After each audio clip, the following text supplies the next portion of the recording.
Hey guys, welcome back to episode 2 of the search for the Holy Grail, 0 upkeep Hobgobbs. Hey Clock Monkey, how you going, buddy? Golden Dog, indeed. Benji, welcome. Yeah, so we've got various upkeep reductions so far. You get the first one that you get. Oops, what are we? First one you get Stronghold Syndrome, minus 10% upkeep for laborers and Hobgoblin units. We just got reduced rations, so minus 5% upkeep for all armies. So it's 15%. Then we've got the Volary. We've got minus 15% for all Hobgoblin units, so that's minus 30% upkeep for Hobgoblin units now. Then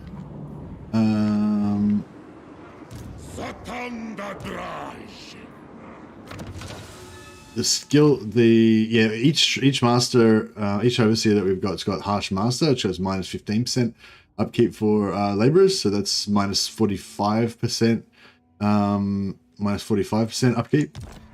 And I think that's where we're currently up to, minus 45%. Then of course, once we get them fully leveled up, we just go in 2 more levels, we get this one, which will give you another minus 10%, so that'd be a minus 55%. I'm calculating correctly. I think, is that all we've got at the moment?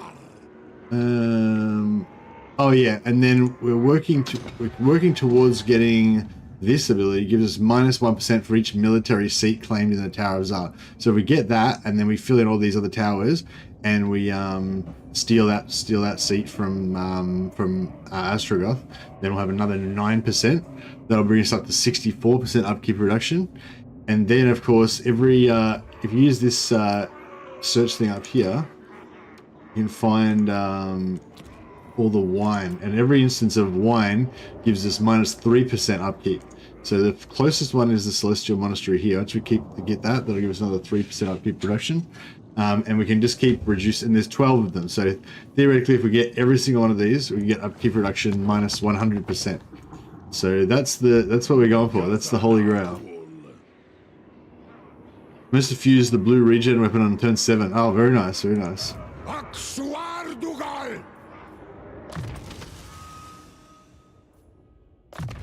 Yeah, there's a blue sword that you can get that gives regeneration, or is it hunger that it gives you? I think it's type of. I think it's in combat regeneration maybe that it gives you, but the in combat regeneration that it's got has a different name from the hunger which you get from other items. So you can actually get you actually get double regen, which is pretty cool. Long live the eventually free Hobgoblin Horde. Yeah, that's it. Well, even long before they become technically free, if we indeed ever make it to free. Even long before they get to be free, they'll be quite cheap. I don't think I can actually find out what the default cost is, because I think even if I mouse over it in here and it says 131, I'm not sure if that's actually the default upkeep, or if that's already reduced somewhat. But yeah. Hey Neutral Wanderer, more wine, that's right, that's what we need. But anyway, so our armies are quite cheap because they're all just shitty Hobgoblins mostly, and we've got an upkeep reduction. Even Zhatan, he doesn't even have much upkeep reduction. He's got it down to 79, so that's good. Hey Neutral Wanderer, thanks a lot for the super chat, man. Much appreciated. Super generous. Always, it's nice that you always super chat right at the start of the stream, or you have been anyway, and it's it always sets a nice tone. Cheers. Let's get a tip straight off the bat. I haven't even done anything yet. Or did we say hello? The player can buy them from the AI at all tiers, and the AI can't buy them from the player because I instantly thought this is a race and ruined my economy of influence. You can always steal them from them, and they can always steal them from you. But after they steal a seat from you in the Tower of Astrogoth, then there's a cooldown before they can steal them again. So no one's stolen any seats. We've been really well behaved. No one's stolen any seats from anyone in this one. But if like this guy stole this one from me, then you would see a timer saying like 3 turns, 4 turns, or whatever. I think it's 4 turns to start with, and then the amount cost to steal it would go up, so it'd be like 150. And then if I stole it back, then the cost for him would go up. It would be like 200 or whatever. And then if he stole it back from me, then the cost would go up again. It'd be like 275 to steal it back, you know? So the more that it gets stolen, like the less likely it is to get stolen any further. So if you think about it like that, like it's annoying when you get something stolen, but like if it's something that you really want, like to say this, you're like counting on this for your economy or whatever, if you steal it back, at least there's less likelihood they're going to steal it again. So yeah, so like I said in the video, like, you know, if they do steal one of your things, you got to sort of decide whether you really want it back, because it's sometimes it might be better just to finish off that district, let them keep the stolen seat. That way you get this industry district completion bonus that everyone shares, right? But if it's a really important seat that you really need for your strategy, then just steal it back and make sure that you don't let them have it. You know, like I feel like that's also valid. MOC, do the factories use global materials? Yeah, they use global materials, dog. They're not, it doesn't have to, the materials are everywhere. They don't have to be in a specific region. Only slaves have to be in the specific province, sorry. Gotta say, by the way, didn't have that much fun with the DLC in quite a while, although it's just colored buttons to click it. Well, it is, yeah.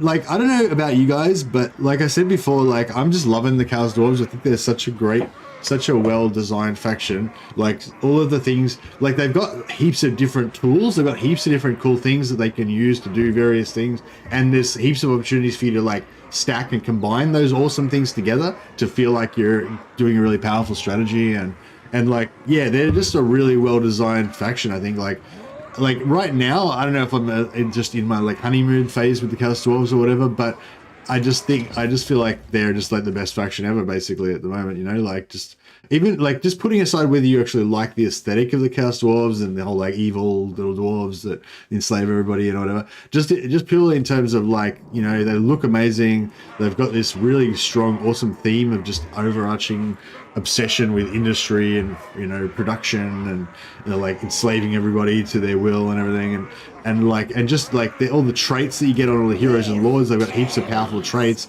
They've got heaps of really powerful unique items. They've got, you know, like, and they've got this, and they've got this, and they've got this. So it's just, yeah, the only thing I think is bad is that I think they fucked up because they've set the bar way too high now. They've got reload animations.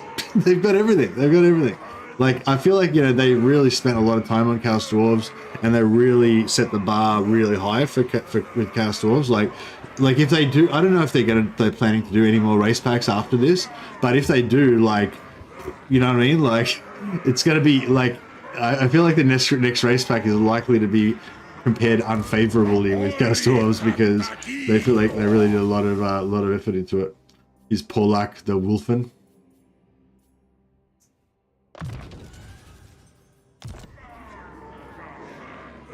All right, I'm just gonna have another sip of my coffee, and we'll get started in a minute. Grimgor is a god now, in my opinion. You mean on campaign, because he gets that tier 5 settlement, like you can get that tier 5 settlement in the first few turns, or has his stats actually changed significantly?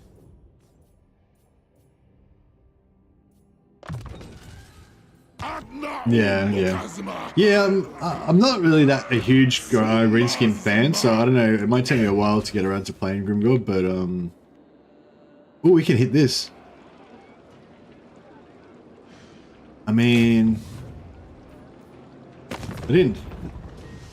theoretically, I didn't really need to go to war with him, but he's in range, so it's like, it's not really my fault. It's like, he's in range of me, so, you know, I can't, like, not attack him.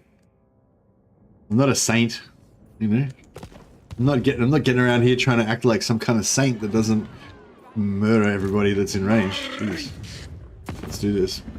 All right, Iron Dragon. Let's see how iron you are. I don't know if you noticed that.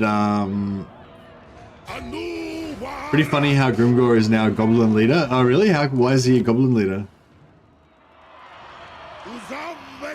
They shouldn't have built the city yet. I don't know. I mean, like, Jesus. I'm only human. I'm but a man.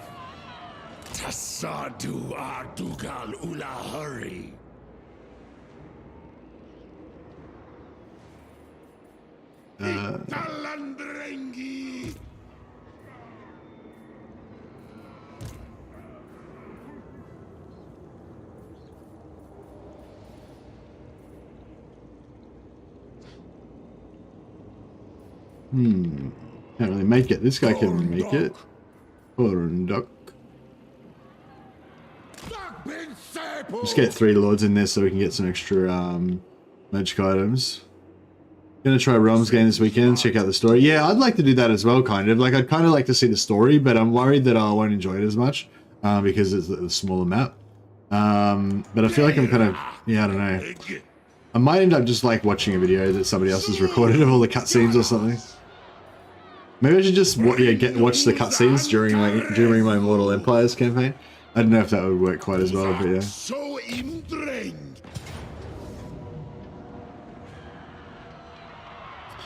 I think we can just auto-resolve this thing. The longer that I put off for my first manual battle, the better, because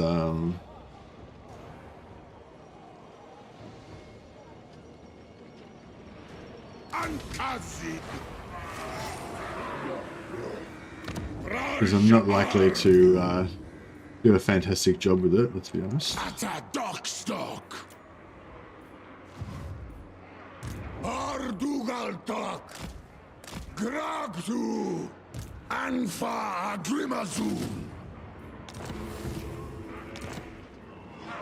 Alright. I don't know if I'm ready to split the armies just yet. I don't think I am really yet. Not yet. But now that we've got our upkeep reduction, next thing we need to do is build some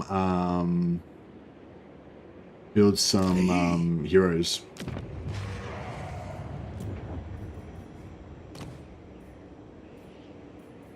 Yeah, we need some more mage heroes badly.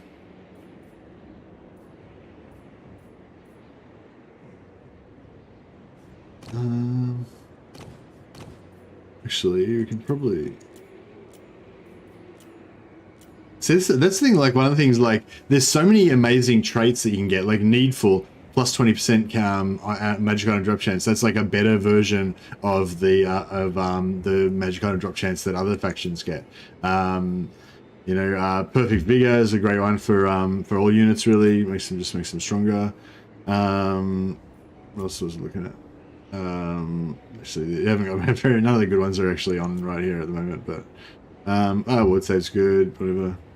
Rating. Oh yeah, rating. That's another one that's kind of good. I don't really want that for this guy though. They've got Phlegmatic, which is really good for public order for cast dwarves. Replenishment. What else we got going on? There's one that gives you +5 public order to all factions on the map. You know, there's like all these great traits. I couldn't think of any other examples, but there's quite a few decent ones. But that you could maybe even do exploits or strategies based around. But they've got so many traits that it's actually hard to farm for the specific one you get. Like Phlegmatic is really good because it's +4 public order, or +3 is it? +3 I think. But like I haven't even seen it come up in this campaign yet. You know, it's turn 26. I haven't seen a single Phlegmatic come up, and I've tried to farm for it before and only managed to get like 2 because there's so many traits, you know. I mean, if you have unlimited money, you can just buy them, like buy new guys like every single turn. Obviously, you'll get them quicker. What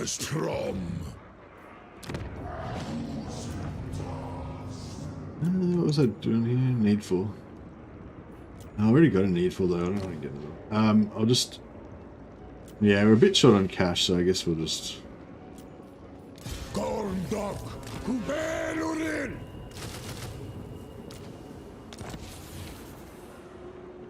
Cost a bit more on this guy.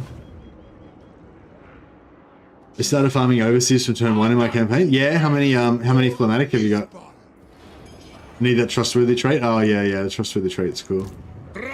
That's another way that you can try to protect your caravans as well, by just being like super good.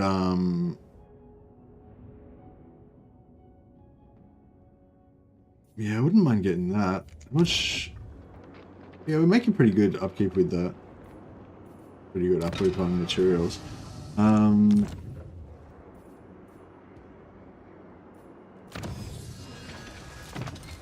fuck it, let's do it. And that way we can get this on, gives us the rush, the construction rush speed. Got one on turn 7. Oh, very nice, very nice. Yeah, I think I got one quite early, but I wasn't farming, so I haven't got any more yet. Eastern Steps. Yeah, we're sort of struggling to keep because we're spending our slaves so much on money. We don't really need to build more production or anything, so I'll just leave this as it is. We've got very modest armament production requirements because we're going all hobgoblins. We're not trying to, like, normally you would need heaps of armaments because you want to upgrade all this stuff. But because we're just going all hobgoblins, we don't use any of this stuff. So it's like, so I saved like thousands of armaments basically. So that's cool. We can just keep going with modest armament production. We could up our money production more if we wanted to though. Trident of the Alchemists. I guess I should...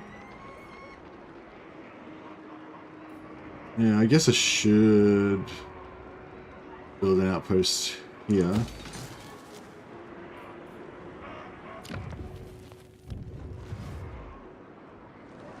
Alright.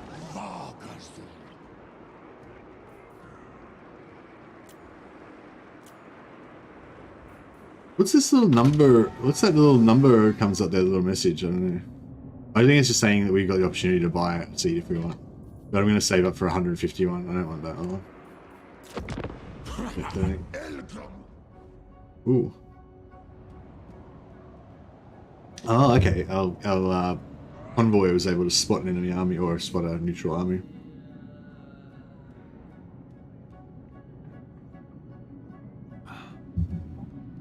I think I might also try making a caravan doomstack by sending it to close destinations over and over. Yeah, yeah. Also, like, chuck a mage in it. Chuck a mage hero into your caravan doomstack. Like, yeah, like if you put a mage hero and a couple of centaur turoks into one of your convoys, then they'd be pretty strong. Fight the battle and gain cargo.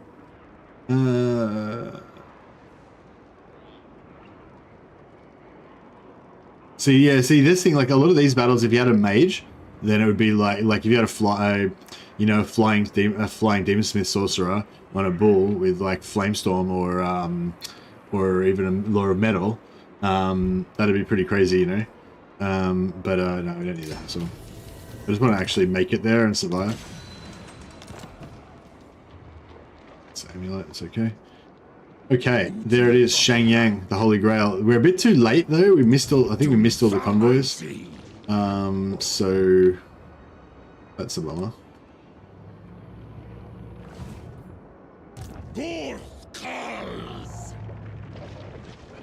Afriinku movim.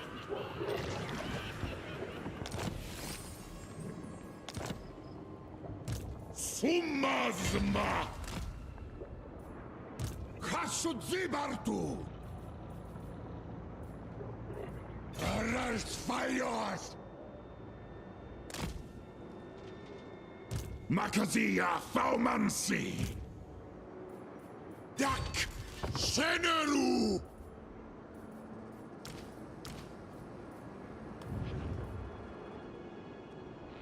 Kaskaran Roof Ekudiol Erpetu.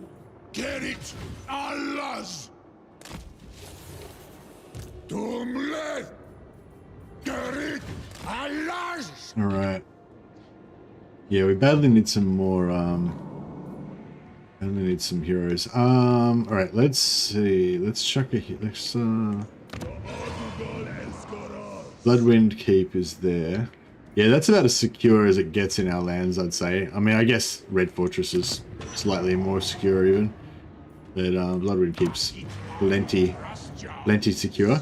So, yeah, we'll build a Demon Smithy. How's our slave farm going? Still tier 3? Come on, let's go to tier 4. Once it gets to tier 4, I feel like we could probably, yeah, you can just add heroes the same way as Cathay. That's right. You can just, the caravans start at Zarnagrand, right here. So for Zhatan, that's super far away. Even for Drazoath, that's kind of hard to get to. But if you're playing as Astrogoth, then yeah, you can just put fucking yeah, dudes in there and go ham. Like you could send a caravan to the Volary, but you'd only be able to put your hero in at the end after they got there, and then the whole caravan would disappear for like 5 turns. So you know you'd still be able to do it, but.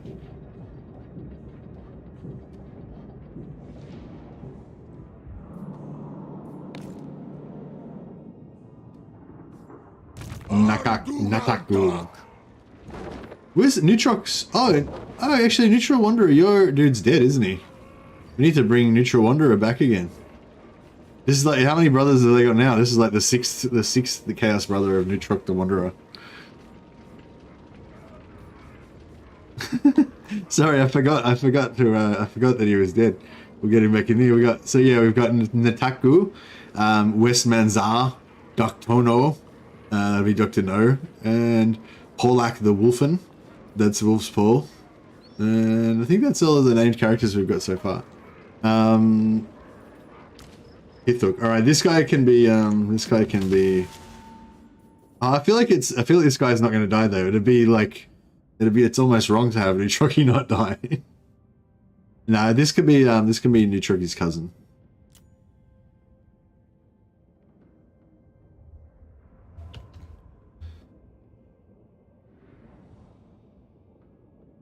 This one's Neutrothi. He never wonders.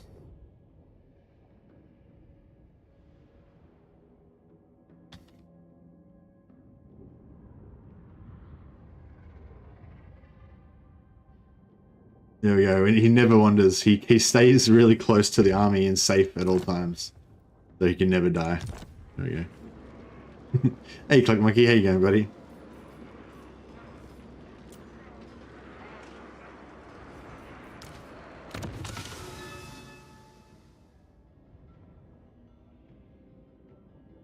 Oh, actually, I think I'll rename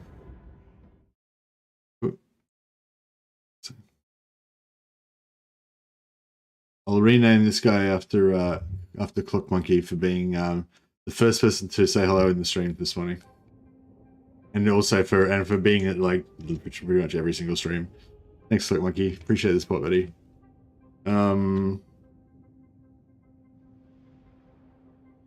He's not only as Clock. He's just all the more menacing for just having a single name.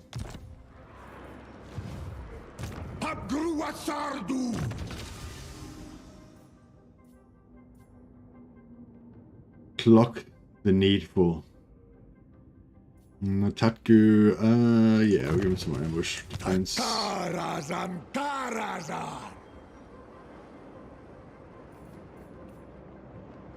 Natatku, I might just send him straight over to here.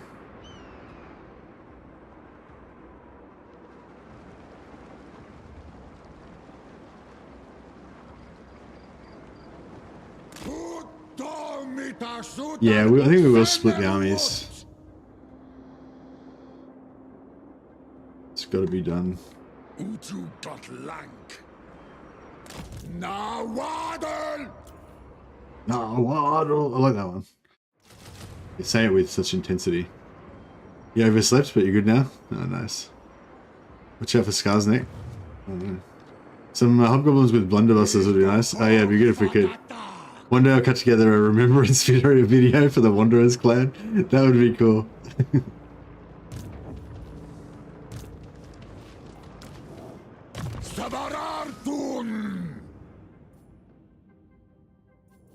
But yeah, I think I might do a poll. No, ain't no way. You're telling me Chaos Dwarfs spread Chaos Corruption? Yeah, they spend undivided corruption. Nathan was telling me that in the lore they have their own special corruption of Shut, so it's not quite exactly the same as it is in the lore, but I feel like it's close enough. Like I feel like Hashut and Undivided are kind of pretty close enough, you know. I was actually I was talking about this before. I was gonna say basically like I'm enjoying, like I've still got like some concerns about the game and everything, but I basically just like think that the Chaos Dwarves are like the best faction the best faction that CA's ever made, or they're at least like up there, like equal best, you know. Along with Chaos Warriors, I think are really well designed now as well, and really fun and really different from all the other factions. And it's all about being uniquely different from all the other factions and having all of those things that are satisfying to do in the game. All the different tools to use, different gameplay, you know, even the same gameplay as other factions, but just having all those satisfying things that you want to have that make your gameplay fun, you know. I think Chaos Dwarves are great. Do you think Chaos Dwarfs are the best, or one of the best factions of the best factions in the game? So yeah, I just wanted to know.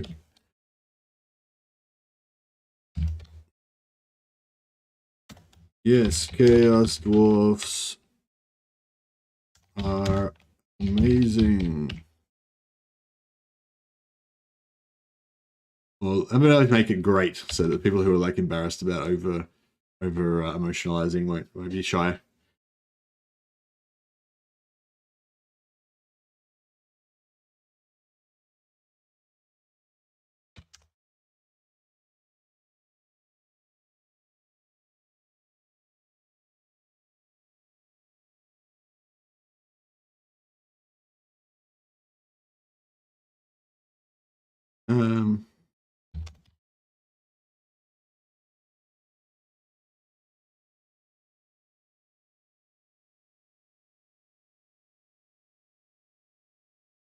Sorry, just doing this little poll.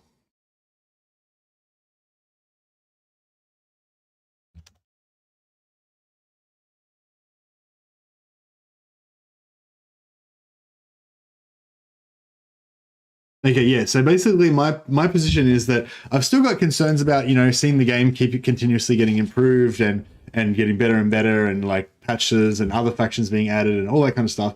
But basically, I'm just less concerned about all those things because I'm currently just riding this high of just loving the Chaos Dwarves so much and just thinking they're amazing. So I'm just wondering how many of you also think that the Chaos Dwarves are like amazing, best faction ever, fucking loving the shit out of them, basically. You know, if you're like, oh yeah, they're super awesome, but they're like second best or whatever, then you'd still go for the yes, Chaos Dwarves are great. That's basically Chaos Dwarves are amazing is the top option. You know, no, they're not amazing is the other option. If you haven't played them, if you haven't played Chaos Dwarves, then don't answer yes or no. Just say I haven't played, because nobody wants to hear your opinion if you don't know anything about it, obviously. And then the last option's for if you hate the Chaos Dwarves. So you got like, yes, they're the best. No, they're not. They're great. I hate them, or I haven't played them yet. So yeah, I'd be really interested to see what you guys think about that. Hey Ragnarok, welcome.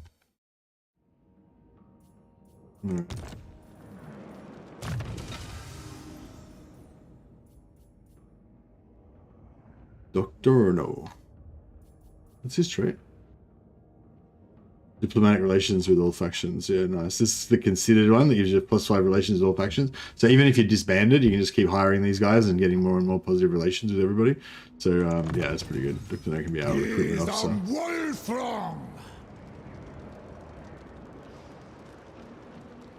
Yeah, Monkey hasn't played them, but he just hates them. He's just racist against Chaos Dwarfs. He just hates them naturally. I respect that. He's the Kazakh monger.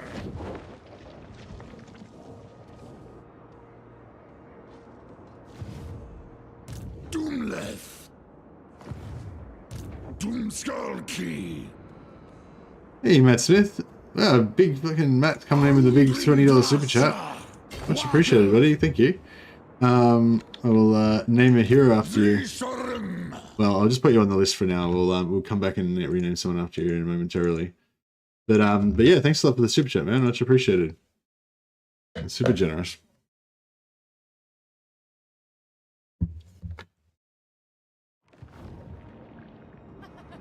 Hobgoblins.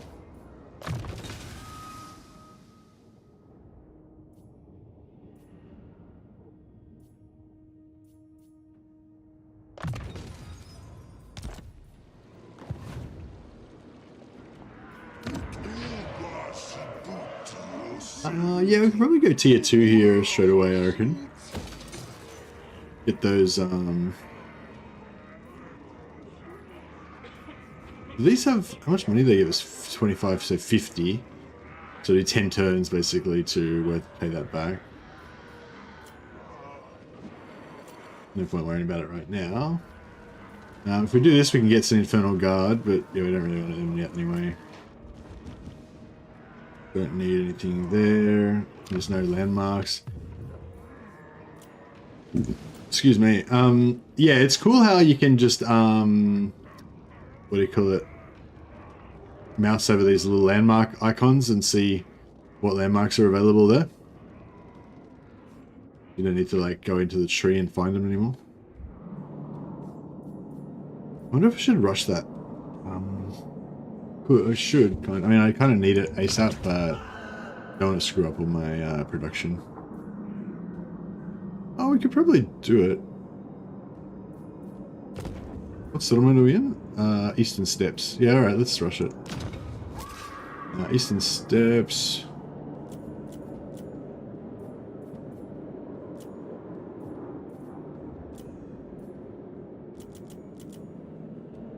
$300. How much are they losing per turn? 56. So we'll lose 300, so that'll be 590. And then we'll sacrifice 200 there.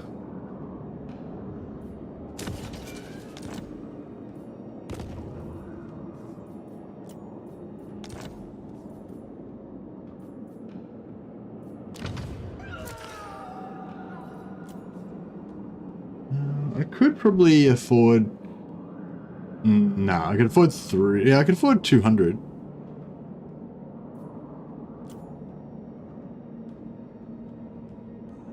Oh, no, I can't really afford it.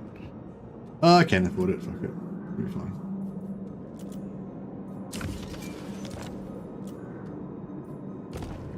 Oh, I need another 10 more to get another seat on the council.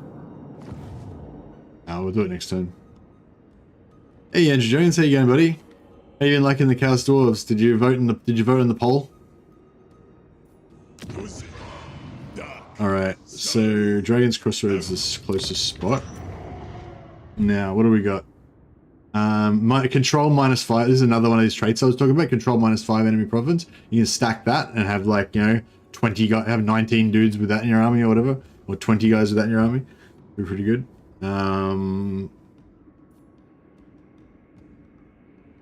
So yeah, you could just make so you could either use this guy to force rebellions all the time in local enemy provinces, or you could use it to if you want to bring factions back to life, you know, or if you wanted to destroy the enemy leadership as well. It's a really cool trait. Controlling. Oh, this one, controlling is even better than phlegmatic. So phlegmatic just gives you +3 control. Controlling gives you +3 control and gives you the plus leadership for the Chaos Dwarf infantry. Not that they need it, but that's cool. I kind of want that. Although I kind of want that on a different. I don't really want it on a caster or on something else. Oh yeah, effect duration and cooldown reduction. It's pretty cool.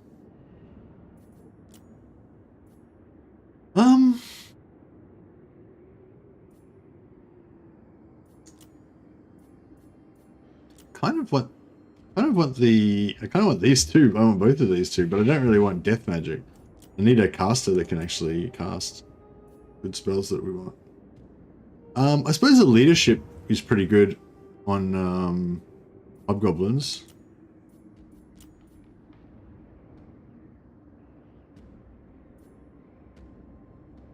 Picture.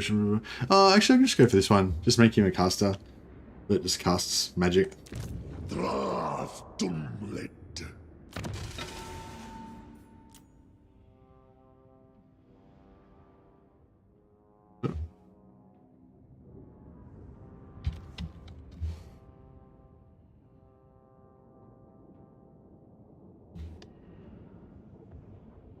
Mattock Smith, he shall be known henceforth, because he smiths with fire. He smiths with the law of fire. Thanks again, Matt Smith. Much appreciated for the super chat, buddy. This guy will bring honor to your name. Astbar Gor. Try and get him to come down here. And yeah, we can't really. Yeah, so we'll unlock another.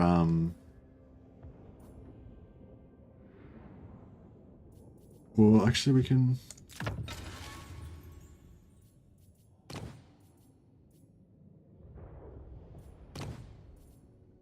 So we get the Lord Recruit rank first. Yeah, well, so we can do is getting that up another level.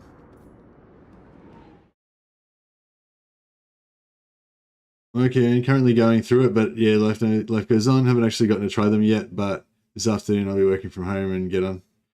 Oh, nice, man. Well, yeah, don't rush. Like, that's a good thing. Like, I think, I think, you know, as much as obviously I love these games, and, you know, there's been many a time when I've been, like, unable to play and been, like, fantasizing about playing it, you know, while I'm at work or whatever.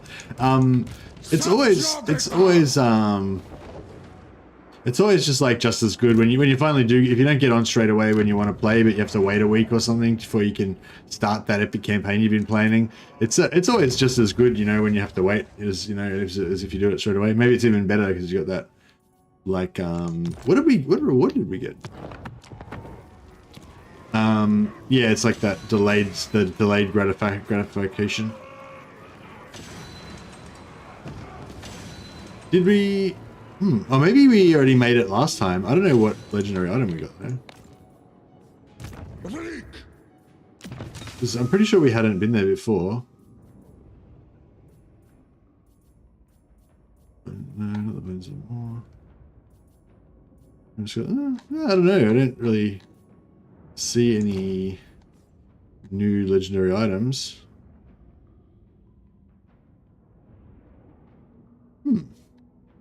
Yeah, I don't know. Powerful Berserker. Income from raiding plus 20%. Oh, that must be what we got from the trade convoy. That's badass. Plus 20% raiding. Plus you can get raiding, I think, in as a trait. So you can stack that together to get like 30% raiding or something.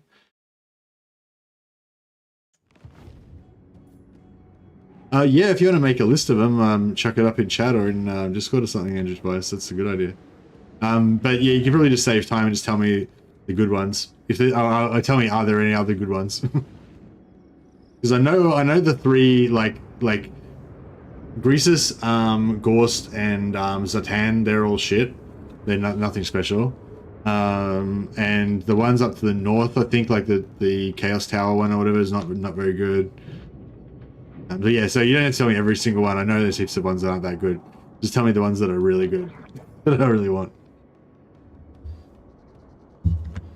Downside to Chaos Dwarfs are the Fireborn degrading and the Skullcracker is squishy, micro-intensive but doable. Yeah, I'm not even going to bother with Fireborn unless I can afford the upkeep cost to make them unbreakable. I really hate demonic units like melting when they're not unbreakable. So we've been everywhere. Actually, no, we haven't been to Trollfjord in this campaign yet. I don't think they've particularly got anything that good. Crystal Spider, I remember, was nothing that good. Grungzint. I don't know if I've actually been to Grungzint, but it looks a bit too dangerous to go there at the moment. I might send one to Blade of Blades just because, just to get it out of the way.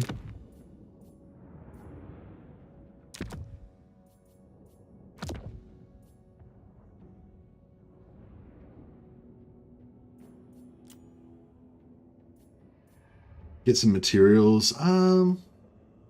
Yeah, I guess we could get some materials.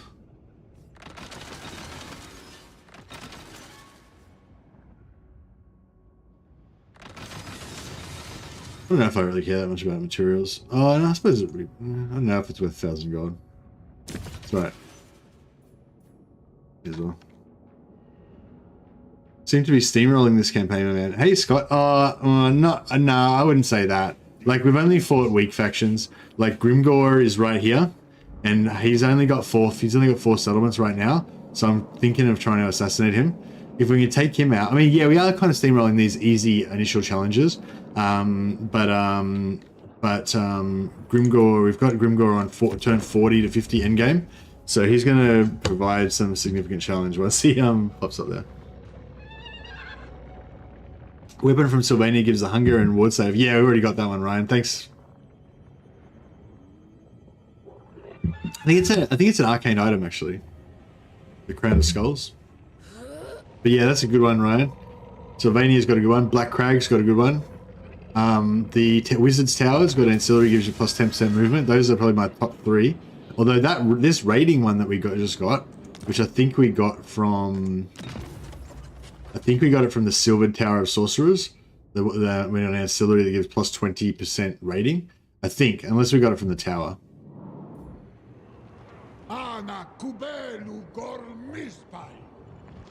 Wait, oh, I thought I saw a caravan just pop up here.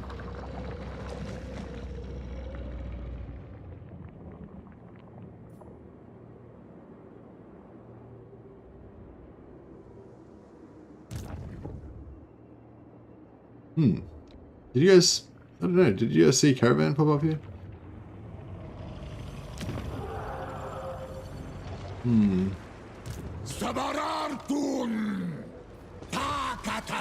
Rating 69. Yeah, I guess that's not bad.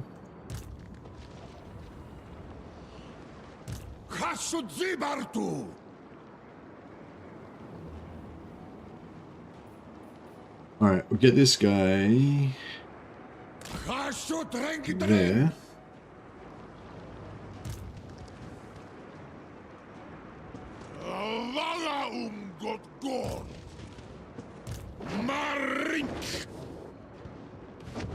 Subjugitas!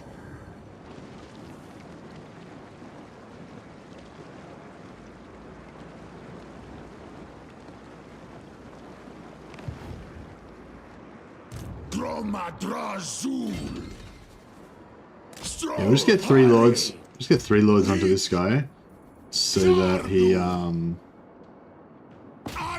so that we can get some magic item drop chance. Caravan got wrecked by someone. Okay, it sucks. Fucking caravan stealing mother truckers.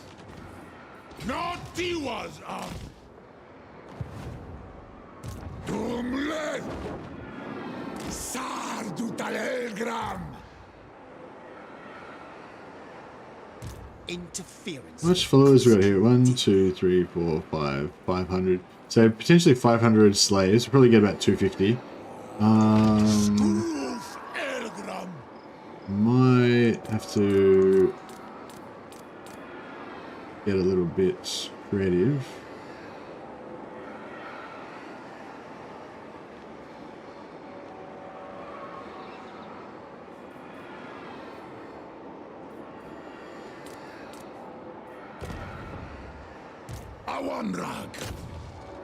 Yeah, I'll try and capture all of these guys. Let's fight a battle. We haven't fought a battle yet this campaign. Let's go. You gotta fight one to get warmed up.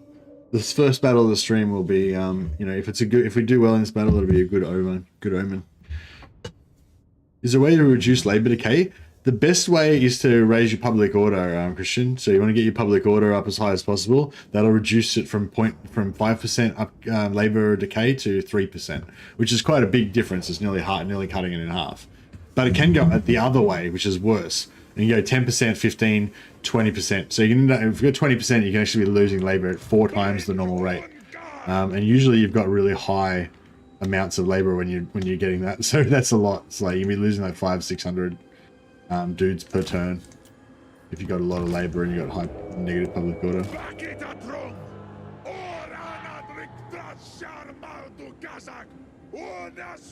Oh, is there a research? There's a couple of research texts that increase public order. Is there any research that actually reduces labor decay by like 1% or anything? I can't remember if I've seen anything like that. We can have a quick look after this.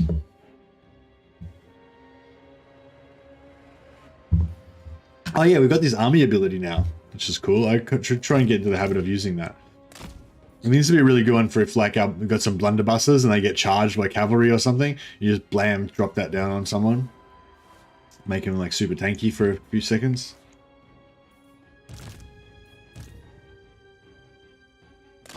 Okay, we're gonna hobgob them to death.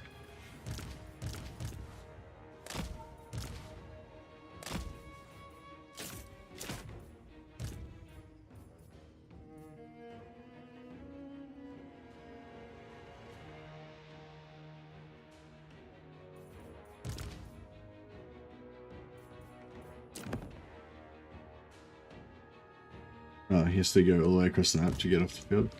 Okay, don't worry about it. Just keep him.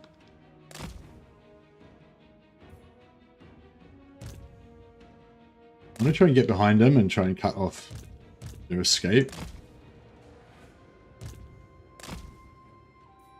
So that we can get as many kills as possible.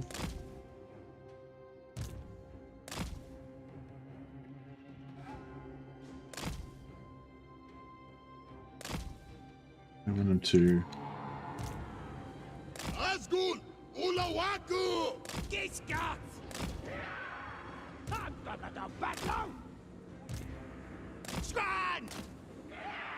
What? We serve! Want some? Good life a day! Alright, I think it's time to get busy. Let's try and go after these. I'm gonna go after this cav. Alright, we're in.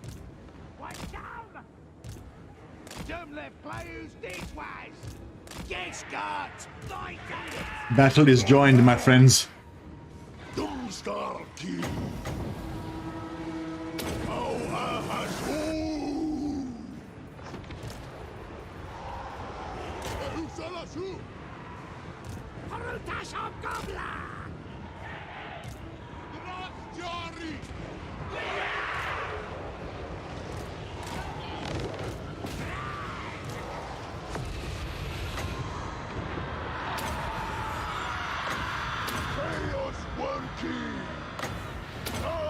His knights got us neutered, so they didn't hardly any damage. Pretty good.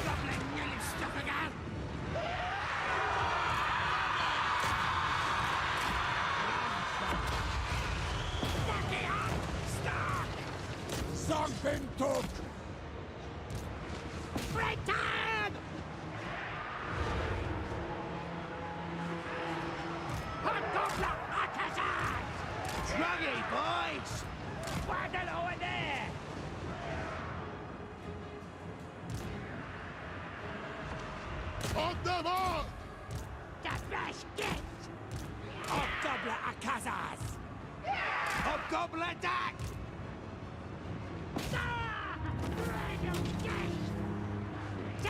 Slaughter!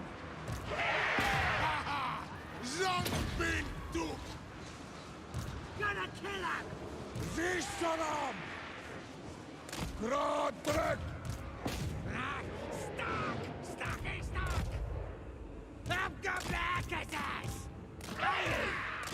Boy! Dwarfs! Zaddy kids! Gongo! Leaves. Oh. Did we go with 3 yet? No, not yet. We're like halfway there. Alright, I think we got pretty much. I reckon we got about 200 plus of them. So I think that was pretty good. Lock the Dwarfs! What, son?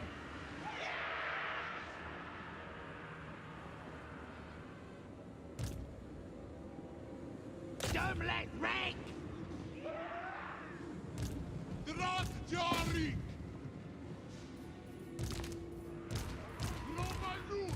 Dumskarki! Yeah, that'd be about it.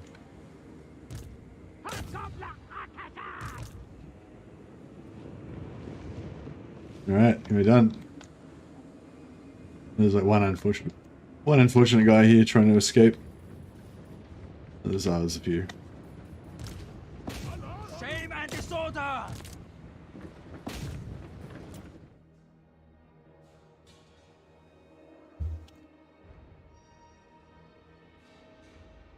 Stop them.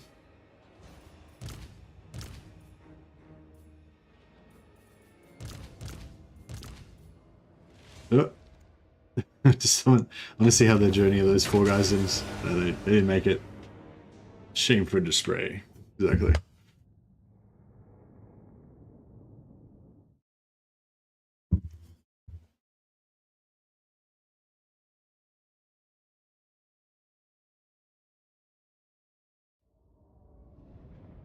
Did you play an Astrogoth Realm of Chaos campaign, wondering which direction to head after initial province? Hey, Tim Plaisance. Yeah, the first Astrogoth campaign I played before I did the migration one, when I was sort of played it normal, I think I did a really good way of doing it, which was take the initial province, then go east, take that the 2 settlements belonging to that minor ogre faction, the mountains. That'll just give you a little province that you can do some production in without having to build that up too much. And then make friends with the Chaos Warriors there, and then try to gank Grimgor, kill rush Grimgor and kill him really early. And then if you can kill Grimgor there and make friends with Kolek, the Chaos Warrior faction, and also his vassal, the Norscan vassal faction, then basically you'll have Grimgor gone, which otherwise he will definitely turn into a major threat later. Get Grimgor gone early, and you'll have Kolek completely blocking off your eastern side, so that you never have to worry about being attacked from that side ever again. You know, so then basically you can just worry about going north, south, and west, or even north. Actually, north you can also make friends with the Chaos Warriors up north. So basically, you only have to defend or you only have to attack south and west. Then so very good. Oh, 670 labor, nice. I didn't calculate that very well, did I? Oh no, I did. I assumed we would get half of their casualties captured. We actually got all of their casualties captured, so that was pretty good.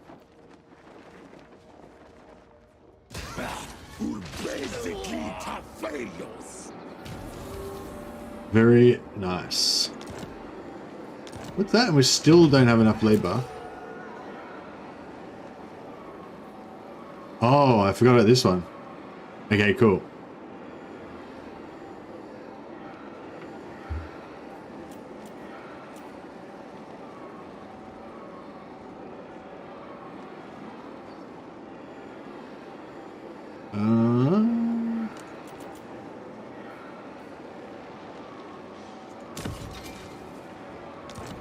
Alright, cool. We should be 100% just for this turn. Then we're going to do K and we won't have 100% anymore, but that's okay. 1 turn is enough for my purposes. And now we've got 160 influence, so we can get our first tier 2 seat. Construction time for all buildings. This is really good. It essentially saves you a lot of slaves as well for sacrificing. I don't care about cargo capacity. Extra cargo convoys would maybe be cool later on.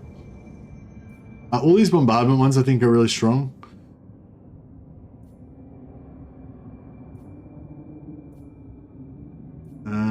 Yeah. I'd say this one's the best, probably the best one.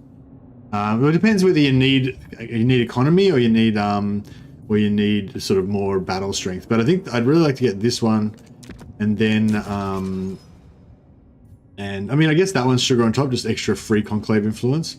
It's only going to give us 2 influence per turn at the moment, but still something. But yeah, if we get that, every army you have a free Dreadquake battery. Get this, every army have a free summon ability. Summons are really good for just, tanking damage for you, distracting them. So yeah, so I think we'll get, once we get, if we get a couple of these army abilities, we'll really be steamrolling. I think getting the monster capacity first is the best one. Well, in this campaign, we're going for Hobgoblins pretty much exclusively, so it's not really very needed.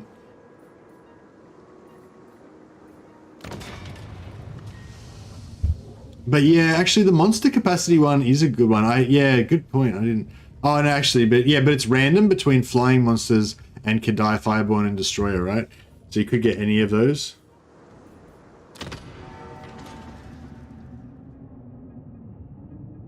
Randomly chosen Bull Centaur, Kadai, or Flying Monsters unit.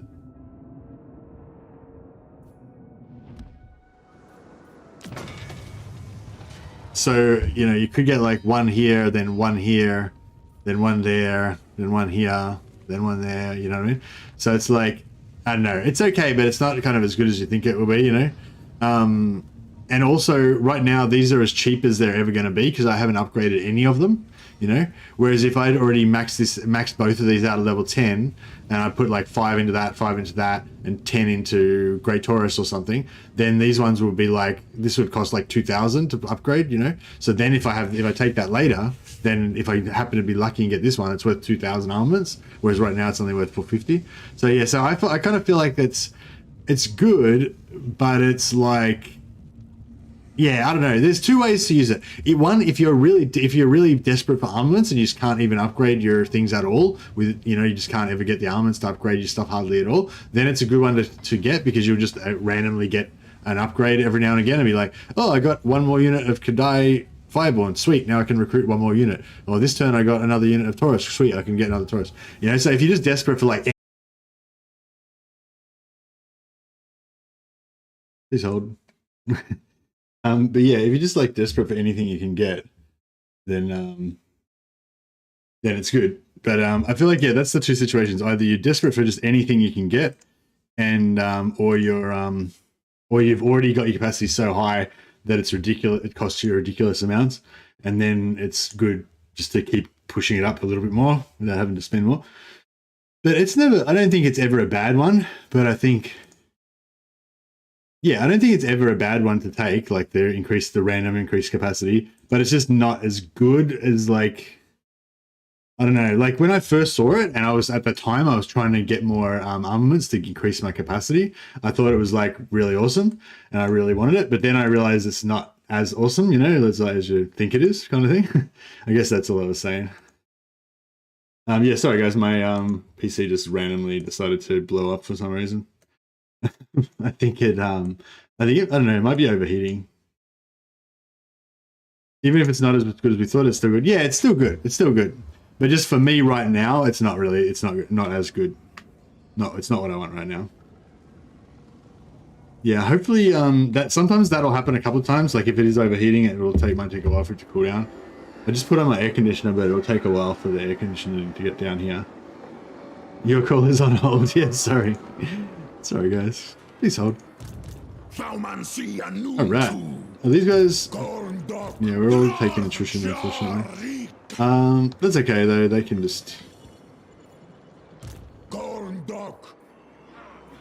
Oh, actually, I should have built, Hobgobbs here. Silly me.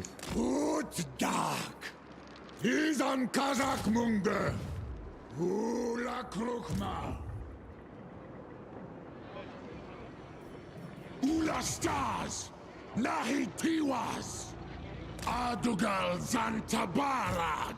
Alright, I'm gonna send Wesmansar and Natatgu, our mighty generals, to or advance towards the objective, Celestial Monastery, where the sacred wine is stored. There we will worship a Shut by getting all of our Hobgoblins drunk and reducing their wages when they're not ready, when they're not aware. So yeah, basically the drunker that we can get the Hobgoblins, the less we can pay them without them noticing. So that's what we're doing. We're trying to max that out. Habru! Subjugitash!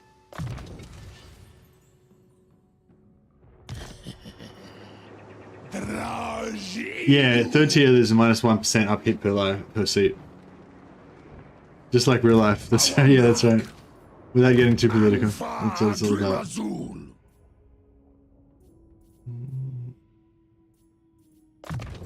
Clock, the mighty wizard. Alright. Yeah, we need to get that raiding happening, don't we? Zhatan da Draj.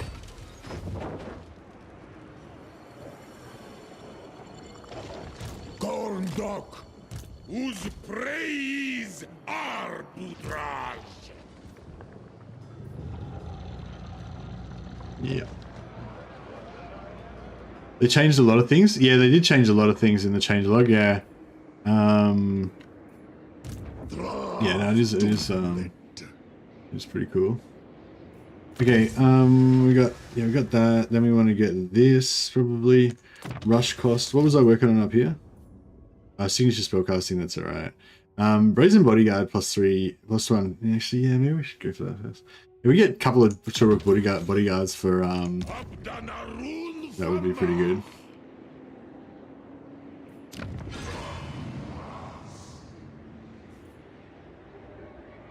Should we just do it here? 250, yeah, wait till next turn, but yeah. Or should we build something else in Bloodrun Keep? No, I don't know. Probably just public order is the next thing we need.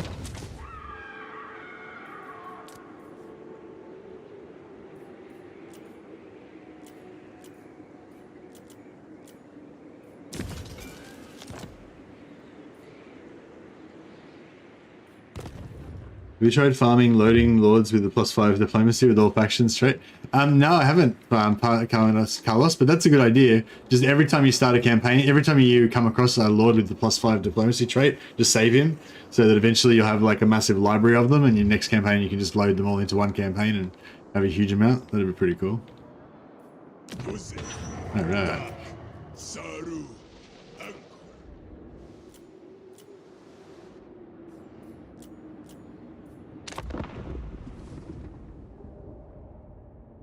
So maybe Nangao will focus on making sort of our second capital because it's a bit closer. There's not really any advantage to increasing the Volary now that we've got it up to tier 3 and we've got our landmark building. But if we get Nangao up, then that'll mean that we'll be able to get more recruitment capacity to feed our raid farm. We've got enough conclave influence for another seat now. Oh, I know I didn't get my seat because I crashed. Okay. See. Lame. Okay, no worries. Thanks, Carlos. Good work, Carlos. Yeah, I don't really like I don't use save characters. I don't really like duplicating stuff and that sort of stuff, but yeah, it's funny, like everyone's got their standards, you know. I use heaps of really cheesy stuff, but yeah, I feel like duplicating stuff, especially like if you actually like copy them into the files, like just for me, it just sort of ruins my immersion a little bit for the game. So yeah, so I don't really do that stuff in my campaigns, but I'm sure there's a lot of people that would like to know how to do it. So keep yeah, so don't keep it to yourself. Keep sharing the mighty science with everybody.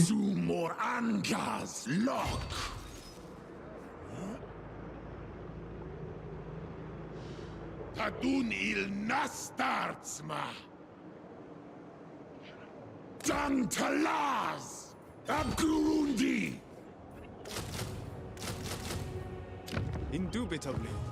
Ardugaltak.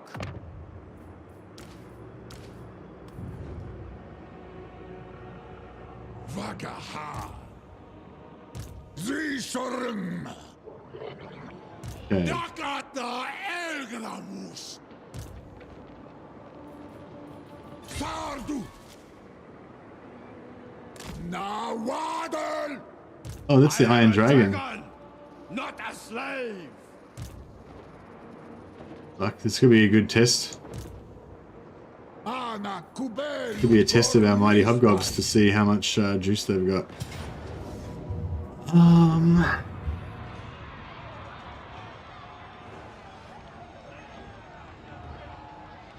sure I should fight this manually. Maybe we should manually fight this one just so we try not to take too much damage before we have to fight Iron Dragon.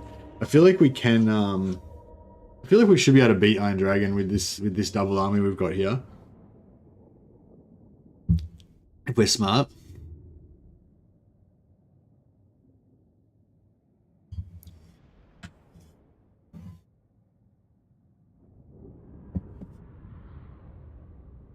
Labor's totally different from the slave system, really. It's like it uses parts of the slave system, but the overall end effect is like, yeah, it feels very different from the Dark Elf slave system. Dark Elf slave system is a lot more simple. The Dark Elf slave system is just mainly about just getting lots of slaves so that you get a massive global bonus to your whole faction for construction. And then and then being able to use the dictates to massively pump growth and public order. Like those are like the kind of two main things for the Dark Elves. I mean, you get a little bit every now and again if you need it, you can get an extra few thousand gold from all your provinces, but that's pretty weak. They should remove the cooldown on that, I reckon.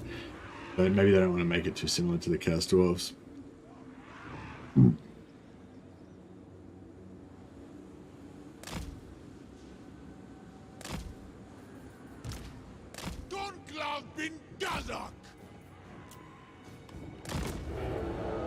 Let's see if we can do a bit of damage.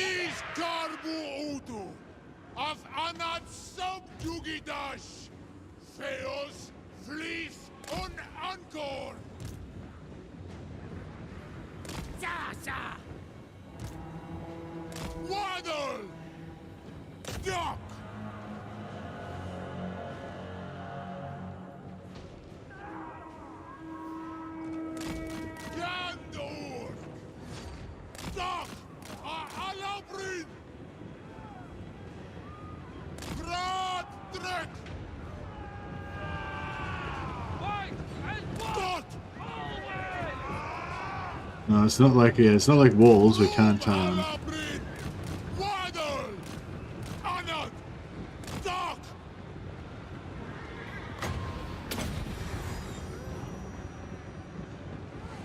This goes out.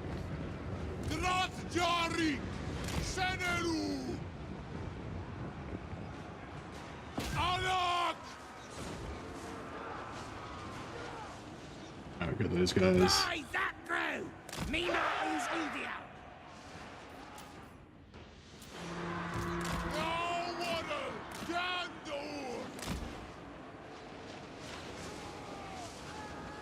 Rex on.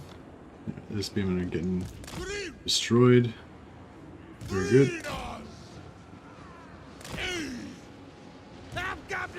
Come on. They're getting blocked by the trip. I know.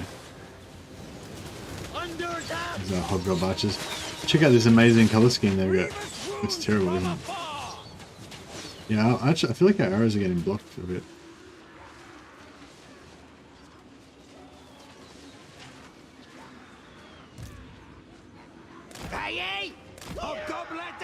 We're slowly getting down, I guess.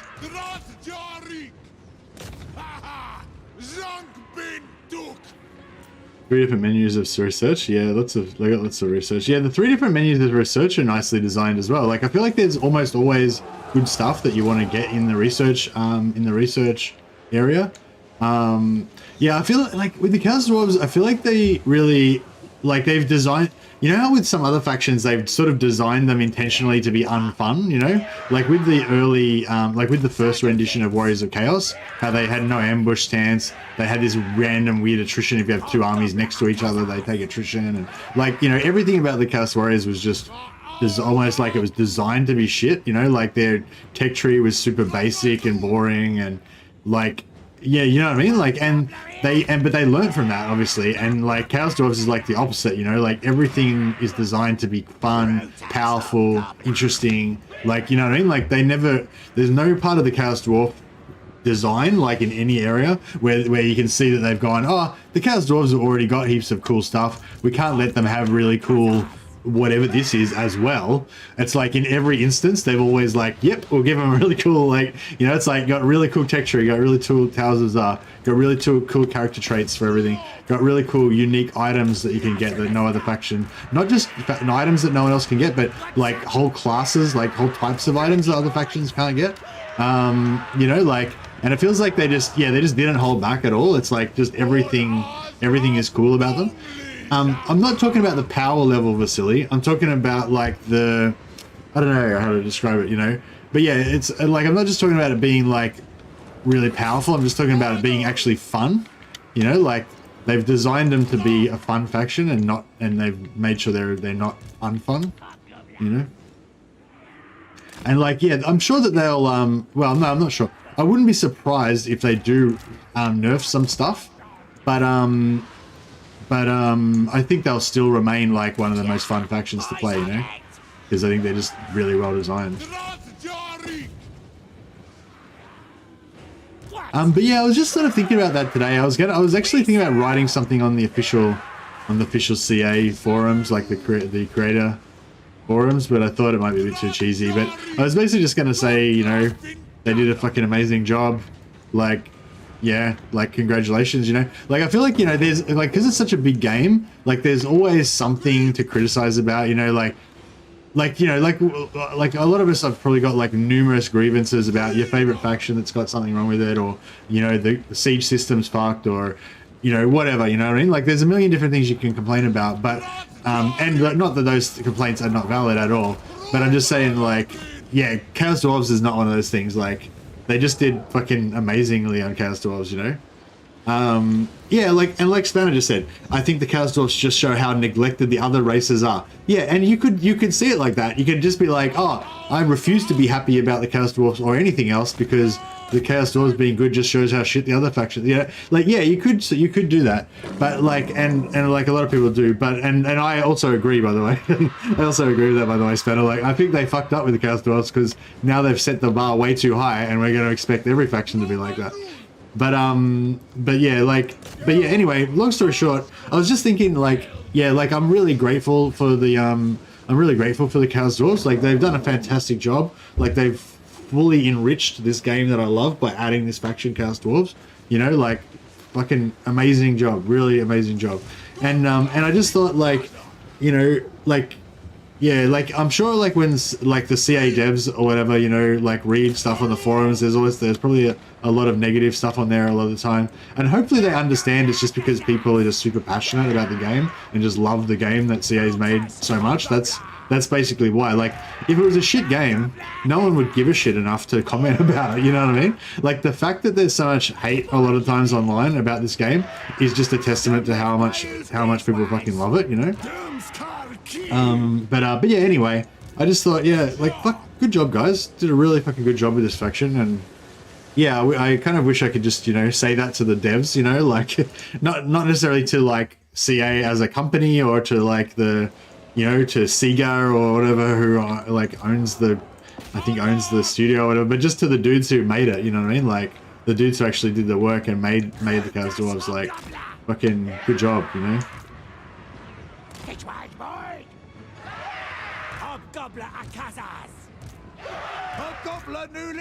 But yeah, they have definitely set the bar way too high. Like, we're never going to be satisfied with anything they do again now, because they've done too good of a job on Chaos Dwarfs. Alright, I think I'm doing an okay-ish job of trying to take this without taking heinous casualties.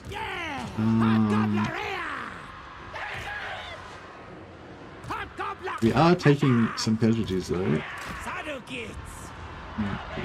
Well, we should get these guys over here too.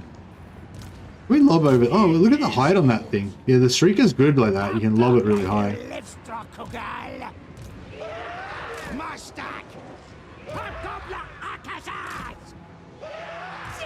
Take out this tower before it does any damage. We probably should drop some spells in here, shouldn't we? Speed things up a bit.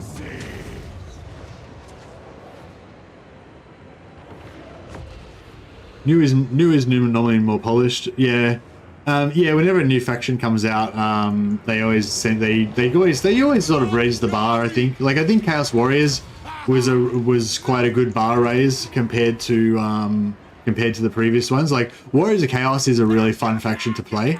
The only thing I'd say is, like, I think Chaos Dwarves is even better than the Warriors of Chaos, because Chaos Dwarves have this thing where you always feel under pressure to keep that to get that production up higher, you know, like, so I don't know, like a lot of times they try to balance the game so that you don't steamroll too much, you know, and like you know, like with supply lines penalties and stuff like that, and a lot of times that shit that is not fun, like supply line penalties is not fun. It's a really unfun, shitty mechanic, but you need something to slow down the steamroll, you know, and so I think like supply lines is not bad. Like, I can't think of a better solution, so, you know, supply lines is all right. But it's not fun, you know what I mean? And like, I think that's the thing, like with Chaos, one of the differences with Chaos Warriors for me is that Chaos Warriors sort of have everything like I was trying to describe with Chaos Dwarfs. Like, all of their things are powerful, they all stack together. You can put this powerful unit with this powerful unit to make an even more powerful combo. You know, like, that's what you want. Like, you want things to be able to combine and make even more powerful things, and you use your creativity as a player to come up with different cool strats and, you know, blah, blah. And Chaos Warriors have all that, but they don't really have any downside. Like, Chaos Warriors are just fucking amazing at everything and super powerful, you know?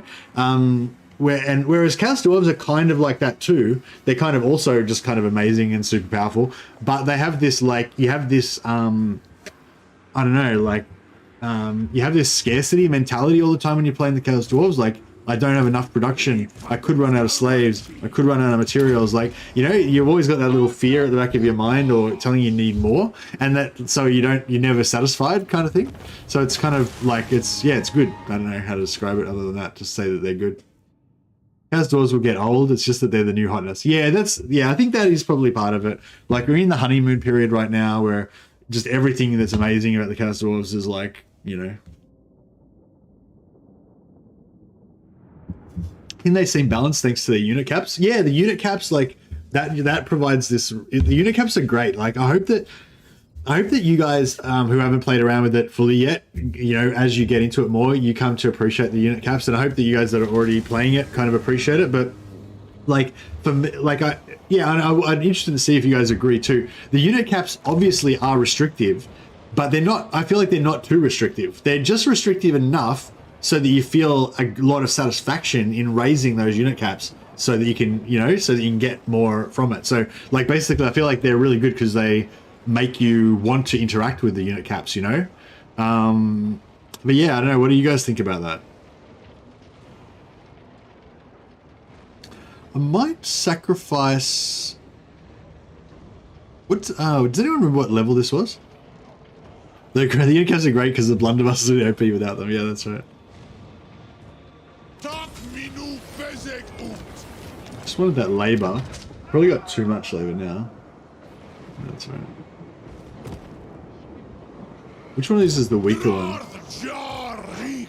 Yeah, this one's the weaker one.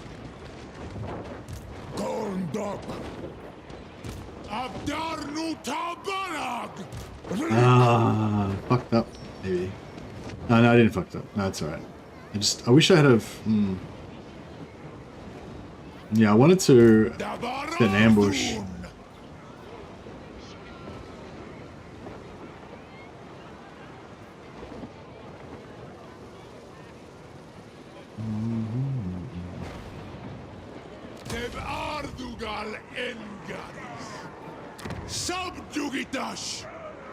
Probably should have set that as a.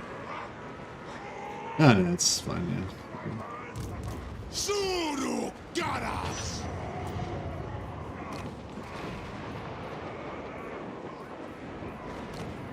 Envious, bilious, selfish, Marley, heuristic, currently boastful. Needful would be good, more magic item drop chance. Yeah, actually, that's fine. Yeah. Stroll, hurry, Hobgoblins.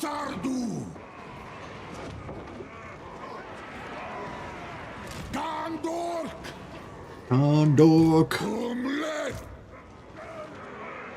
You got 2 stacks versus that. I feel like it should be okay. I feel like we might want to gear up. Might want to gear up a little bit for this one though.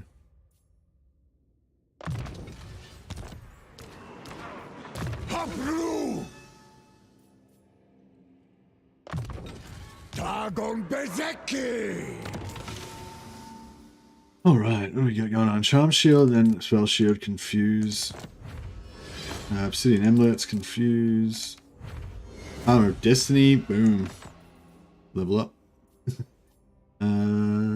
Berserker Sword and Gold Sigil Sword. Oh, Sword of Striking, Confuse.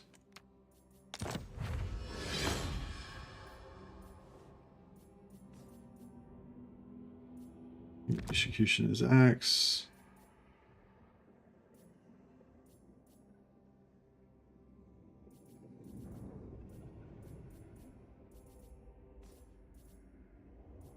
Get rid of Dragonbane's gems.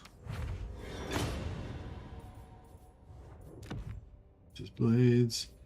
What else we got going on here?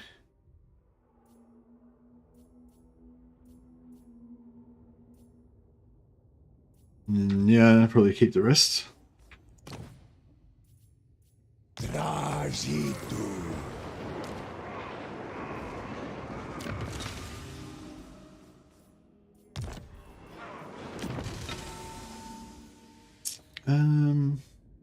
Constant invincible. Yeah, that's all good stuff.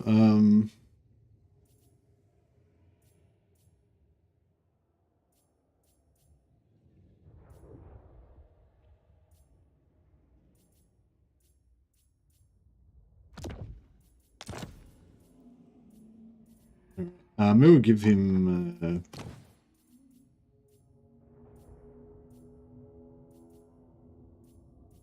got that right now. Westman's I'll let him keep that, I guess. I don't know, yeah, that's fine, I guess. Is am Wolfram.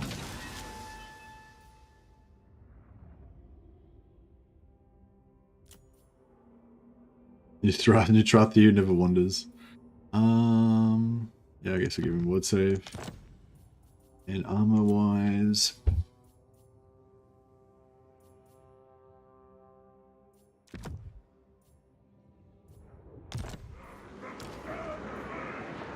Axo Arduga. Westman's melee attack minus. That's actually quite good. That melee attack -5. We'll keep that on him. Weapon brass cleaver. Yeah, give some boosts to everybody in the group. That's not a protection. Yep. Potion healing. Yep. Okay, he's good.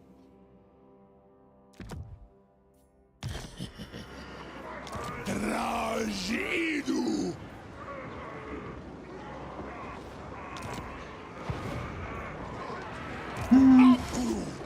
We could yeah, we'll give him a couple of extra units just to make sure that we can handle that. I think we can, but just to make sure. Gorndok. Skastai. Hashut Renkidren.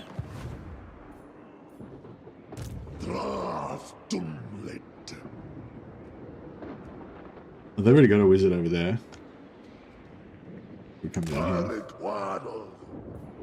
We got 330 on tools, so we can get our Toruk capacity going.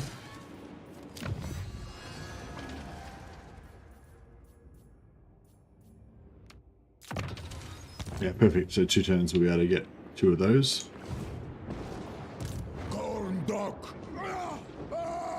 In 150 slaves from raiding. Indubitably. I was playing all 3. I think Zhatan is my favorite. Oh yeah, really? Why do you think there's Zhatan's the best one though, Ganti?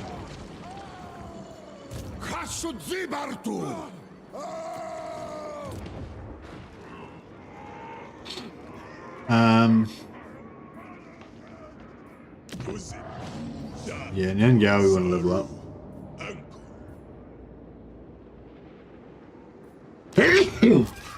Excuse me.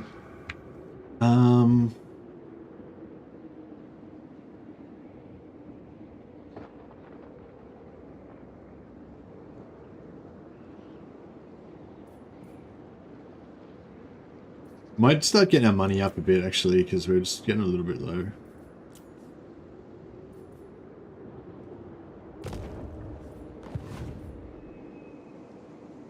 Because it's yeah, sorry. Thank you. All right, we'll get another overseer going.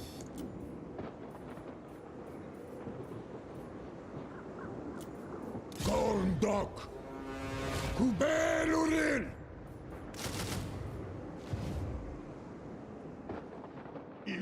You're already there.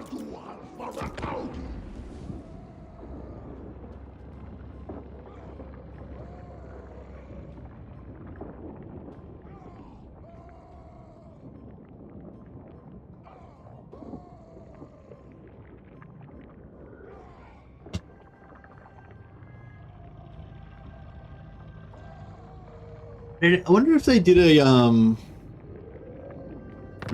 DLC, like what extra lord they would bring in if they did. Avoid battle, increase journey time. No. We'll fight. Keep moving forward. Alright, we got a caravan battle.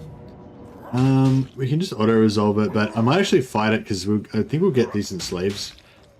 Well, not decent, but we'll get, you know, we should get like 300 slaves maybe, hopefully, which should be really useful right now. They like all types of terrain, Jacob. Yeah, that's one of the unique things about the castle. Hey, Ogre of Excess just subscribed. Thanks, buddy. Sorry, and thanks to everyone else who's been subscribing lately. There's been a big influx of subscribers the last few days, so really appreciate everybody joining up. I haven't, yeah, sometimes I don't notice the notifications when I'm streaming, but I appreciate it. Is this live or a VOD? This is live. Coming at you live, Wolfspaw. Coming at you, Pollock the Wolfen, as you're known in this campaign.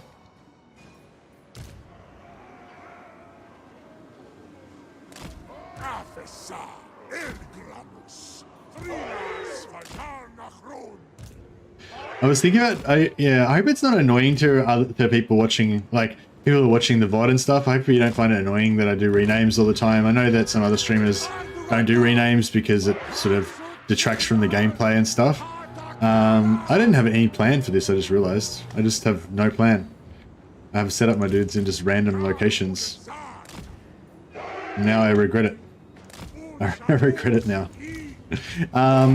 Yeah, like, I hope that you guys, you know, just don't find it too annoying. Like, I just really enjoy it. Like, I love renaming dudes, and, like, I love it when they die and stuff. It's fun. People watch VODs can always fast forward. Seems lame to me when they complain. Oh, okay. No, they don't really complain. Yeah, nobody really complains about it. I don't know. I think in general, sometimes I'm a bit slow because I spend too much time talking and I get too excited about my own opinion about things, you know, and start thinking that that's more important than the gameplay, you know. And yeah, so I just sort of worry that the renaming something sometimes is a bit like that as well, like too much chat, too much talking, less talking, more reading kind of situation, you know. But yeah, but I hope that most of you guys don't mind it, because I really enjoyed the renaming and the terrible fates that befall. I wonder how this counter charge is going to work out.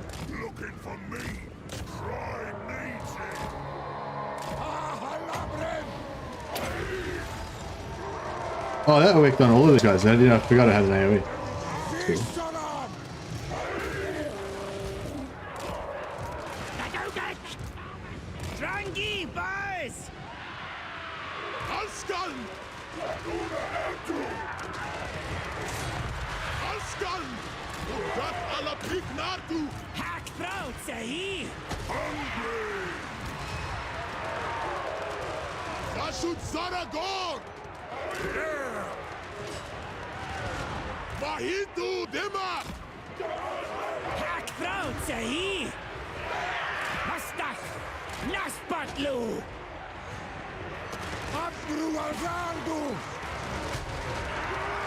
Oh, yeah, they getting fucking wrecked.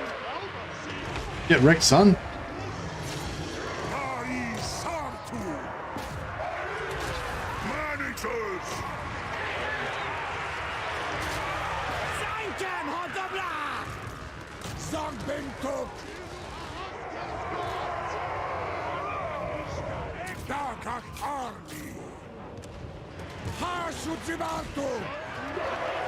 Get a friendly fire, doesn't matter, as long as we get all the slaves. That's the fastest thing. The ogres are probably... Yeah, the ogres are the fastest, so get him after those guys. Then he's pretty fast, he can go over those guys. These guys are not as fast. Those guys are lost. What you can do about that.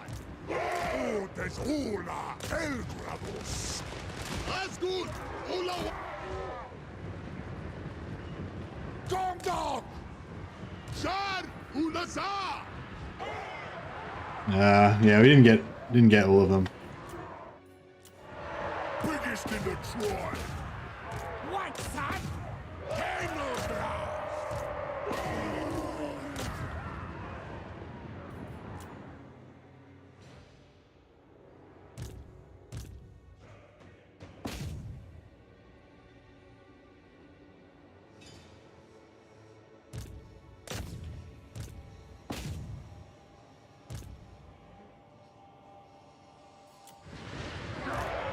Killing time! Hack now! Aye!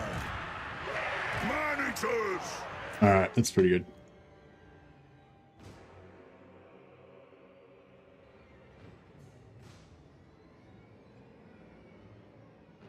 Playing Astrogath, early labor, best gained by a rating. No, well, yeah, actually, yeah. I mean, when you first start building your raids, like, they probably won't get you that much. But yeah, if you can pretty much set up the rating from turn 1 with Astrogath. Just start recruiting, your overseers with the skill that reduces upkeep, and give them the cheapest troops you can buy, the goblin laborers. But yeah, first of all, I would, like I said, my Astrogath guide would be like take out those starting ogres, wipe out, rush Grimgor, take Grimgor out, because if you don't take Grimgor out, he'll just kill your raiding armies. Once Grimgor is gone, then you'll have a pretty safe place to just spam raiding armies on Zarnagrund, and then you'll have unlimited labor basically from then on. It's just you're just limited by your ability to recruit raiding armies. More goblin laborer fights, please. Excuse me.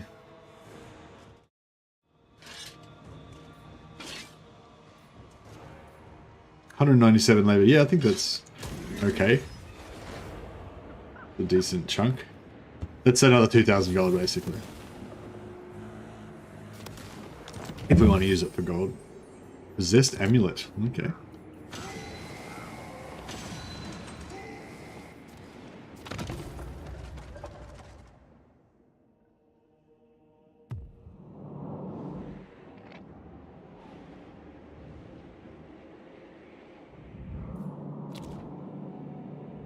Yeah, but I feel like we should probably launch an attack on Grimgor. Probably be the way to go. Thaumancia Nunku! Tabarat Udia Sulpas! Adugal Zantabarak! Yeah, I don't know. It's a bit of a waste sitting here, I think. None may command the Iron Dragon.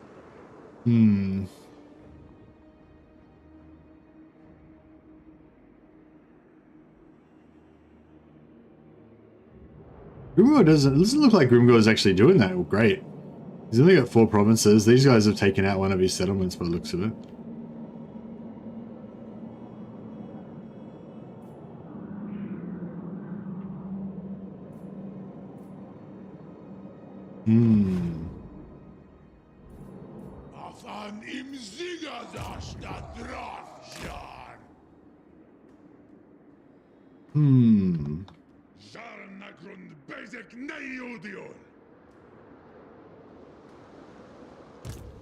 I heed only my father's decrees.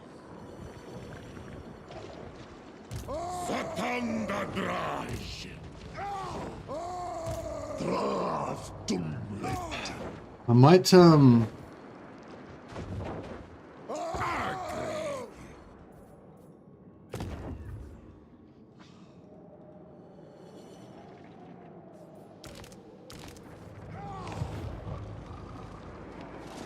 Ana Kubelu Gormispai! Sumazma! Vagaum Dottori!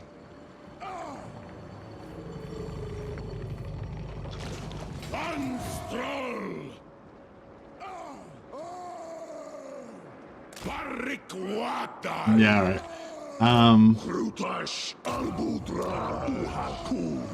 So yeah, these armies now are looking a bit vulnerable. We might get some of those I will. Hapgruatsardu! Dumleth!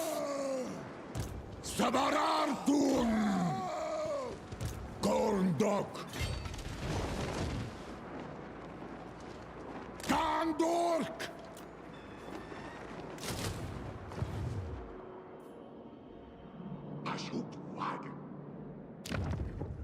This guy's still tier 3.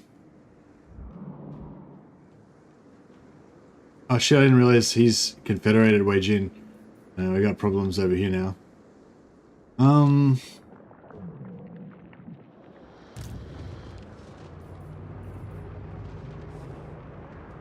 Anfa Grimazul. Awanrag.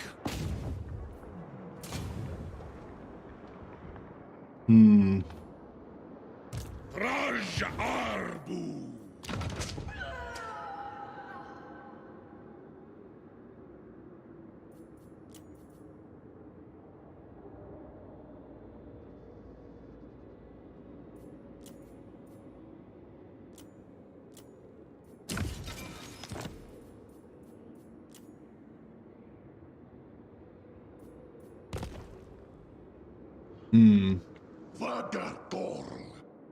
Yeah, we kind of need to get out of this situation now.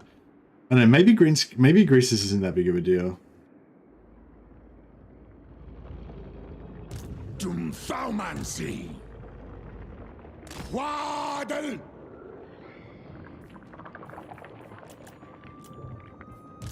Vagasu. Hashut Renkidren.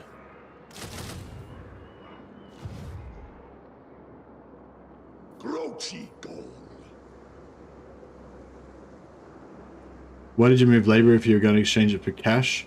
Oh yeah, true. I wasted some money there. So I took 2 out of. I think I took 2 out of. There was 1 and 2 out of this. 1 out of this one and 1 out of this one or something. Put it there. I should just move 1 from there to there. Would have cost me less money.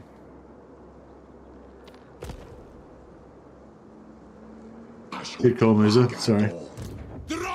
Bit of inefficiency there.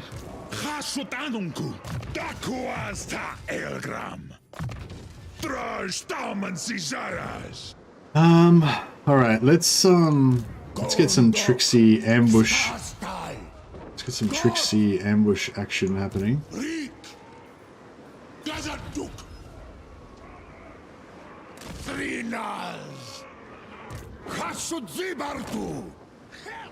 Grimas da Barartu Zul Unajar Bulastas Naitiwas.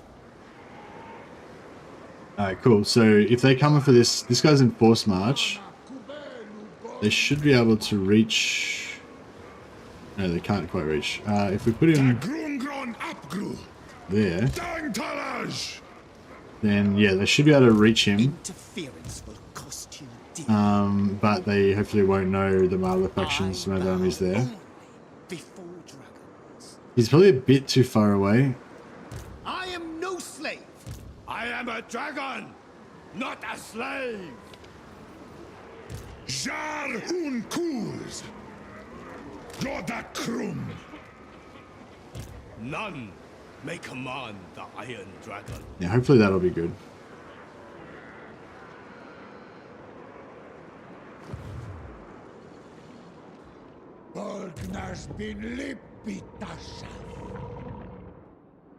Yeah, before when I was singing the praises of the Khazars, I wasn't really talking about how powerful they were.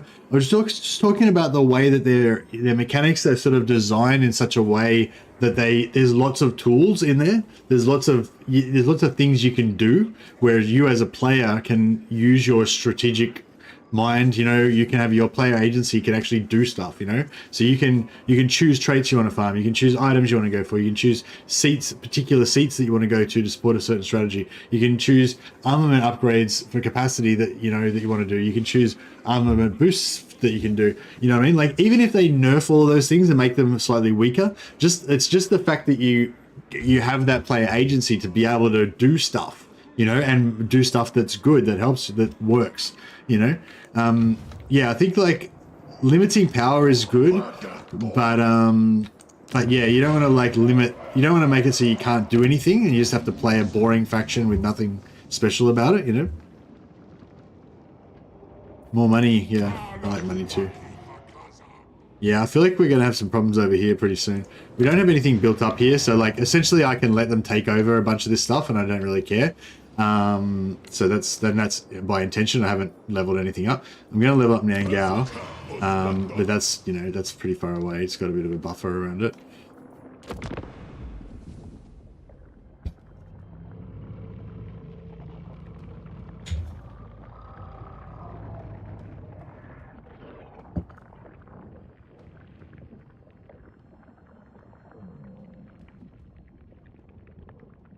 But yeah, I am, I know the longer that I played Chaos Dwarves, the more urge that I get to play like Empire or some other faction. But numbers are superior. Yeah, numbers are good because numbers give us more more capacity to capture enemies. Aha! You fool! Oh no, that didn't really work.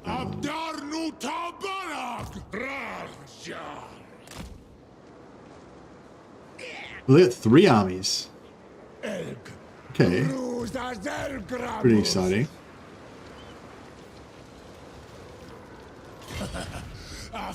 I'm going all in. I believe in myself. I'm going all in. We win or we die. That's the plan.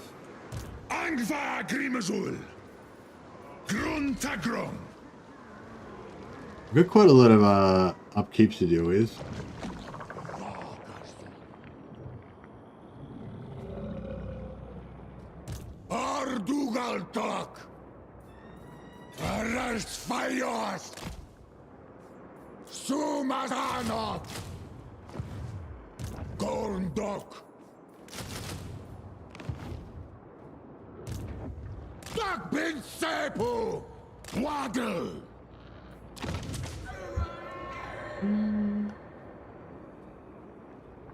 Yeah, we'll just keep spreading our labor in around those guys.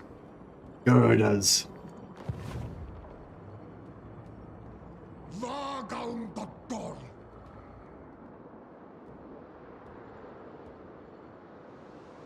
Oh yeah, is there, another thing I was going to ask is there anyone that normally plays only, like me, that normally only ever plays Immortal Empires, that's currently playing the Chaos Dwarf Realm of Chaos campaign, like for the storyline or whatever? And if you are, like, what do you think of it? Like, is it good or Agreg.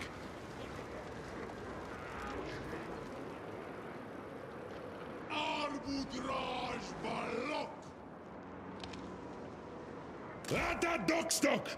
Zebartu Tabar as a Hashut! Dum Thaumancy! what was one of our towers upgrade? One thing I hate about it is it says like one of your it'll say like one of your seats was usurped or whatever, but it doesn't tell you like which one.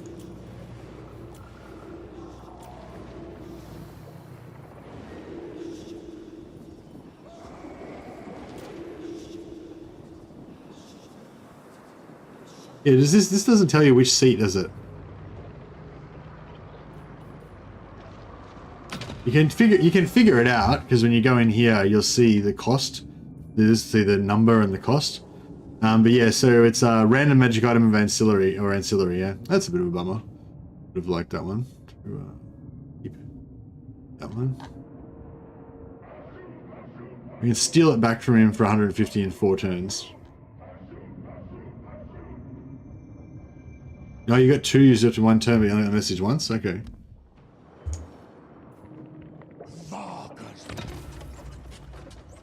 Where's our,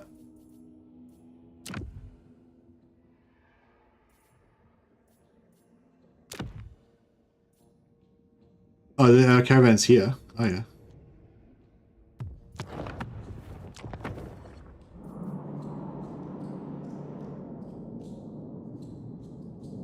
It's kind of cool because you can set up, also because you've got the caravans, you get vision on everybody, so you can set up trade. You can set up trade with everybody as well if you want. So what we've got here, we've got Hobgoblins, we've got Giants.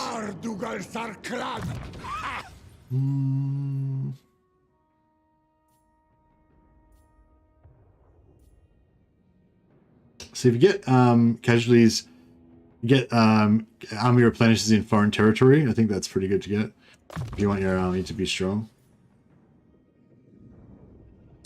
Kind of like the ambushes, I don't mind as long as you can like handle it.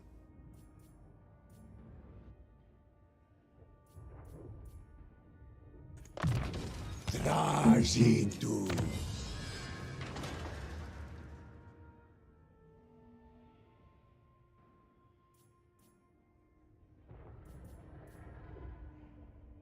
I don't want to spend anything on that at the moment.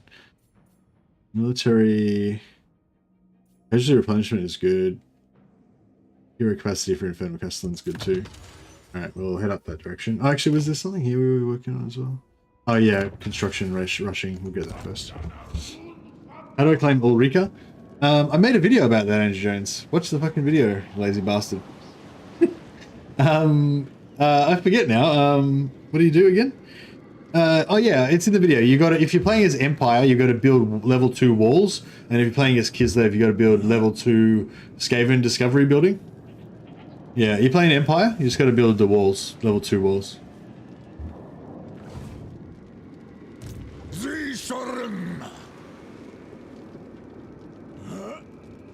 Oh, I'm sorry. You've got to level up first though. The walls, you got to have tall walls, 15k in the bank, but you don't get the quest until you get to a certain level. Yeah, I said it all in the video. I think, is it level 12 you got to get to? Might be level 12 you got to get to, yeah. And you've got to sign up for the Total War site, yeah. So you got to make sure that you've got the, make sure, like if you go into, go into your battles and set up a custom battle, and if she's not there to, if Ulrika's not in the custom battles, then you haven't got it linked. So yeah, so you got to get it linked first. All right. Okay, we got a mad ambush trap here. So much labor. Look at all this labor just floating around, waiting to be taken out.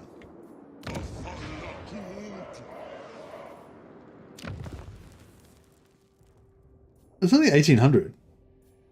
That's all right.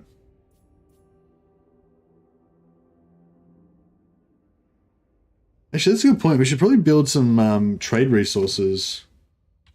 If we've got any that we can build.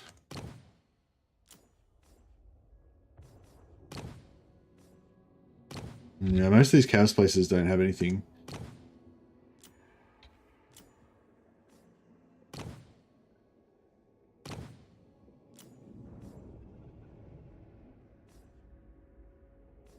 The Pomoy's got the marble quarry, which we need for production at some point. We've got iron in Wenchang. Terracotta graveyard. Man, both of those are actually really good. Where's Pomai? Pomai's a little bit too vulnerable. We're probably going to lose that. Wenchang's pretty safe. We'll probably head towards upgrading that.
Let's try and reduce that upkeep problems. If I have total access for game 2, it should work for game 3. Yeah, I believe so, yeah. But as I said, just go in and do a custom battle and check it out. If you've got Ulrika in your custom battles, then you've got her.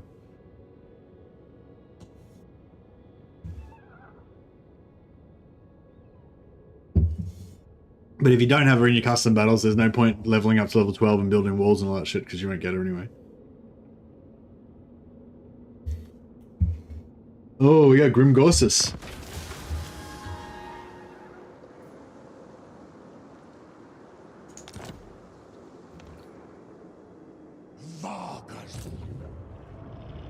Shite.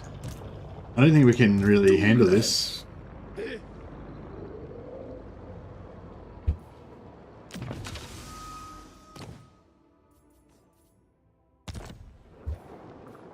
Grimgorsus is cold, yeah, he's here, bro. Shit. I don't think we can really deal with this.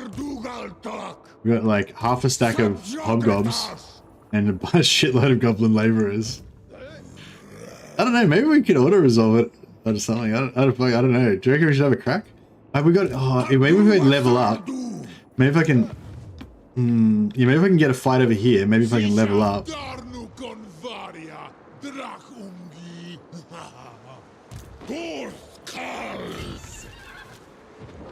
Oh, look at this mega fight. So many dudes.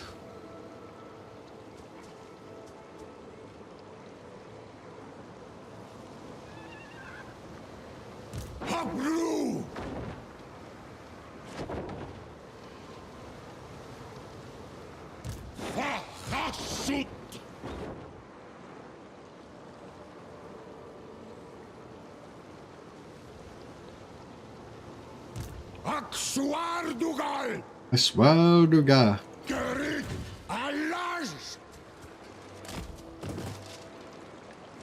Alright, beautiful. Now we got Zhatan coming in strong on that bad boy. Or that one. So then this guy is in like...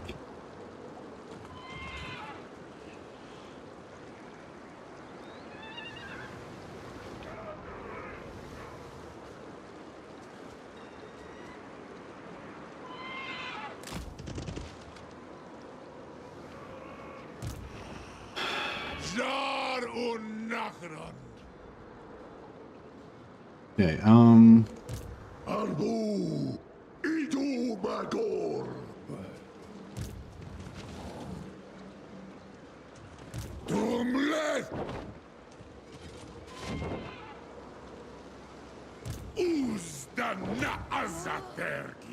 want to get this guy in there, but I don't know which...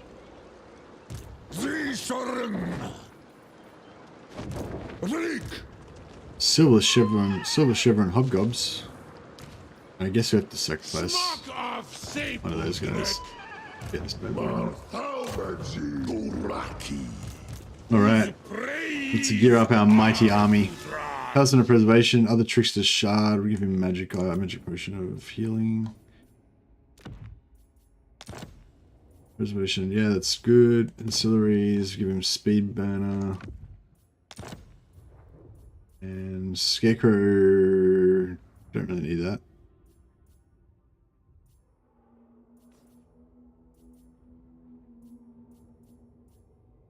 I don't really need that. Rating sacking, nope. Yeah, all good.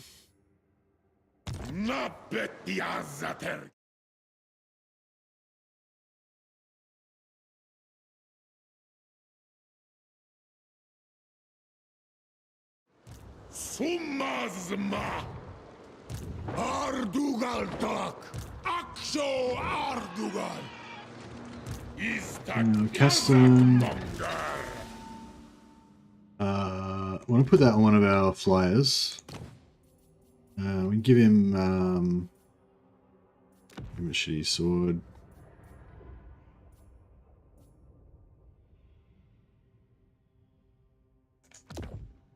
Those possessed amulets are not that great, are they?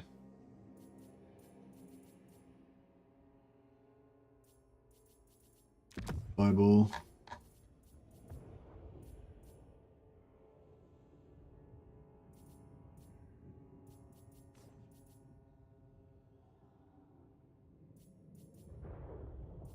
Alright, let's gear it up.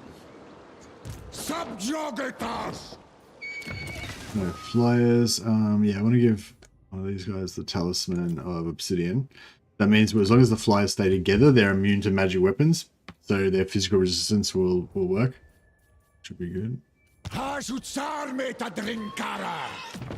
guy needs...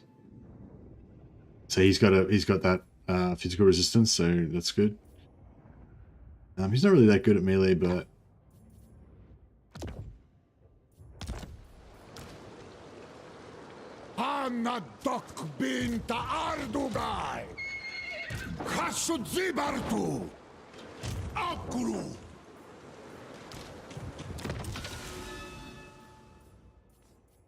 The trickster shard, enchanted item. Anything better we can give him? Or, no, that's good. Alright, I think we are ready. Let's do it.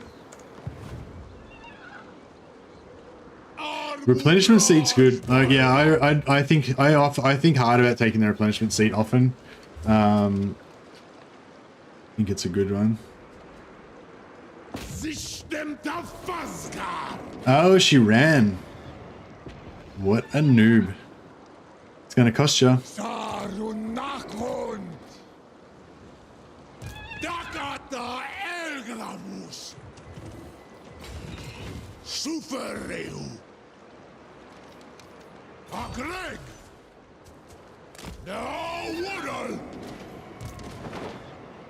Okay, this goes in forced march, so they can't run this time. And we've got all three armies of ours onto their 2 armies. Interference will cost you dearly.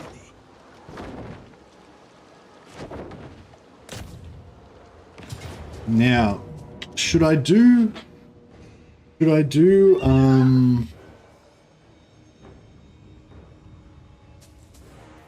I'm kind of thinking maybe I should do don't control large armies and see if that will let us. The only thing is then we'll have no magic.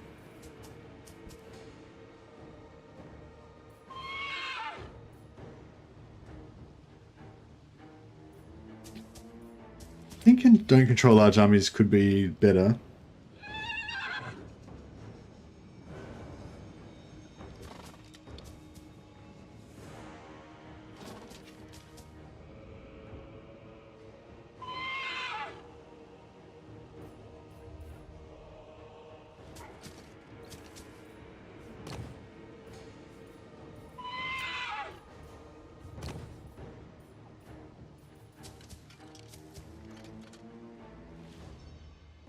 Control large armies and let the AI control 1 2 armies. Oh, really? Would that mean that all 3 on 1 them? 3v1, yeah, okay. This will be fun, actually. Oh, but the thing is, if I do that, then I won't get the... I won't have any magic, though. They'll have all the magic. Alright, this is fun. So we're gonna fight with 2 AI allies. I don't know, this could be a mess, but we'll see how we go. What Goblin Legendary Lord? There's no Goblin Legendary Lord. You just have to build the Goblin recruitment building, Nicholas, or if you capture one, you have to upgrade it to level 2. It's easy just to build it yourself. So just build the Goblin recruitment building. Use labor to rush it, so it only takes, so you can just rush it instantly. And then next turn you should get the Gorda as the hero, and he's very strong.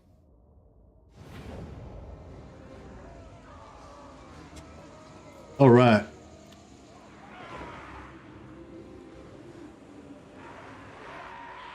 So our allies are coming on over that side. So maybe we should sort of aim to come over this side.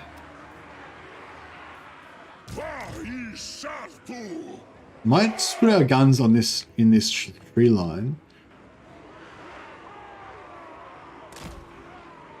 Oh, maybe we should probably just wait, shouldn't we? Wait till our allies come.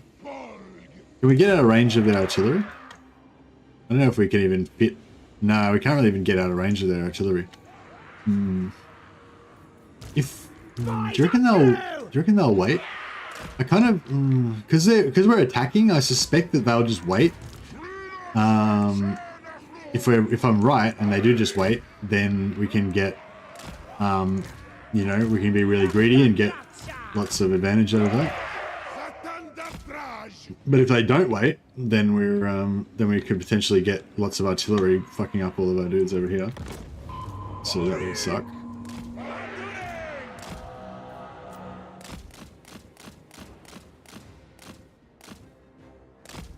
See if we can get some artillery wasting ammo going on. We've got regeneration on this guy, so we can even do swoop attacks and stuff if we really want to. 21 seconds. Alright, time to move up probably.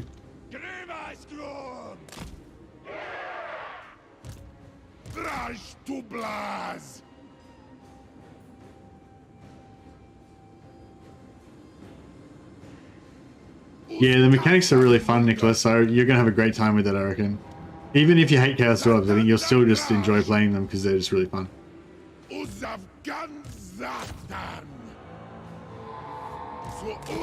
think that if people who hate Chaos Dwarves, I think you should roleplay as roleplay that, you know, even though the Chaos Dwarves like are all traitors to the Dwarven race and everything, you're like the one holdout that was like secretly loyal to the old god, to the ancestor gods the whole time, and then you're going to use your position of power that you've gotten by brawling to the top of the Chaos Dwarf hierarchy to now subvert it, and you're like loyal to the Dowie cause. Oh my god, my allies, all my armies are going to get destroyed because they're going to be controlled by the AI. It's going to be horrible. I feel like that's pretty much what we're looking forward to here. If we can just shut down this artillery, then we might be alright. He's getting in there. Oh, did he just smash? I think he just blew up one of the artillery pieces. Boom. Alright, 1/3 of the way there. Look at the massive forces arrayed against them. Fools. Can Chads vassalize? Chads can vassalize if you level up there. If you take all of the options in the Tower of Tsar. You have to max out the Tower of Tsar, get all the way to the top, and then you can. There's an option to take a seat that confederates. All right, we've successfully stopped this. Stop this artillery from firing all this time, which is great. I can't wait till one of our casters flies in and drops a massive... Imagine if like right now, Flamestorm would be great. Let's see some Flamestorms.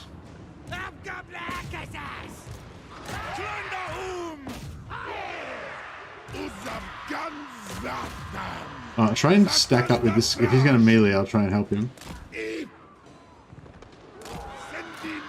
Oh man, Flamestorms in there would be really good. Try and disrupt these Iron Hail Gunners because they're basically like the their version of the blunderbusses, so they could do massive damage to us. Oh, there's their artillery coming in. The artillery should be firing on this blob. They don't. There's fools. Alright, beautiful. Yeah, all I need to do is shut down the Hail Gunners. They can handle everything else here.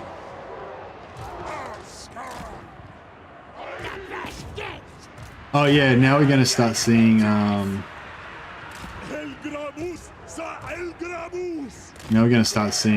more allies coming on from over there.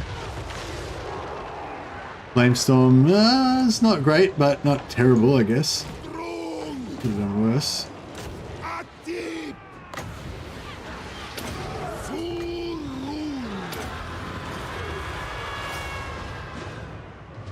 Yeah, we need these firing into here.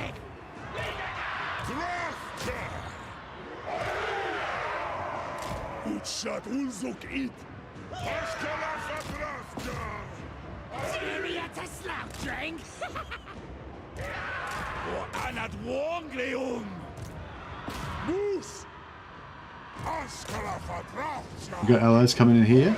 No, I don't think anything. Nothing's been completely wiped out, and nothing's made it off the battlefield. So I think there's still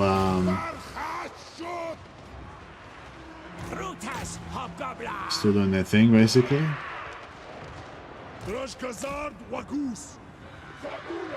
I'll let them come back if we can, like those ones, because the longer they take to come back, the more time we're going to have with a massive numbers advantage before these allies start coming on. Okay, that's getting obliterated. Hobgoblin Akashas! Drums, boys! Utta Kalabrignatu! Ora Argal Faruto! Oh, boot! Alright, I might need to fly over here and start dealing with that to slow them down or whatever so that we can max out. Oh, these guys didn't die. Drafjan! Mahito Damak! What? Drunky boy! Mahito Damak! Can't wait till that guy just eats a face full of blunderbusses.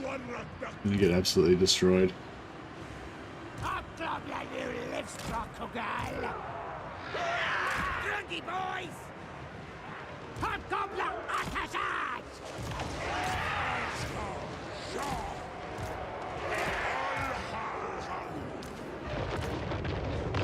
Oh, here he is, Dragon Boy.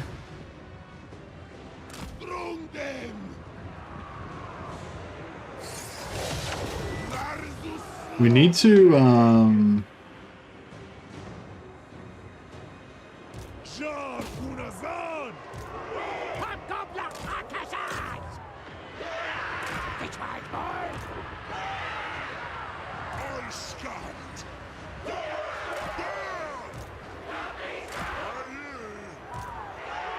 yeah, we need to, I wanted to really destroy as much of this stuff over here as we can. I don't really want him to die before he needs to because, bit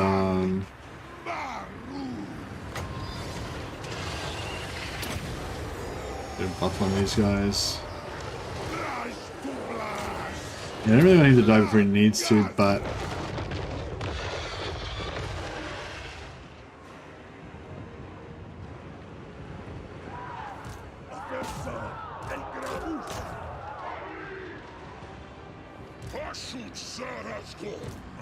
Hobgoblin Akashas! I'm gonna start trying to get set up for this now. Agreg! Azul String! Gaza! Ashkala Fatrafja! I'm shooting a fair bit of friendly fire going on over there. That's okay. What's up? Hobgoblin Akashas!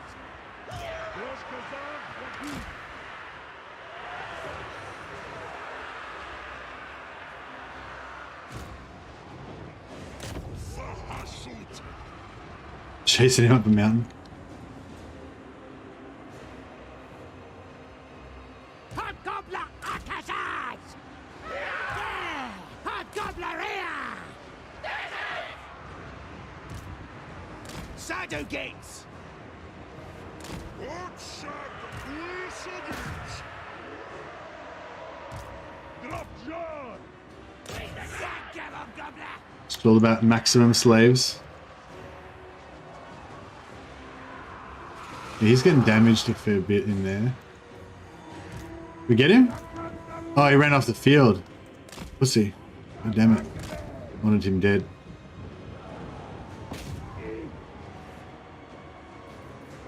Wait, some! Count on those kids!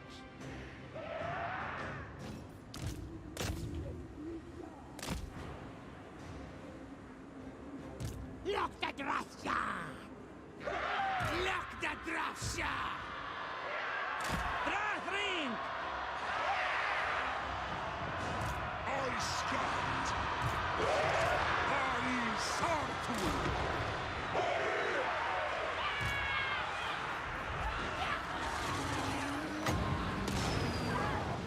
A bit of a defense buff in there again.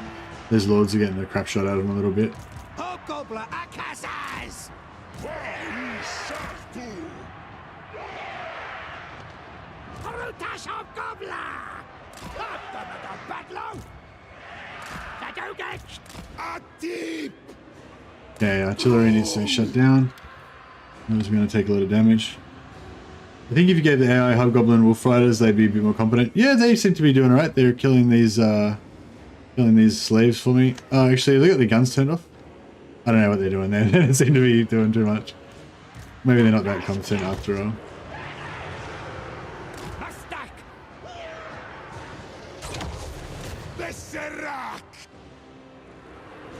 And we worried this lords like Westman is gonna and Nataku are gonna get wrecked.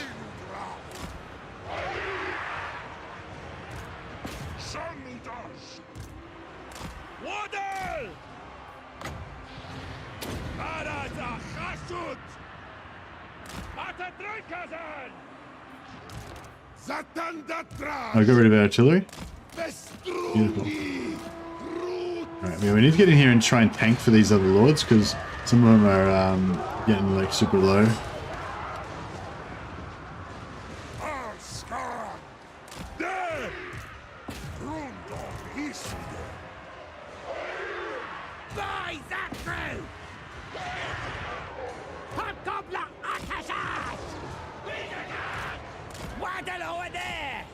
Northern artillery.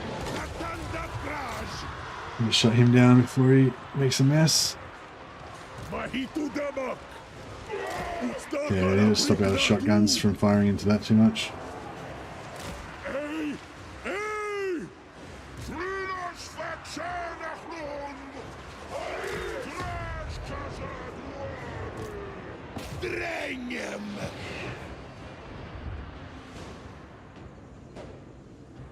Now it's good that our artillery is trying to shoot at our artillery. They won't get, imagine they won't get too far with that. Try and annihilate as much of this stuff as we can. Alright, trying to get as many kills as we can get.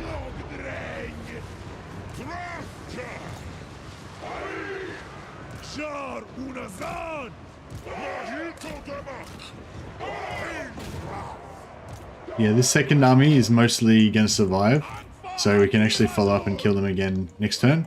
But if we can get as much as we can, if we can get as many kills as we can right now, that would be ideal, obviously.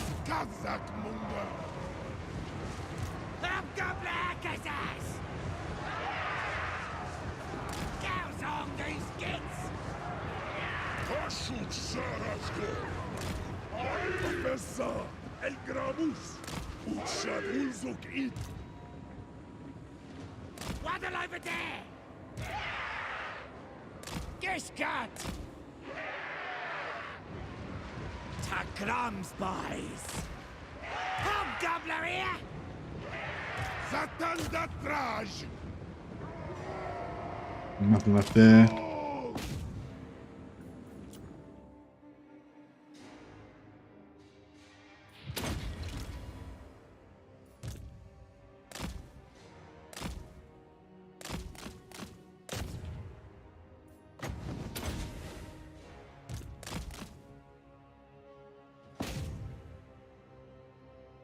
Shoot these guys. No. Alright. Big damage on the lords. Yeah, that's okay though. We can switch some healing potions around and fix them up in the next battle. Hopefully. Oh no. We got lag? Going on. Excellent connection. How come I got no screen?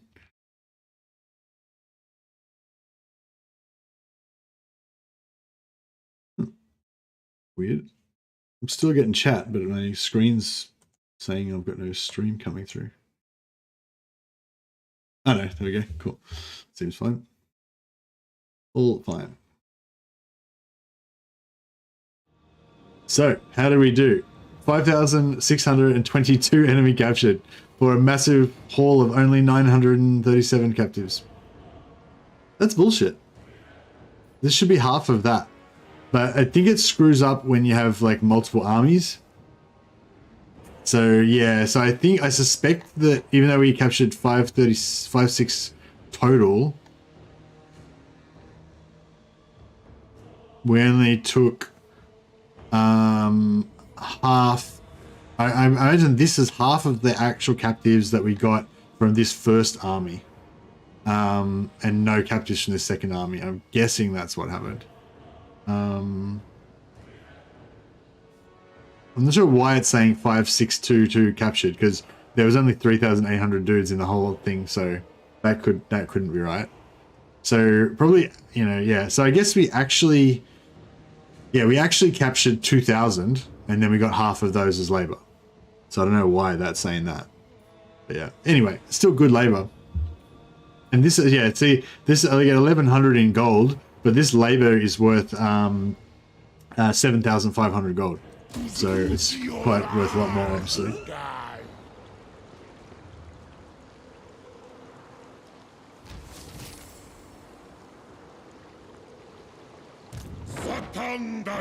Okay, so this is cool. So now we can kill this guy, and then we can trap him in here, and then attack him with one of these other lords and get his lord skill on one of the other guys. Arcane item gained enables frostbite physical resistance 20%. What the fuck? That is sick. Okay, so where did we get that from? Was that from the convoy? Tecton Ironforge, yeah. Bay of Blades. Banger item. Yeah, that's really good. Fuck, it's like, which item is the best? Maybe I do need to make a third. Maybe I do need to make a third video. Let me just do this for a second.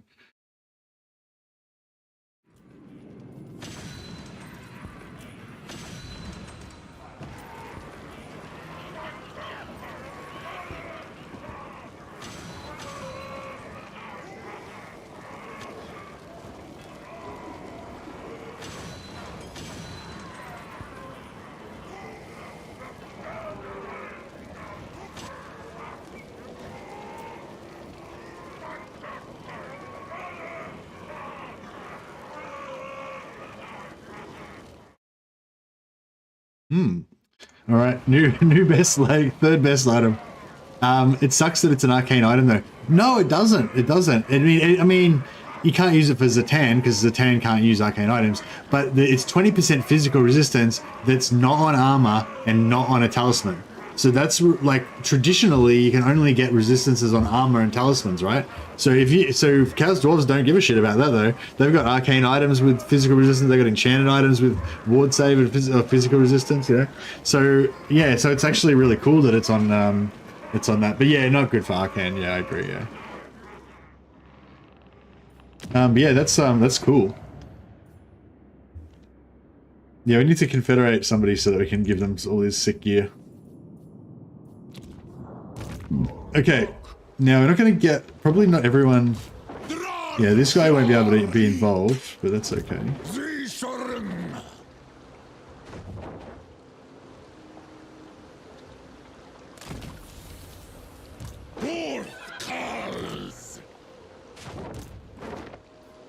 Okay, so we give this guy a potion of healing. So he needs a quick heal. Oh yeah, I don't know why I gave the healing to Zhatan. Zhatan doesn't even... Zhatan's got regeneration, he doesn't even use it.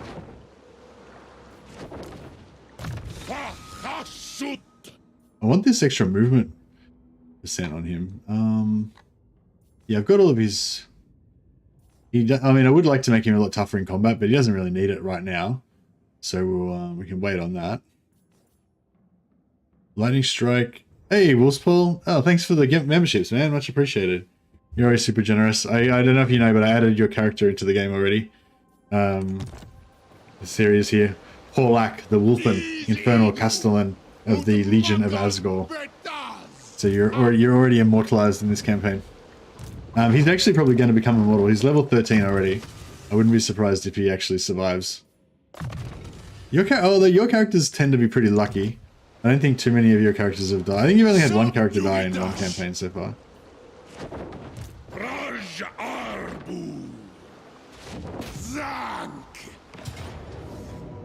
Oh, look at all that fresh labor. The wolf strikes again. Awesome. Now you're awesome, Wolfswall. Thanks, buddy. Appreciate your support again, as always. And yeah, welcome to our new members. Yeah, it's really cool actually, because I understand that not everyone can afford to pay a membership or like a recurring, like, you know, recurring fees like every month is a shitty thing, you know. I understand that, so I don't, you know. But but on the other hand, like I love members, like I love having members. I love it, like how the members have got like the custom emojis.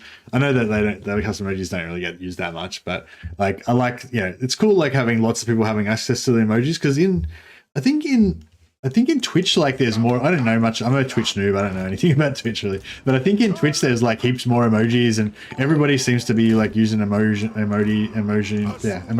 or whatever, emojis and stuff all the time, and it makes it feel a bit more kind of festive, I guess. So yeah, it's kind of cool, because like all the guys that gift memberships all the time, which is, well, mostly Wolfspaw, I gotta admit, but a lot of other people have gifted memberships as well, and it just means that there's like, it means like everybody can kind of get involved in that whole like, you know, custom emoji stuff as well, which is cool. Anyway, emojis are cool, basically, was the short version. Support the supporters, exactly. Yeah, there you go. Cluck Monkey, Neutral Wanderich, and the Bugmans. Who invented the Bugmans idea? Was that Jesus? Can't remember. Somebody. So yeah, there's a channel on my Discord where you can suggest emojis that like custom emojis for YouTube. So if you got a good design or whatever, just best to put it in 48 by 48 pixels or 480 by 480, and just chuck it in the So go to my Discord channel.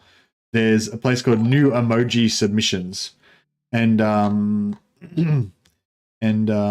yes, and it was Jesus that submitted the what do you call it, the Bugman's emoji. So thanks for that one, Jesus. I think that one's also a successful emoji. People seem to really like cheersing with the Bugsman. I wish all my other emojis were as popular. I feel like I make shit emojis because people don't like them as much. But I think we've got a good one now. I just realized the battle's been active that whole time I was talking. I completely forgot that I was in a battle. Luckily, we didn't die or anything. God bless you, Jesus. Exactly. Cheers. Just realized you can play Chorfs like Bretonia. Hordes of Hobgoblin archers plus lords because of no supply lines. Yeah, exactly. That's what it's all about, heavy metal. That's what we're doing right now, bro. Get into it. Get on board. Join the party. Buy my beard. Buy my beard, yes. Indeed.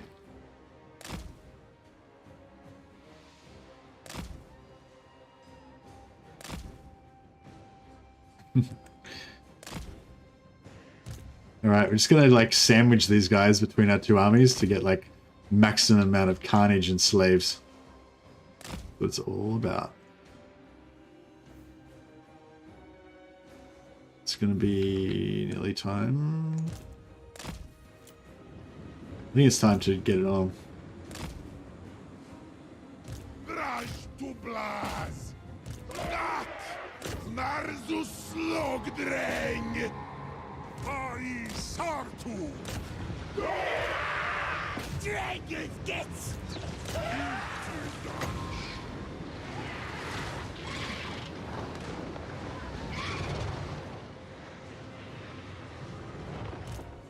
Try and take out these cavalry. Oh, bro, this guy's fucking laying down heavy magics upon us. It's not good. Alright, their archers are melting under the power of our mighty spells. They're going pretty hard on this magic nonsense. I should have waited till these guys are in position.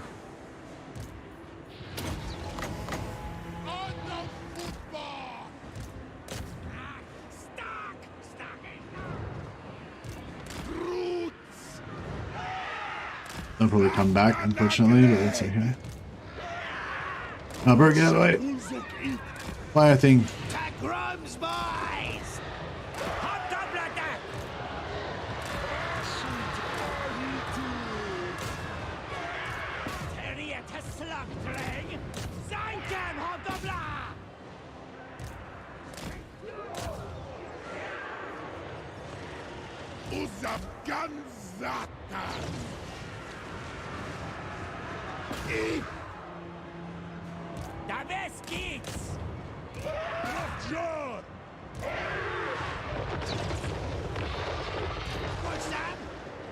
And this spellcasting is not Not digging the store casting too much. Speaking of spells, I could probably chuck some down myself, couldn't I?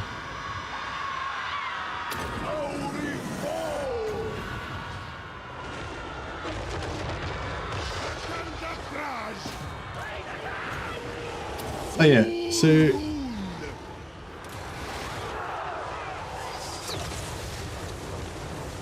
melee defense, yeah, it does nerf our melee defense, yeah. Somebody was asking whether it actually worked or not.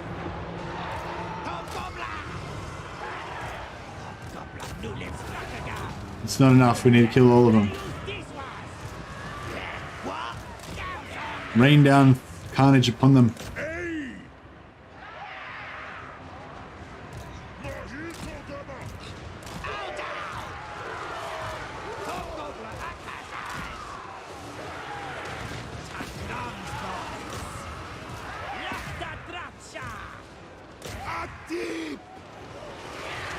This guy needs to stop taking shots.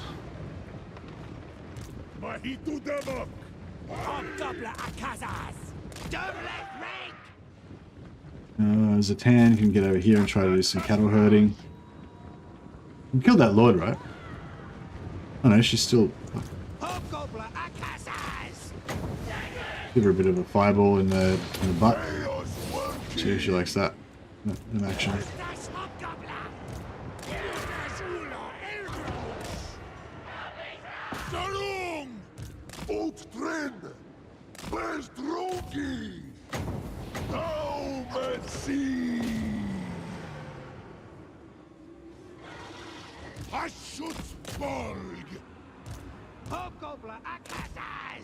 We get her? No, she's not stopping for no one.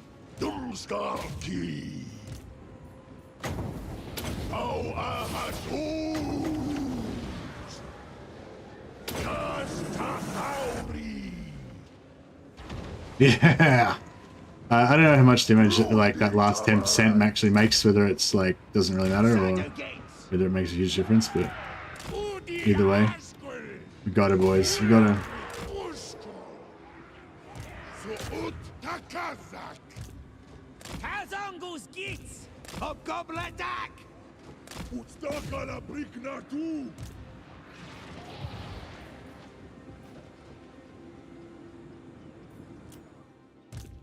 Oh, I should have spread my slaves around, I just realized.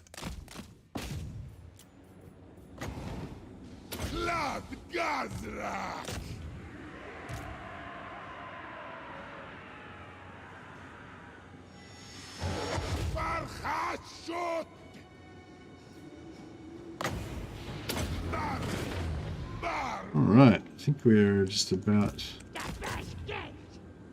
good.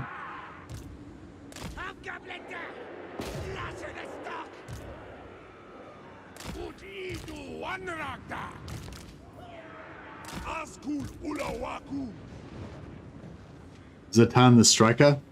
No, I don't think I can retain. I don't think I can rename the. Don't think I can rename the usual. I am using the unique guy. That's him here, Gordo's Backstabber. He didn't really have much to do in that battle, though. I mean, he was in there doing something.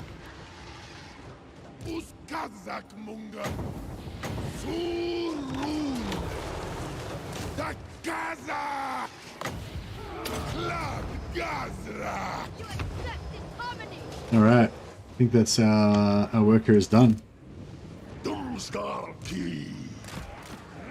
There's one guy left. We've got to get this one guy. This guy's integral to our slave efforts. We got him. Hey, Wolf Paul's using. So we got food. We've got Mercy Rants. We've got the Bulk Mercy, and we've got Bugmans. Have a Bugmans.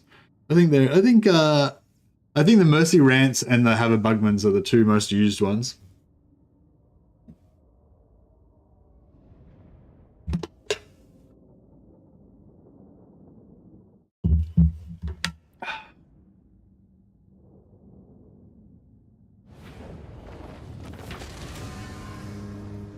$684. That's another like 5,000 gold probably worth of slaves. It's pretty good. And of course, I didn't put because I had my slaves all messed up. I didn't actually put enough in the right places. But that's okay. And now we can trap. This guy can't get out of here, I'm pretty sure. Yeah, sweet. So we can just move this guy over here. And then move Zhatan to there. And then we've got him. He can either sit there and die. He can sit there and die next turn, or he can die. He can attack us and die over the end turn. Either of those things works perfectly for me.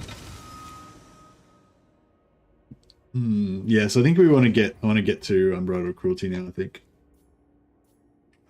Should we go for? Yeah, I think we're going to go for Lightning Strike on this guy, just for when we deal with Grimgor later on.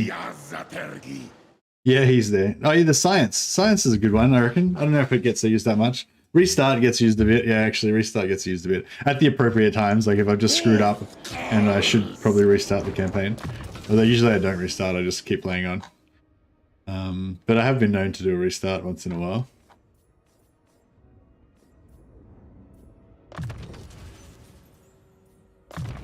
I like this always ready. Reload time reduction is cool, especially like the more reload reduction you get, I think the better it becomes, because it's like a flat rate. It's like a flat increase. It's not like multiplicative, I don't think. Like obviously the percentage is, you know, multiply the percentage kind of thing, but it's not. But the bonuses stack together additively, which is pretty cool. You tend to enjoy the rants. I'm glad. I feel like I guess most people that are here don't kind of enjoy the rants a little bit. Otherwise, they probably wouldn't be here anymore. And the Taku. Which campaign? Wolfric versus Chaos Dwarfs, Kislev with Ulrika, or Knights of Kalador versus Chaos Dwarfs? I don't know. I'd probably, out of those three, I'd probably go Knights of Kalador. I mean, that would need, none of those would be my first campaign, but out of those three, I'd probably go Knights of Kalador, yeah.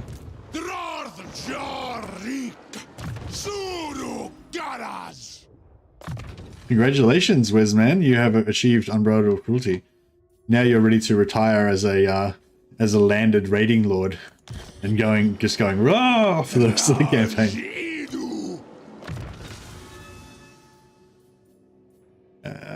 Some scouting, some magic, burning head, beautiful. Yeah, I'm really liking Law of Fire now. The change to this Firestorm, I feel like just makes it a lot better. Okay, so over this side we've got no magic. We've got these bad boys. We've got one unit of them. We've got a unit of Immortals. Oh, I don't know. Is that enough? Probably not. I've got a video on my channel, Nicholas. Check it out. Oh no, that's a different one. Sorry, no, the Gordas. You just have to build the Goblin building. Build the Goblin building, and then that starts the quest chain. So on turn one, just in any free slot, just build the Goblin building. Use labor to rush it, so you get it built instantly. And then at 1 or 2 turns later, you'll get the quest, and then you have to build 8 units of goblins to get him.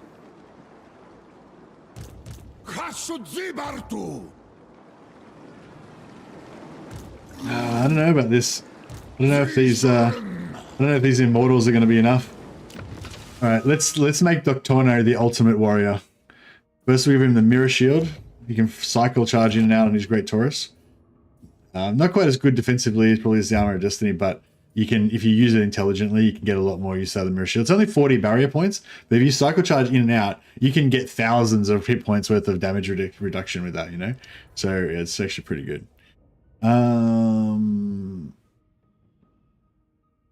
Melee defense is for shit. Executioner's Axe has got sundering attacks, so that could be interesting because we've got a lot of non-armor piercing. So if he uses his sundering attacks to get in there just as they shoot with the arrows, that could be good. Alternatively, we give him Fencer's Blade, so he actually has a bit of melee defense. Tentative Talisman Preservation.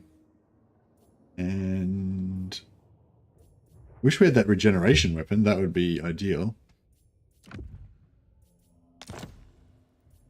And we'll need speed.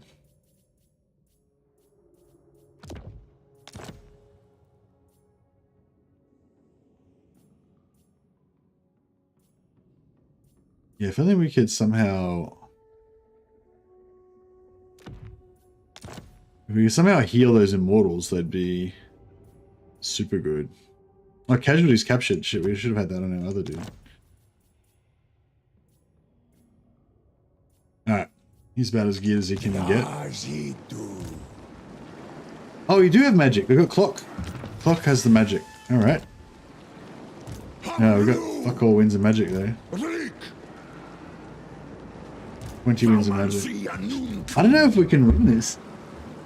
And I don't know what else they've got in here, you know? It could be real bad. I'm just... I don't know. I can't let go of the idea of wanting to go and get them though, you know? Oh, arcane item. Yeah, right. So we give him Everlasting Glacier. Oh, we can only give him one or the other. I guess give him Crown of Skulls. Give him regeneration.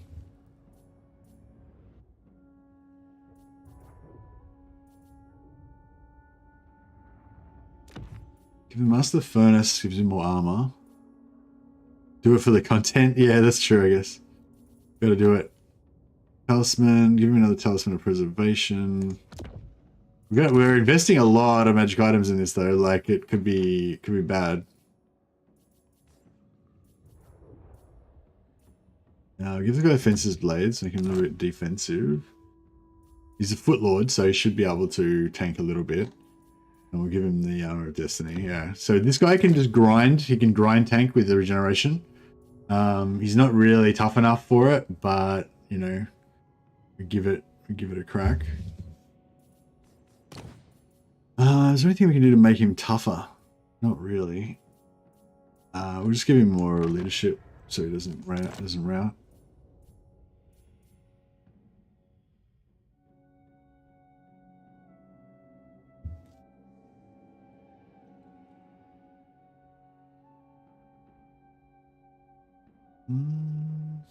Actually, I might give him...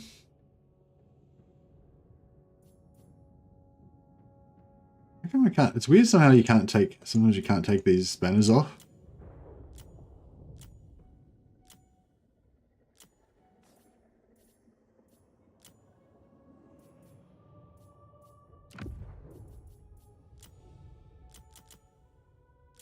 Oh, okay, so only lords can have it.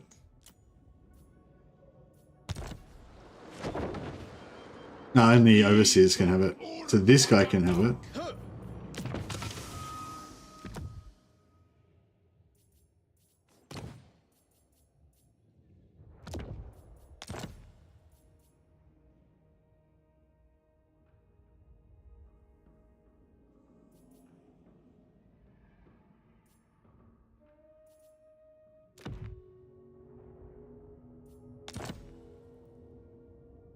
His Lamassu map is... Who's Lamassu map? He doesn't have a Lamassu map. He's only got a shitty bull map.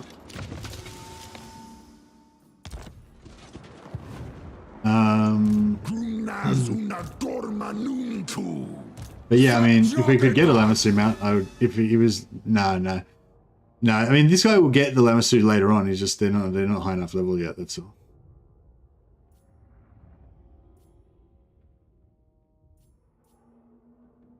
Talisman of Obsidian. I don't think they shouldn't have any magic. They shouldn't have any magic weapons, should they?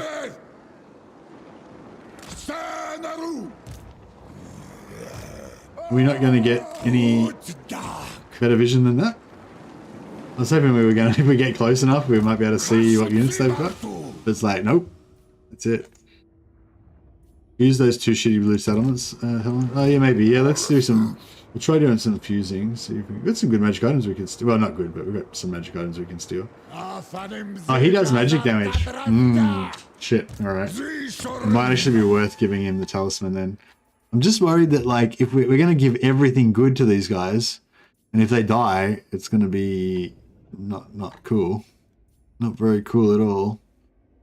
So yeah, we're giving the talisman of obsidian. That basically does the same thing as what the Lamassu does. It negates magic damage, magic attacks.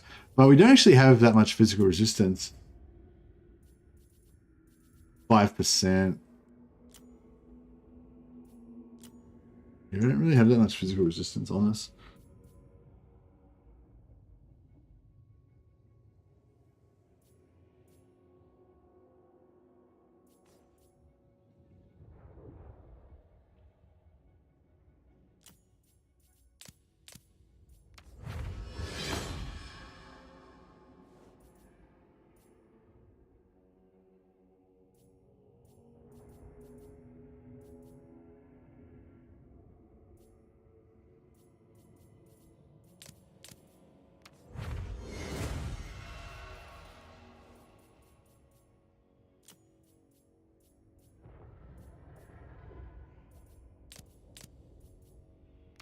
tend to get heaps of ruby ring as a ruin for some reason. I don't know why.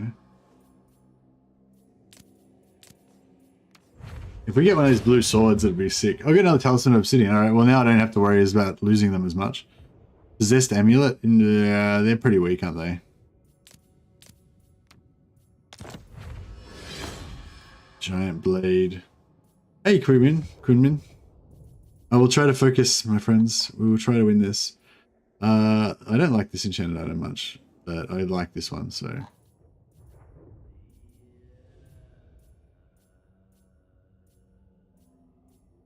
Alright, well, I think we're about done here.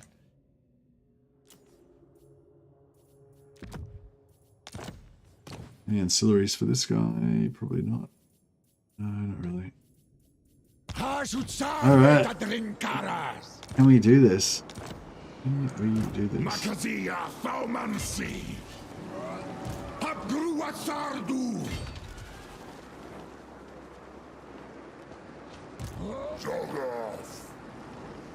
Asumor Angas Lock Dantalaz Aksuardugal Arbat Hula Doctor Aftramas God Dromadrazul. Oh, we can auto-resolve it. Oh, what do you think? Should we auto-resolve or should we auto-resolve or fight it out? Oh, this is a hard one. I don't know. Take the auto? Oh, yeah, I know. But there's so many slaves. Alright, yeah, no, we should go to the auto, yeah, for sure. Too risky, because they could have another army, and if they, yeah, there's a lot of setup for that, but that's alright. We probably did a lot better in the auto than we would have if we had to put all those items on, so. And just about said fight. Yeah, it would have been a good fight, but we didn't manage to steal anything, unfortunately. Oh! Indubitably. Damn. Anfa Grimazul Utomita Sutal Senerwut Ardugal Talk. Yeah, it's just like because we can only see to here, right? So they could have like 3 armies right here, but these armies, if there's 3 armies right here, they can't do anything because all they can do is force march over here and they can't do shit. But if they've got another army here that's not dead, then these guys can like force march over here and then initiate with this guy, and you know it could be bad. You know, that was the safer way to go. Plus we're pretty fine on slaves at the moment anyway, so can't get too greedy. Doomskullki Gata Krum Zibartu da Baraza Hasut. No, if you walk into zone of control and declare war, nothing happens.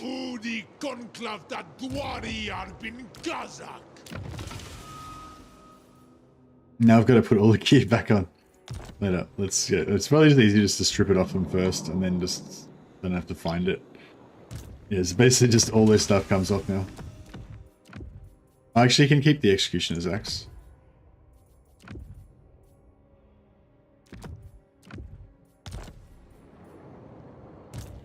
Doctor, no. Doomleth.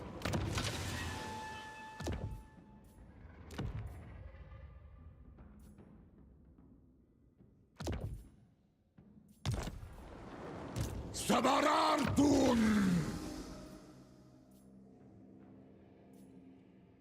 Actually, you can keep all that stuff.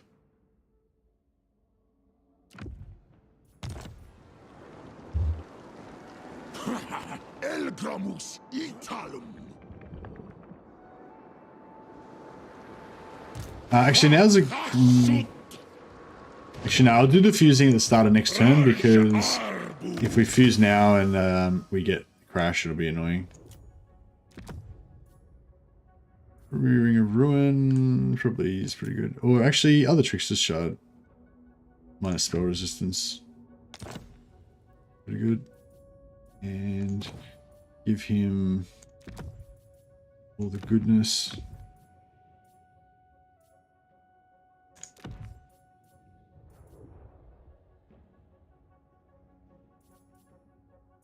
Hashut storm. If you get low on unpaid interns, Skaven is the best faction to get volunteers. Yeah, Skaven's pretty good. High, really high amount of units in their armies.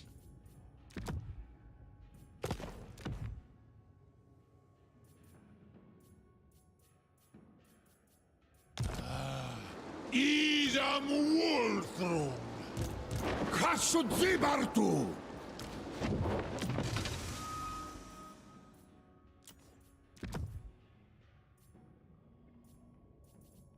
Man, this guy's beast.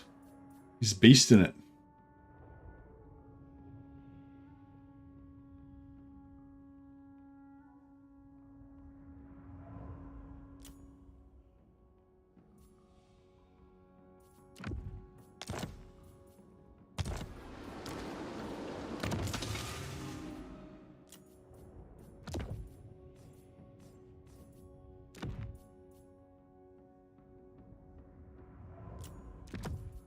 Actually, no, he doesn't need that. Or that, really. Probably... Yeah, this guy's like really high level now, and nearly level 20, so we don't want him to get suddenly carket when he's on the cusp of greatness.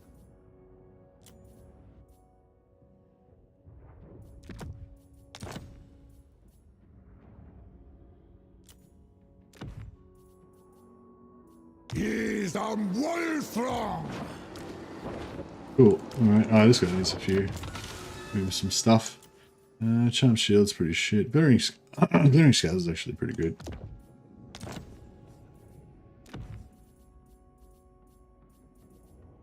No, they're all good.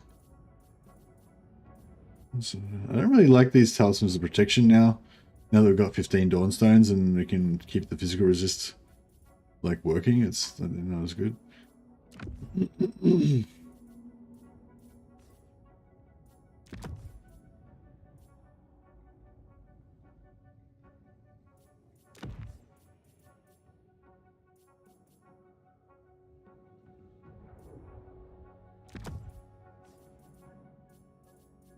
Actually, that guy's like, actually, yeah, we'll give, actually, yeah, give him that. But we'll switch it with this guy.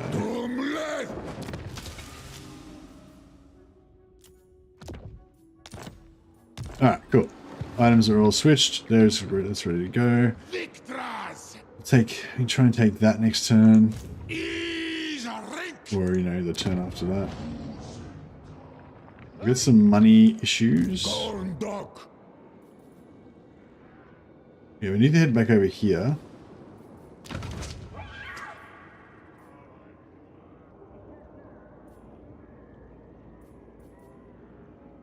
To go 1, 2, 3, 4, 5, 6, 7, 8.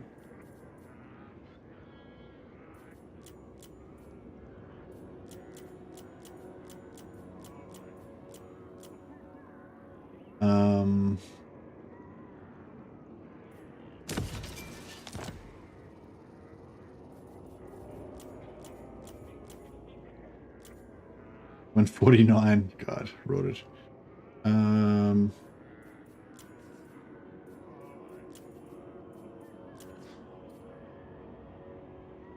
And just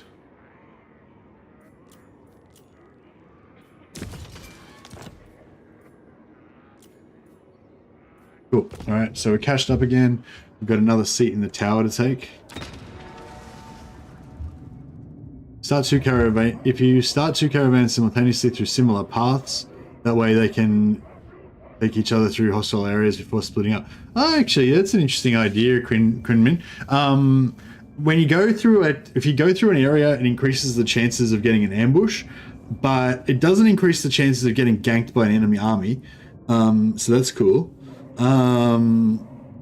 Yeah, but yeah, that's an interesting idea, actually, sending in both of them on the same path so they can kind of like help each other fight their way through. That'd be cool. Hey, Siltus, favorite CD roster colors? Greetings from Norway. Hey, greetings from Australia. I don't know, man. I really like all of them. Like I like Drazoth's classic gold and brass and red, which I think is just classic Chaos Dwarf colors. And I kind of like Drazoth for that reason as well. Like especially when you first get him and he's on foot, he just looks like a little Chaos Dwarf, you know. Like if you really like normal dwarfs, just like tough little dudes on foot, you know, then Drazoth is like kind of like that. I reckon he's just like the evil version, you know. And I really like the red and gold, but I really like Astrogath's red, black and brown. I reckon that looks really cool as well. And I really like the blue that you get with Zhatan as well. But yeah, I really like all three of them basically. But I'd probably say Zhatan's my favorite, Drazoth's my second favorite, and Astrogath's my favorite, the brown and black, and the red and gold's the classic Chaos Dwarf red and gold's my second favorite, and Zhatan's probably my third. Although I really like Zhatan's as well. I think the dark blue, like they did a great job on all of the theme colors. They look amazing, I reckon.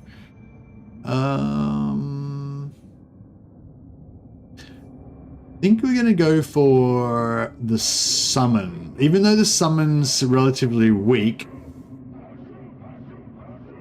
Oh, actually, that's only 50 meter range. But that's still kind of good. If we go for the summon or we go for the Wrath of Zar. The Wrath of Zar is good for killing stuff. But, you know, sometimes that breaks things and then, you know. Whereas this gives you another thing to chase with, which is cool.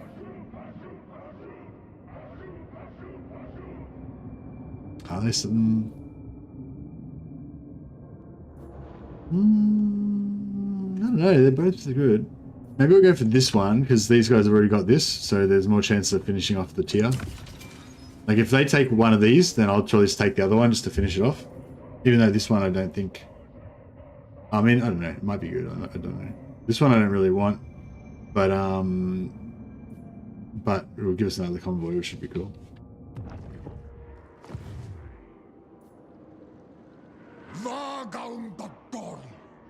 The Great Taurus. They should get sponsored by Red Bull. Because the Red Taurus. Great Taurus, I mean. Makes sense, right?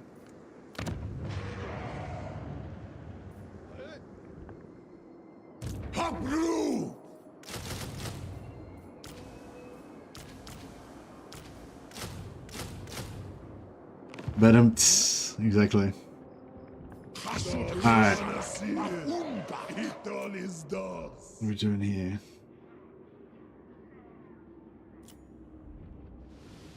Fortress. Can we can't really build anything with materials, can we? Oh, we've got Taruk capacity. No, yeah, we do. Let's go. Hated. Yeah, hated's good. Nah. Stubborn. Oh, stubborn. That's what we want. 10% physical resistance. Hey, Garrett Rushford. Is there a way to area attack with artillery? Seems like Dreadquake mortars love glassing friendly units.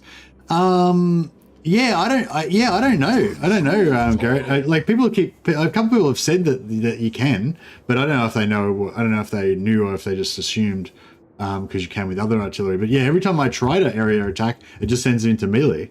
So yeah, so I mean, normally it's alt. Is it alt? I think normally it's alt right click.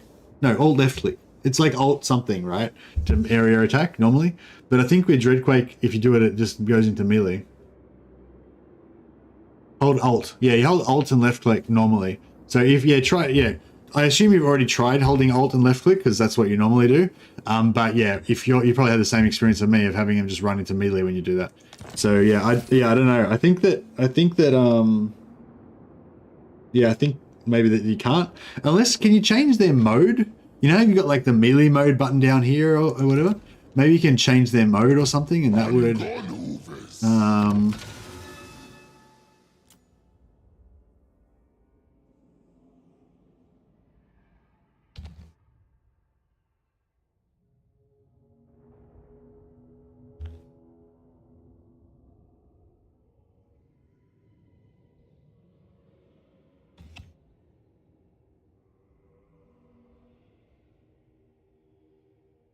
Garrot Ratchet Hoof. He shall bring you glory, Garrett. Thanks for the super chat, man. Much appreciated. And yeah, good question. I don't know the answer to that. If anyone else knows, tried using alt, yeah, and they just charge into melee. Yeah, I had the same problem. Yeah, I don't know. I don't know if there's a solution to that one yet. But yeah, that's the only thing I can think of is to try Try the melee mode, you know, the melee mode button down the bottom. See if that makes any difference. I haven't tried that yet.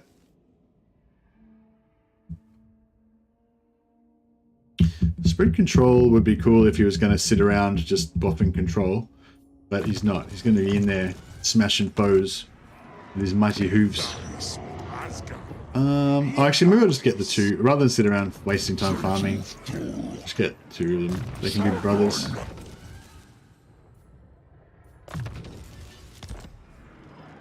Iron Demon one's the best. Yeah, Iron Demons seem pretty cool. The Iron Demon, the front part shoots automatically, doesn't it? And if you just sit in there, it'll just shoot the stuff, right? I'm going to change this to a factory. Actually, we don't really need armaments that much, do we? I suppose we want to upgrade these things eventually.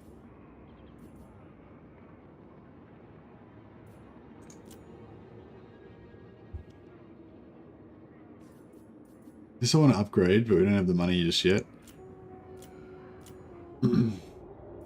Yeah, I'm gonna start getting the slaves everywhere now so that we can start getting more stuff.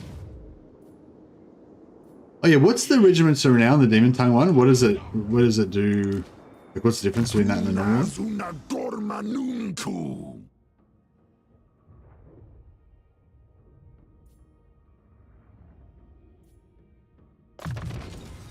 Dibnin Makaz, Zishorim.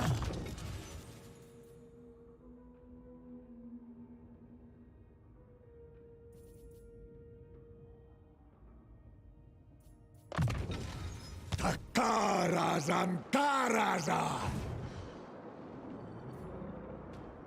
There it is, the holy wine. Not far away now. Convoy dispatch. All right. We got Troll Fjord. We got Karen Car. We haven't done Crystal Spires or Silver Tower. I don't think that you get good stuff from them, but though, and all those areas are red up there now, so that might be a bad idea. So maybe we should head to just do the shitty ones that we get from Greases and stuff.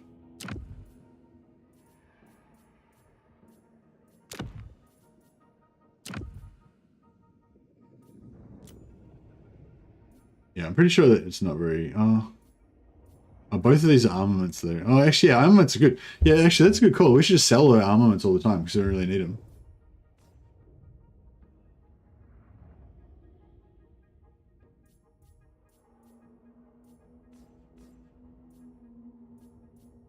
We'll go for the labor though, not the money. Because this labor is worth about 4,000 gold, whereas this is only worth 3,000, and this is quicker. See if we can get there. Don't I get flamethrowers? Isn't the Iron Demon a flamethrower? Which kind of, no, it's sort of like a flame cannon-y sort of thing, I guess, isn't it? Alright. It's all coming together. I wonder if the Iron Dragon's gonna try to run the gauntlet of our armies, or if he's just gonna eat it. Ah, here we go. Yeah. Yeah, I think we might have to give up on Shenyang for now. Head back over. Well, actually, we could probably just... Oh, we'll just occupy Shenyang. Where the fuck did he come from? Oh, no, this is my... Oh, no, right. This is my caravan. Yeah, so he... Yeah, so this is... So caravan time's over now. Grimgor's just camping... camping Zarnagra and just killing the caravans as soon as they spawn. So there's basically no point. But that's a good incentive for us to go and kill him. Let's give more experience for the caravan lord. Yeah, I'm pretty sure they do. Yeah.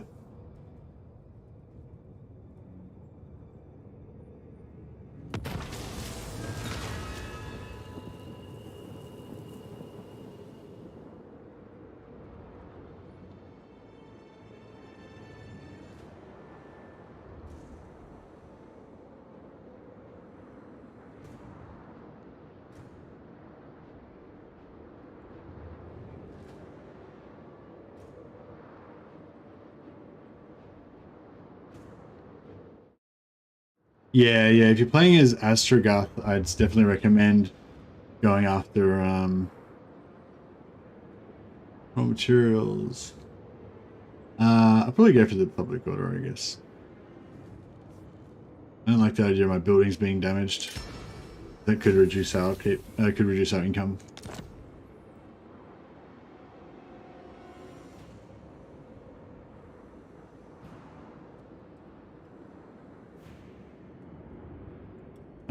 Yeah, that's right, Garrett. Yeah, I did a video about that as well. It's called like Chaos Dwarf nerfed caravans or whatever. And also, if you check out my first Drazoth campaign that I played, I was like demonstrating that. I think I got about like 9 or 10 caravans by turn, about in the first 30 turns. Like starting from turn 3, you get like a heap of caravans in the first like 10 turns. So just basically just camp your capital and just get caravan after caravan after caravan.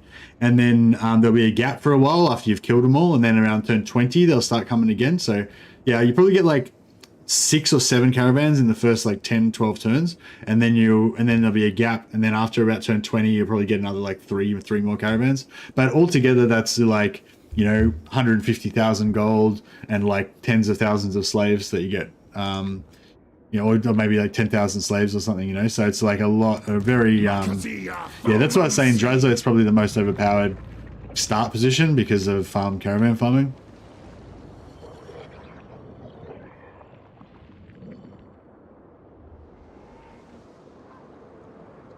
Chaos Dwarfs only get half the money from caravans. Everyone else gets double the amount. No, more. Everyone else gets like 2.5 times as much money as the Chaos Dwarfs.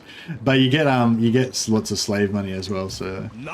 Oh, this prick went into the water. That's right. We can still get him. I heed only my father's decree. I am a dragon. He's in force march, yeah. So he can't run. Rick! Dakata Elgramus! Aksuardugal Rick! Sabarartun! None may command the Iron Dragon. Khasudzibartu! Alright, I'm gonna... Achgreg! Whose praise are Budraj? Nati was off! Check out their little boats with the cannons on them. They're classic Chaos Dwarf. Kind of comical, kind of evil.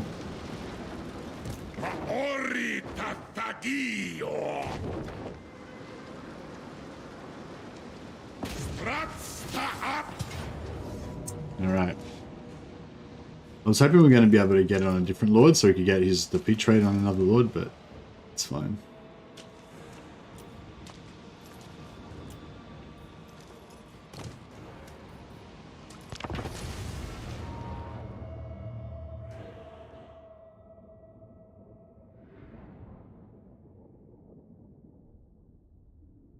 What do you mean, Andrew Tobias?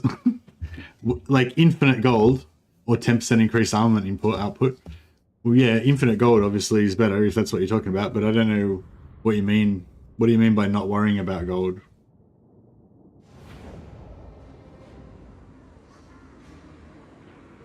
I feel like you need to be more specific. You need to provide more information. Is there reinforcements? Oh, there. Okay. I think we'll go for here and we'll try shooting the Iron Dragon in the face to start things off. To start off the proceedings. So we can get him in and get a good net on him with Zhatan. And then we can just destroy him.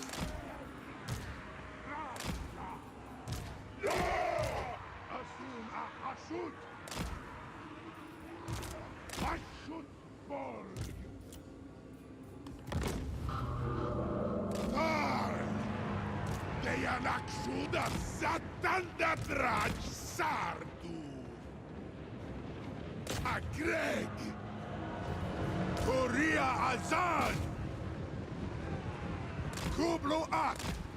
Arskar! Bring them. Yeah, I don't think I'm going to get maximum slaves out of this, unfortunately. Maroon. Oh yeah, if we can get him to turn into a dragon, and then we get him to chase him back into our guns, that would be ideal.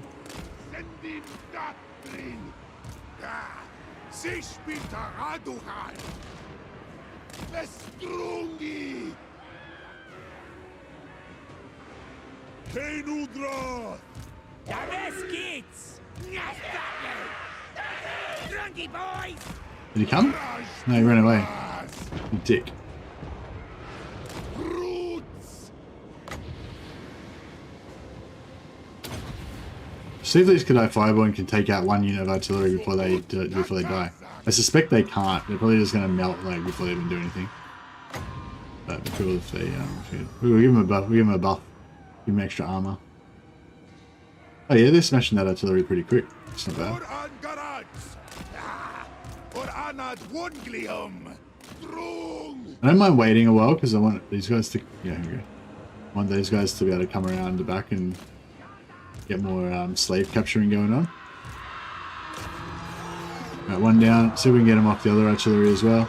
If we get these artillery dismounted, then basically we don't really have to worry too much about the rest of the game. I think they're starting to melt now, right? Unbinding, yeah.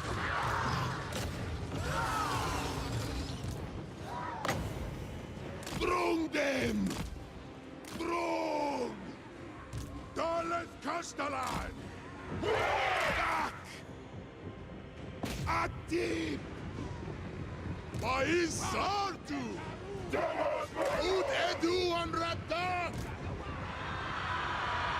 Ut shad ulshigit.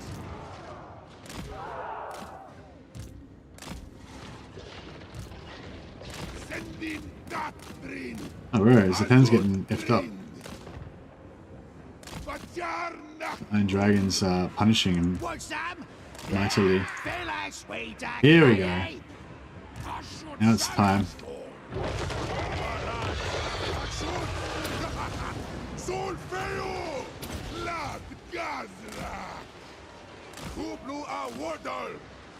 Oh, you're gonna get so wrecked.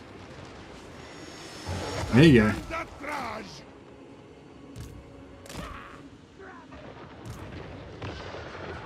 Boys, on it!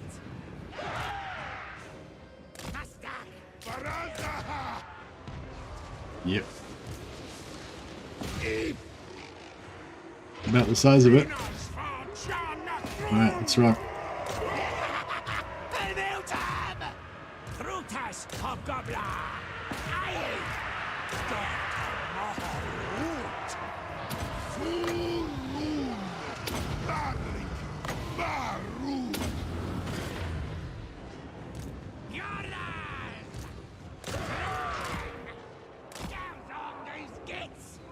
Alright.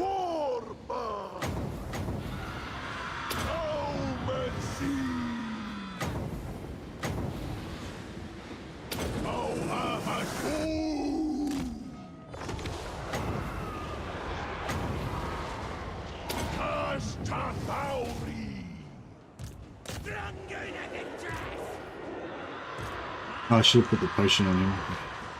Forgot.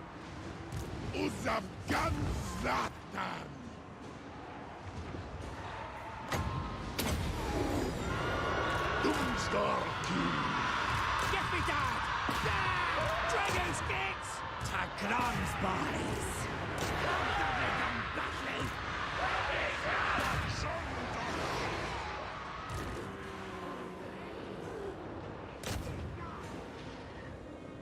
Actually, if we get these guys around the back, that would be ideal, wouldn't it? Grind him! Het is uit! Op de mark! So this little bit of energy shields just stops them from getting damaged. Oh wow, that flamestorm got kind of uncomfortably close to our stuff. Saddle gates! Varga ork! Syria to slaughtering! Besserak! Crash Kashad Wakus! Asgul! Ulawatu! Utes Ula Elgrabus! This was, boys! Alright. Hobgoblin Pretty good at the moment.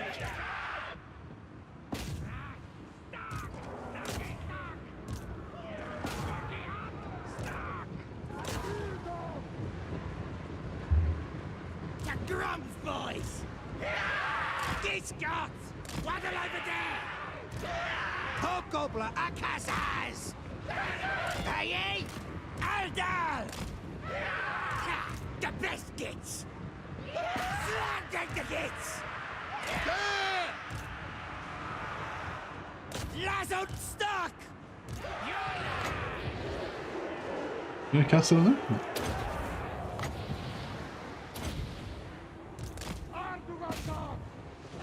Just maxing out the slaves as usual. Trying to.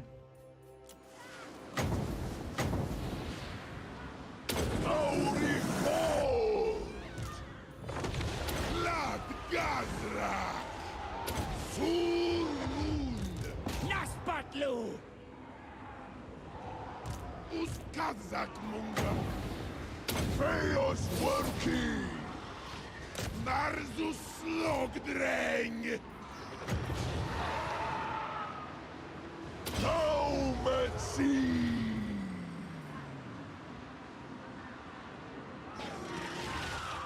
Yeah, very close. Very slow casting.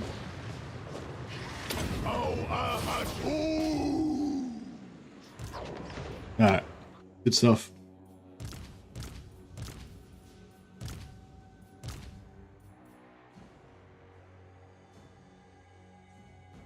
I reckon we'll get a fair few fair much amount of labor out of that.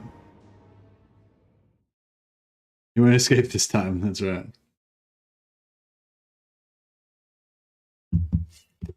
Limiting factor late game is armaments mainly for Chaos Dwarfs. I don't know if that's true, Andrew Tobias, like, necessarily. You need money as well.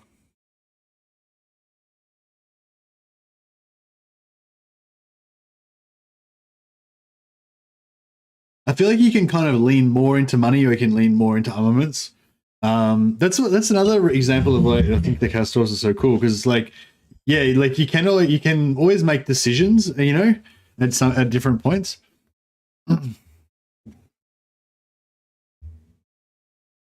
Sorry, I keep trying to contradict everything you say about economy. I just feel like, I don't know. I feel like, yeah, I don't know. I feel like a lot of people are very like definitive in their thoughts about the Chaos Dwarf economy, or they're trying to be really definitive like straight away. Whereas like I'm trying to sort of be more the other way, I guess, and be like, you know, there's different ways to go about it, basically.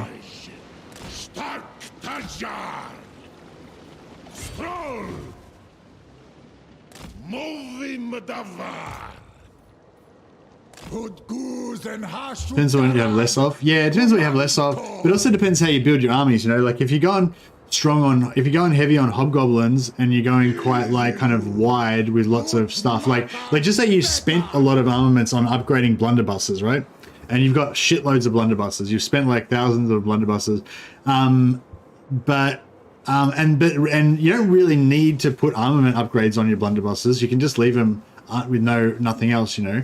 And then you can but you need more money. You need money to support them all, you know. And then you need some other stuff to go with them as well. Like you don't really want to have a whole army of blunderbusses, but you can have like 6 blunderbusses and 13 hobgoblin archers, and that'd be, you know, decent, like kind of mid-tier army. But you need but to replicate that, you need a lot of gold, you know. So it's like, I don't know. Like, what am I trying to say?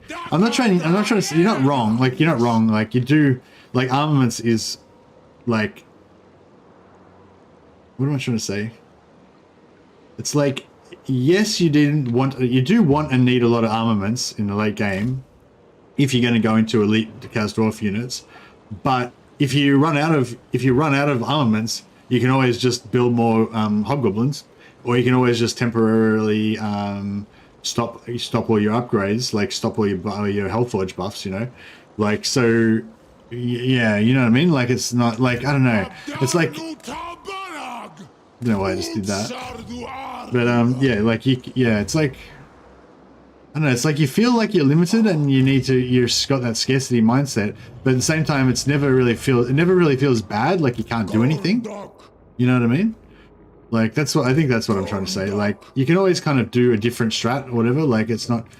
Yeah, I don't know. I feel like they did the Chaos Dwarfs quite well like that because you know, like even if you like your armament production gets completely fucked up and you can't produce any armaments for ages, like you can just pivot and just go heavy into Hobgoblins and don't upgrade, don't expand your don't expand your Chaos Dwarf capacity anymore, and then you can just keep going like because you've already like just say you've already spent a bit and you've expanded your roster, like you can just keep going with what you've got and you don't need to spend any more armaments if you don't want to. So it's like, yeah, do you know what I mean? It's like, on the one hand, yes, you do have that scarcity and you are struggling to get as much armaments as you can. But if you run out or you fuck it up or whatever, it's not like super punishing. Only before dragons.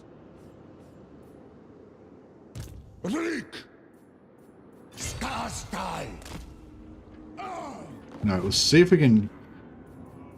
He's probably going to go Terracotta Graveyard, I guess. But if he does come for Wenchang, that would be okay. I might pop a Lord at Palme as well, just so we've got... Oh, I guess that's not really going to help us, is it? Oh, yeah. Don't trust chat except yours. Okay. Yeah, sorry, Andrew Joyce. I think I just keep, I think I've just got to be in my bonnet about something. But yeah, no, like your original statement of, yes, armaments is your main limiting factor in the late game is completely really just correct. And my our dissertation on why it's like slightly, maybe not, slightly don't agree with it. It's like, it was pretty stupid. I retract my statement. Yes, you do need lots of armaments in the late game. But yeah, I guess my problem with the only thing I wanted to add was like you don't really need them. Yeah, like you can do without it, but you probably want them. I guess is probably how I would say it because you get all the cool shit. Like if you have heaps of armaments, you can just go crazy with Hellforge upgrades and heaps of cool units and stuff, which is what you want. Should you always make major settlements towers? If you want money, then yes. So yeah, my main concern is just getting as much money as I can. So yeah, I always want to get I always want to make towers. But I mean, towers are pretty good. So you probably want to make them towers most of the time. But there is but just having an outpost. Like if you just if I got any single province, like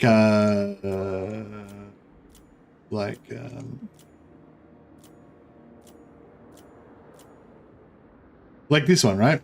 Before I took Taizu, I just had Shrine of the Alchemist, and I just made that a strip mine so that I could just get extra production from it, and that works quite well. Like if you just have one region, then you're not planning on building it up permanently or anything, you just want to get something out of it temporarily, then yeah, just putting like a level 1 thing here with a level 1 strip mine just gives you like 200 raw materials per turn. It only requires 300 workloads, so you can keep the labor quite low, so you're not losing a lot, you don't have a lot of public order problems and stuff. That I think that's quite viable just as a temporary thing. If it gets taken, you don't care, you didn't invest much in it, and it's just producing 200 materials per turn as long as it survives, that's quite viable. So yeah, so if just say I took Shangyang and I didn't have either of these, then in that case I might make it an outpost just temporarily. Like so yeah, if I'm planning on keeping it permanently and taking over the whole settlement, then I would pretty much always have a tower. Like I'd probably never go 4 strip mines and 4 factories, or whatever. If I was going to take over the whole province, I'd probably always take the tower. But if But if you're just going to have like one region in a province, then I think strip mines are pretty good to do in that situation. Or factories as well, possibly as well.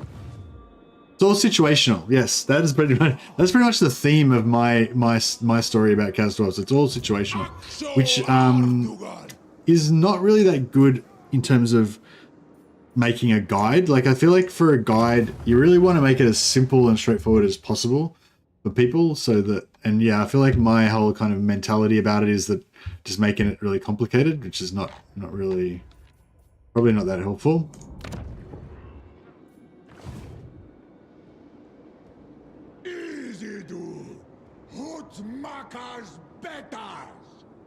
Did they? I didn't know that they did nerf caravan arrival gold. Did they? I hadn't heard that.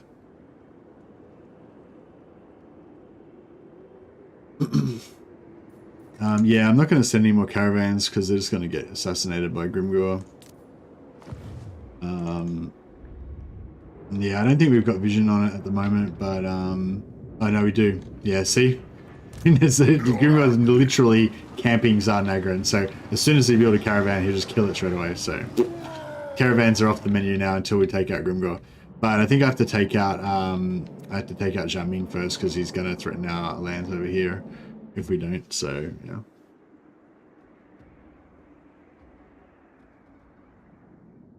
My working theory is that you should essentially treat raw materials like treasury, run it as close to zero as possible without ever hitting it. Yeah, I'd agree. Whereas armaments are the sort of thing that you can stockpile, especially in the early game, you probably want to spend all your armaments, but in the late game, you probably want to stockpile armaments sort of like your war chest, and then when you're about to get into a big war, you just drop your armaments in Hellforge updates and upgrades and make your whole armies just become super overpowered and elite. Interference will cost you dearly.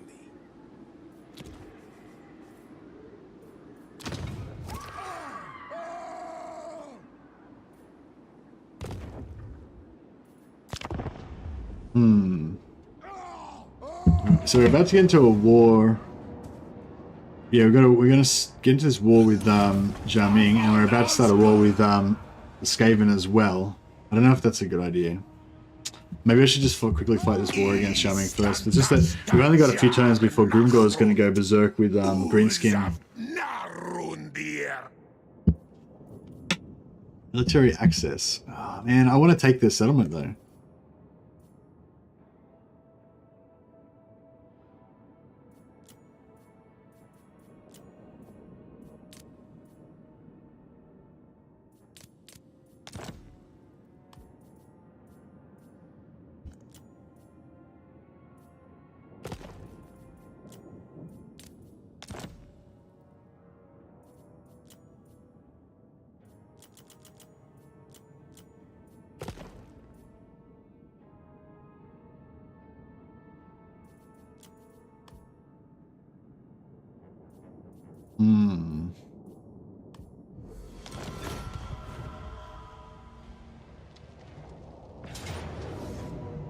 Powers give you conclave influence as well, yeah. That's good, that's quite good too.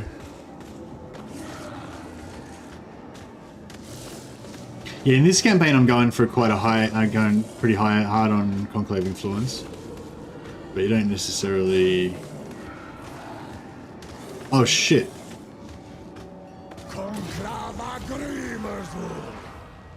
Oh shit. Uh-oh. Oh, I don't know, maybe maybe I can't afford to go to war with, maybe I can't afford to go to war with Snickage now. Because, things just got real with Grimgor. Yeah, I don't care about you.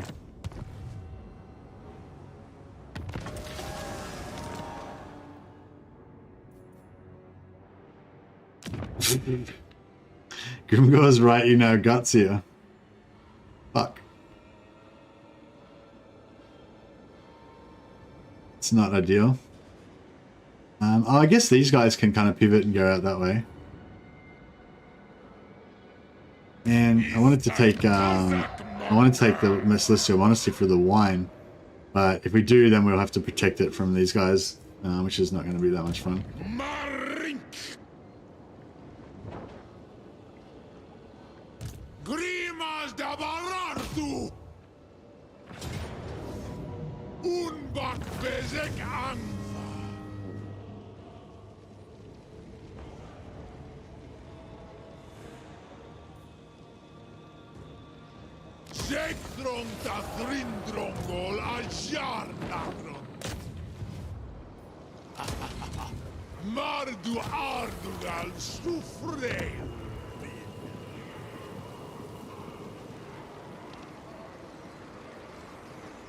It's pretty good gold.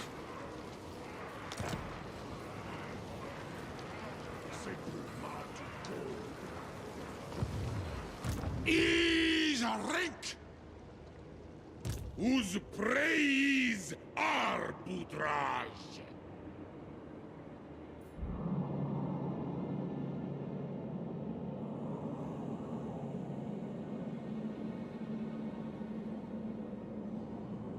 Yeah, I wasn't paying attention.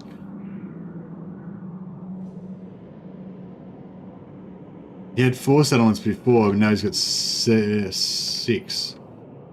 Yeah, and he's getting stronger. So yeah, I think we might have to do a bit of a slave collection trip down here.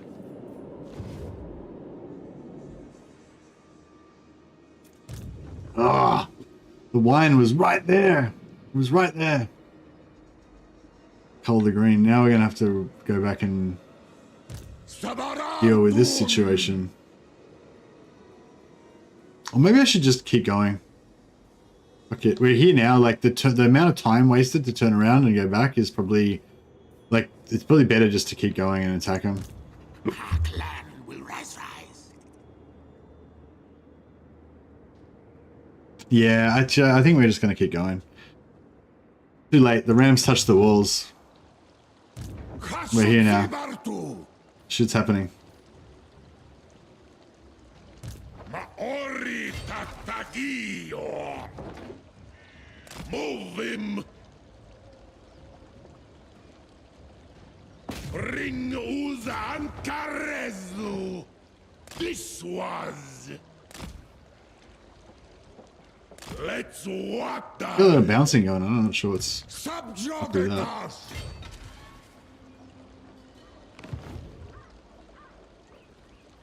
A weird Anja.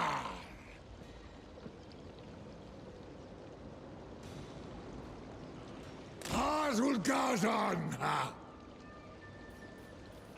Nati was off. You come, we listen. You speak.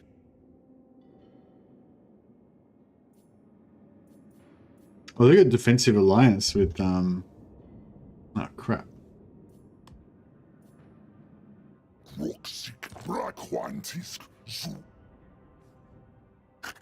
Child, your chaos-induced. Well, I screwed up there a fair bit. Aboard the Tower of Blessed Dread.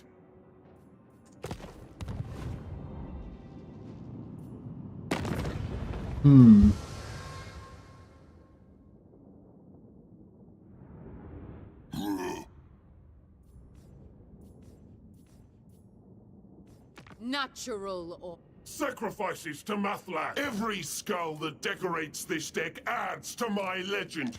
Why should I not take yours? The crew will see to it.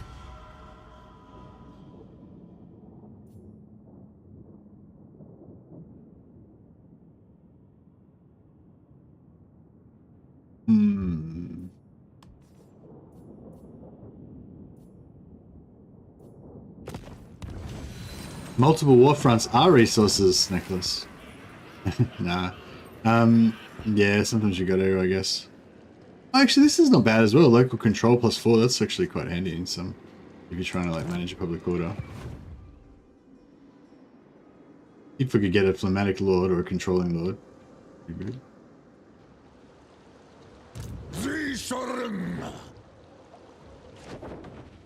So,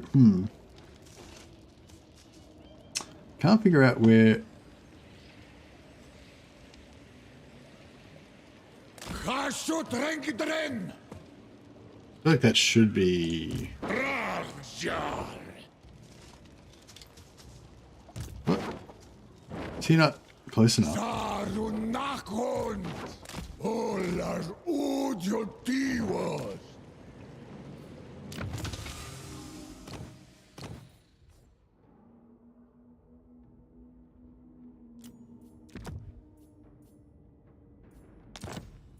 Is am Wolfram. Uzdan Azabergi.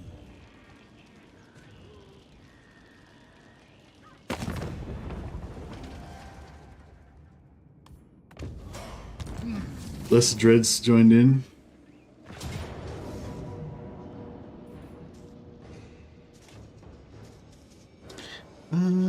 We could fight this. It's a pretty safe battle if we fight it manually. And yeah, we should be able to get a good amount of captives out of it, hopefully.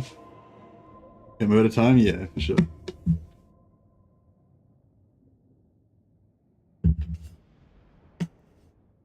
We gotta hunt them down. Skaven are fast though, unfortunately. I feel like greenskins are my preferred race for Slaven because they don't run as fast, and also they have the war army. So even though they have less troops per unit, they can have like heaps of units. Although I suppose they're like the war armies are quite often pretty elite, so it's not really that great. But, yeah. Now, I reckon if we could get them to attack us, like if we get them to come through this choke point, ideally, then that would be cool.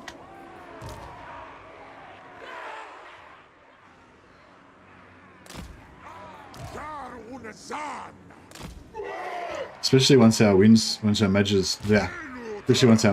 mage comes on.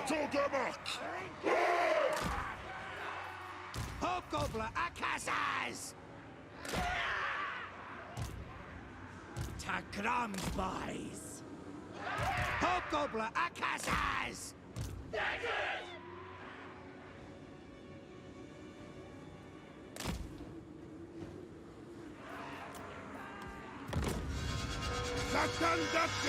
We need that Winds of Magic seat. I think we got it stolen. I think I'm gonna take the Winds of Magic seat back again.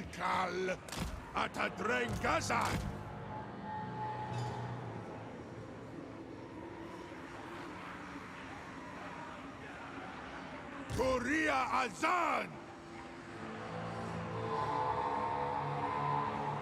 Kublu a Wardle!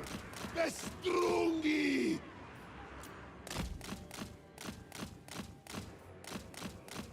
I'm gonna see if we can. This guy's shooting with his long range explosive shells, so we should be able to aggro them into coming through into here soon.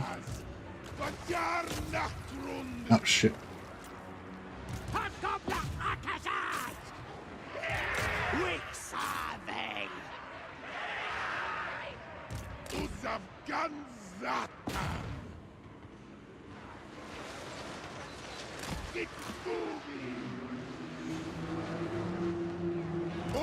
Garage! Bukrum! Agreg! Azultring! Grimas Gorm! Alabrigot!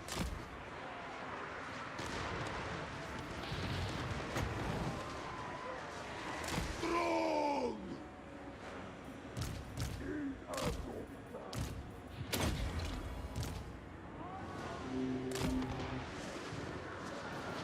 Hobgoblin Akasas! Surun! Helgrabus sa Helgrabus! Alskan! Leifro! Hey! Dregakas! Drungdem! Narzus Slogdreng! Mahitu Dama!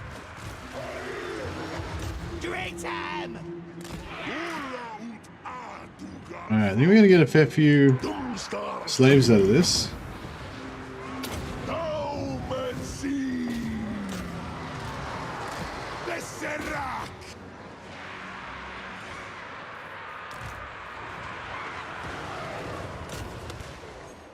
Yeah, I don't think they're gonna.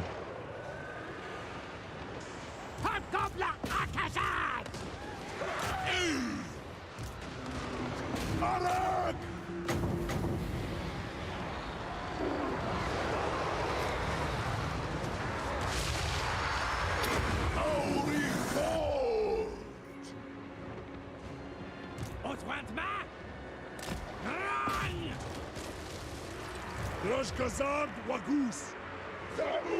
Tuzidu Wanraktak. Hobgoblin Akasas. Olabrik Arsk. Rook them. Slog. Aves geht's! Kazangus geht's! Grafjan! Vissude! Dragari! Drengem! Anak! Warma! Fahashot!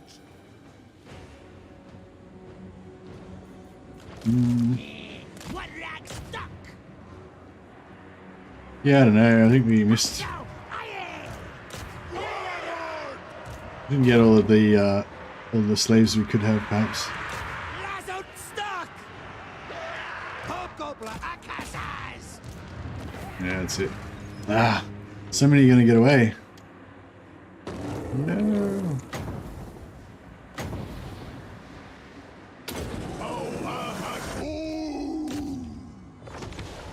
Hashot Noma!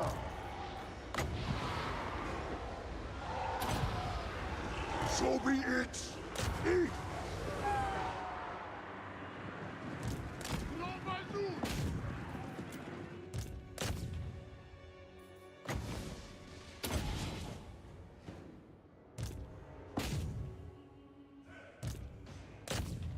I can herd these ones. Possibly.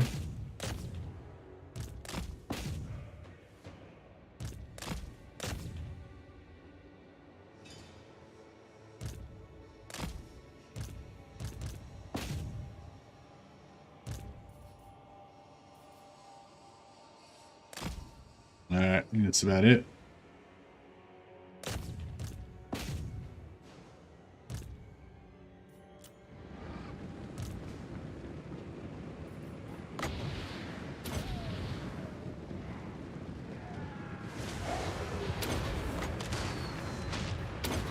That's back low! Hobgoblin, you livestock, Hugal!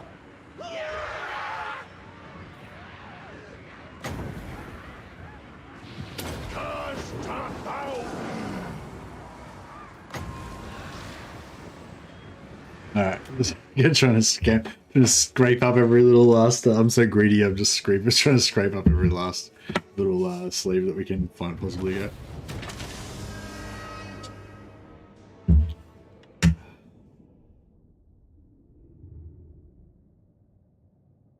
Chaos Dwarves cannot use the underwear stance. It doesn't do anything for them. What do you mean? They can use the underwear stance. It does the same thing it does for everybody else. They go through the underwear. I don't know. What do you mean? Remember to heal your characters with the hero's Hellforged ability.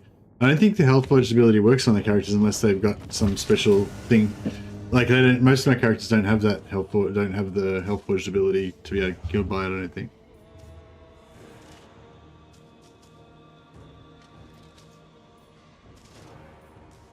Abdarnu Ardudal!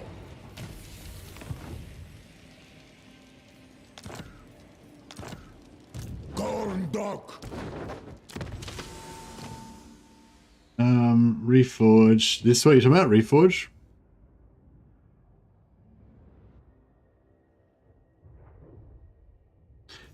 Oh, I thought you mentioned it worked. No, somebody told me that it worked on them, but I have not seen it working on anyone. No, they've got to have the Hellforge trait.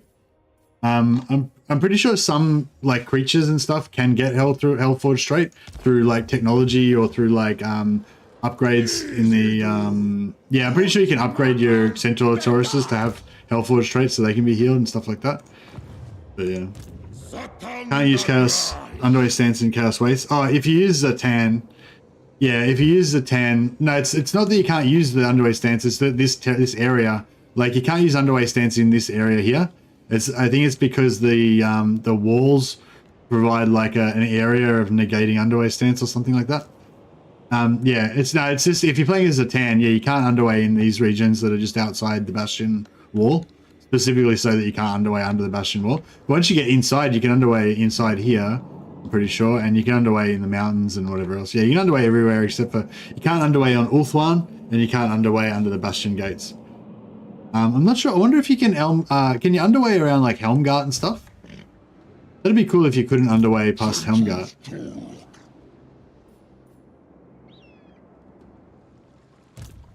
Taur am ta Wolfram Kazak.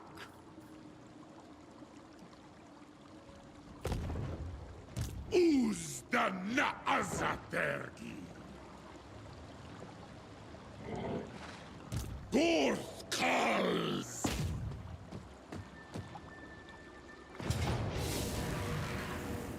Takazak. Okay, so what level is this? It's level 1. Okay, bummer. Uzak so im. Actually, we can chuck another heal. If I play this manually, I can chuck another heal on him. Not really needed, but fucking may as well. Has anyone tried the Mirror of Madness? No, I haven't tried it. The rewards are just for Daniel. So if you like playing Daniel, like, I definitely go for it. But like, sorry, not Daniel, the Demon Prince. If you like the Demon Prince's faction, then yeah, I definitely get those. But apparently the Mirror of Madness is actually quite fun. The challenges are actually quite fun as well. So I feel like it'd be a cool thing to do. It's not high on my priority list because I never play Daniel, like, pretty much at all. But yeah, I should check out I should check them out. I haven't even really looked at the rewards to see what they are. I imagine they're probably pretty good. Does anyone like the Demons of Chaos faction? Yeah, the Demons of Chaos are alright, I guess. I mean, no, not really. They're alright. It's just like I like the Demons of Chaos faction. I just don't like the Demon Prince himself as a character, and the way that yeah, I don't know, yeah. Like basically, yeah. For me, probably if the Demon Prince was a human, then it would be fine.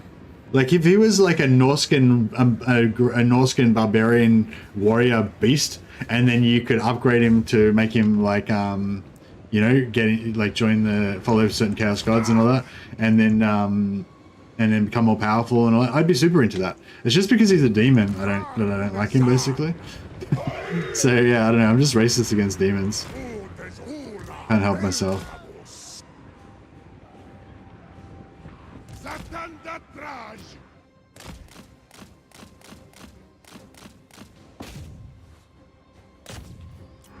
Vahitu damak.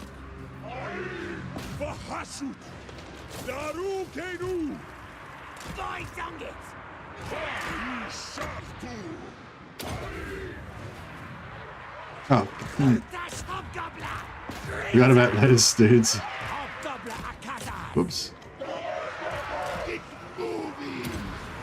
Varhashut. Jar bunazan. Damagos! Otidu anrakta. Hobgoblin Akaza! Hobgoblin Nillichstochagan! Slag the gates! Uchat ulsog I. Ehi. Dalet Kastalan. Guaron. Roshkazak Wakus. Wagon over there! Hobgoblin Akazas!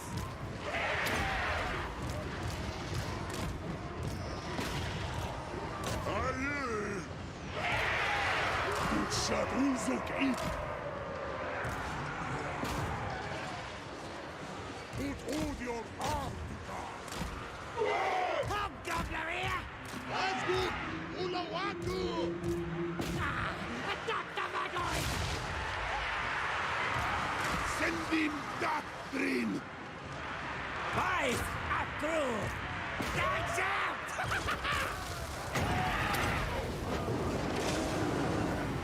Ooh.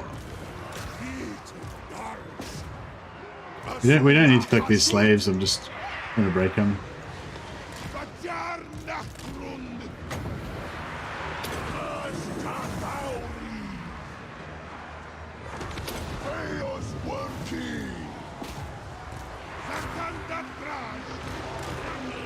Hobgoblin Don Batlu!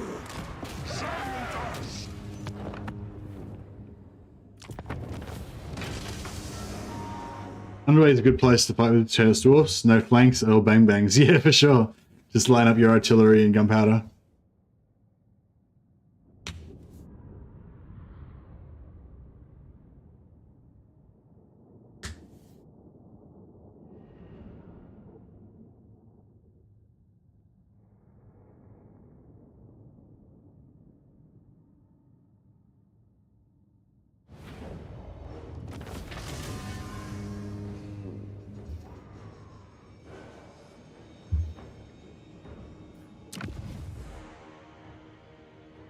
Don't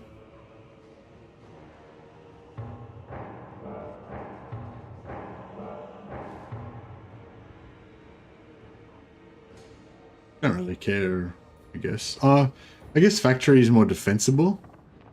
Yeah, that's another thing too. So if you put a tower down, you get walls. If you put down a factory, you automatically get minor settlement battle. And if you put down a outpost, you get no walls. So see here, it's as defenses to settlement battles fought here will be unwalled settlement battles. So yeah, so that's another little point that if you just want a defensive bulwark or whatever, then obviously towers are the best, but workshops are better than workshops are better than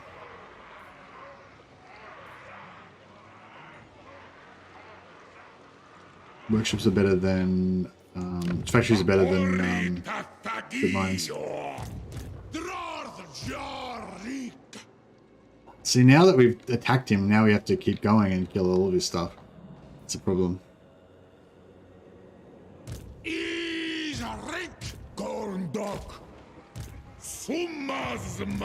He's gonna be ambushing the shit out of me. Oh god, it's gonna be brutal. Brutal. But that's the way we like it. Yeah, so you can. That's kind of cool how with the sorcerers, how you can give him the sorcerer's curse, 20% physical resistance. Like you can like make him a wizard, but then just build him as a tank instead. Kind of cool. And they're kind of like less good as a wizard than if you do that, but.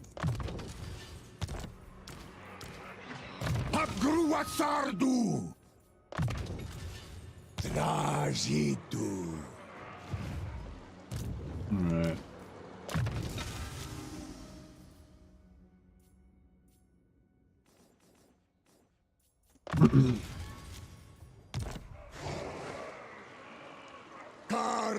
The fact that Dowie have no new diplomatic lines for dealing with Chaos Dwarves is my only complaint right now with the DLC. Okay, well if that's the only complaint, then that's pretty good. Because no new factions get old diplomacy lines, I don't think, because that's just the standard thing. I mean, no old factions get diplomacy with the new factions. I think that's been a standard thing for a while, wasn't it?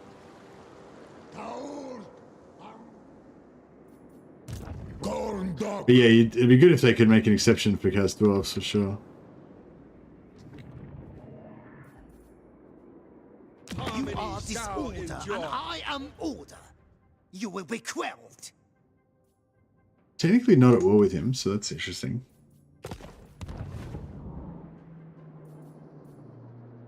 Gorndok.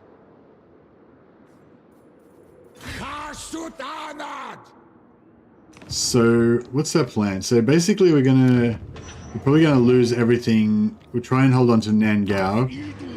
So I want to upgrade that more actually. We can lose all this. We don't want to lose anything beyond the wall. We can lose the walls, but that's fine. And ideally we don't want to lose the Volvo.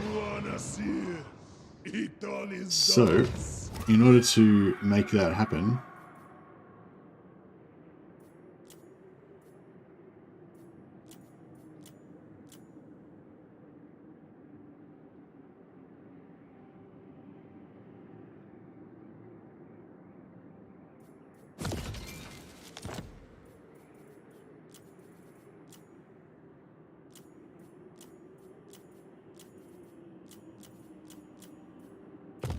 get a bit of a war chest going, and we'll start recruiting.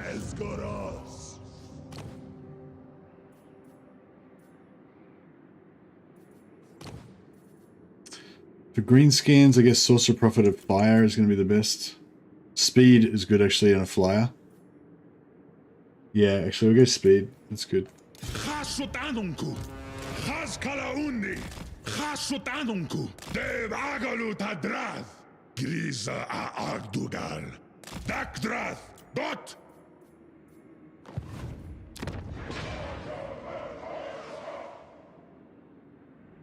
We just lost our speed capacity.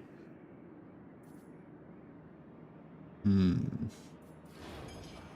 we might need to emergency raise some guns.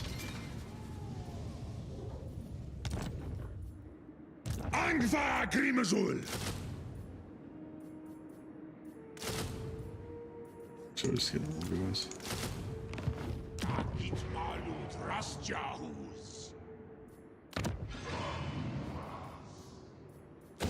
I'll rush that. Get some gobbo recruitment here. We want another recruitment cost. That's appropriate, I guess. Gonna go for a recruiter.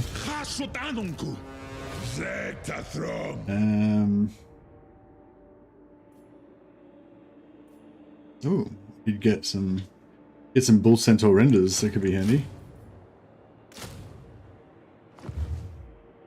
Goblin laborers underrated as tanks.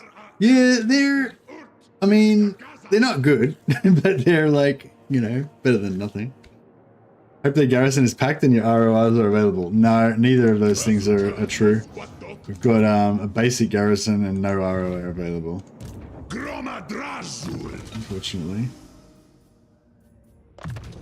So we do have Burning Head. So that is something.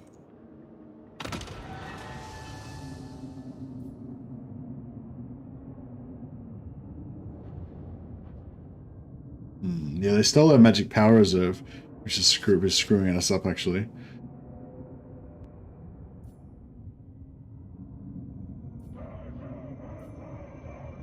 Yeah, I kind of want the replenishment. Yeah, I kind of want the replenishment, the reserve, and these item one back again.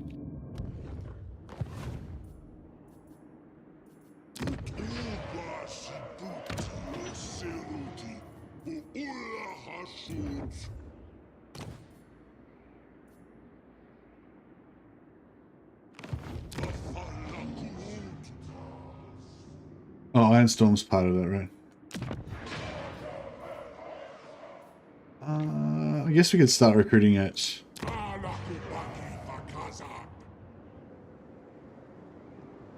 Gorndok. Habru. Hasut Rengidren. Wankara Zibartu. Fazarnagrond. Saumansia Nunku. Aksuardugal.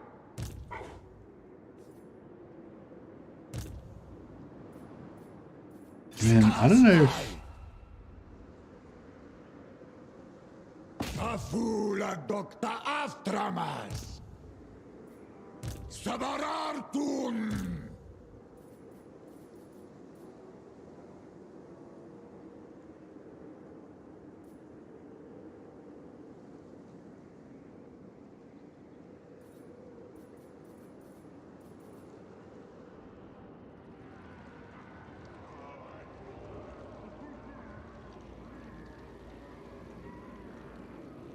Adugal Zantabarak. Rick. Kunazuna Dormanuntu.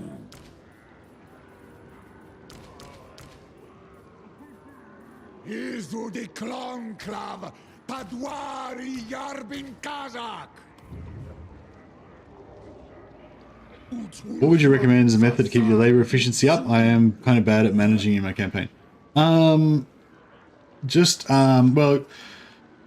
if you want labor efficiency, then you need public order. But I would probably recommend you just focus more on getting as much labor as you can. You know, like just having infinite amounts of labor coming in is way more important than having efficient labor. Like if you try to focus on being more defensive and going for like public order and stuff so that you don't lose too much labor per turn and everything, that's cool. But like just going gangbusters and smashing everyone and just taking thousands of slaves every turn and stuff would be heaps more effective, you know, and you get money and items and all that as well. So I'd probably recommend you just kind of play Chaos Dwarves, you know, kind of the same as normal. But like, you know, just try to make sure, like try to get, you know, ideally don't try not to fight on multiple fronts at once, and, you know, try to keep your main lord always fighting, like your main most powerful army. It costs a lot of money. It's got a lot of time investment to build it up and everything. So try and keep it like you know, laying down the pain like every turn and just have constant influx of labor.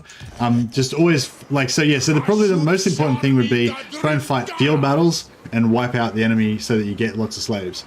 Every time, if you fight a settlement battle, you'll get screwed on the slaves almost always. And if you auto-resolve, you get screwed on the slaves most of the time as well. Although sometimes you can get decent slaves out of auto-resolve, but not usually. But if you fight them manually on the battlefield, you'll generally get more.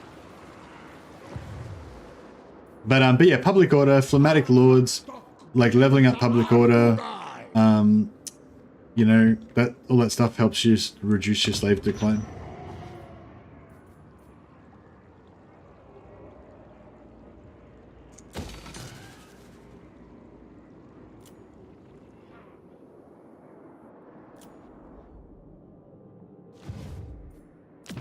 I wonder how fast he's going to come in and just wreck us. Not really happy about this whole Grimgore situation too much.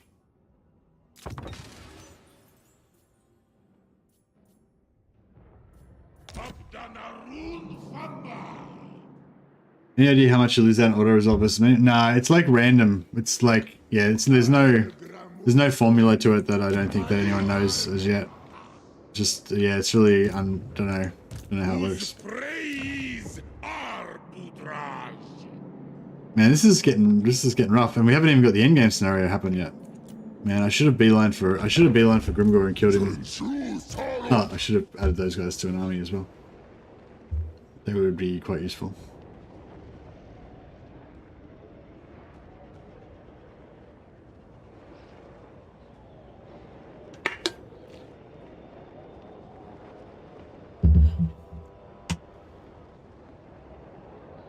Yeah, when you choose your post-battle options, obviously most of the time you're going to choose to take the labor. That'll be just half of whatever captives you take. So, but traditionally when you auto-resolve, you'll get not many captives, whereas if you fight the battle manually, you get heaps of captives, right? So that that part of it will be like higher because you've taken lots of captives. But the automatic like labor that you get like straight after the battle before you choose anything, that part, I don't know. One on Barras.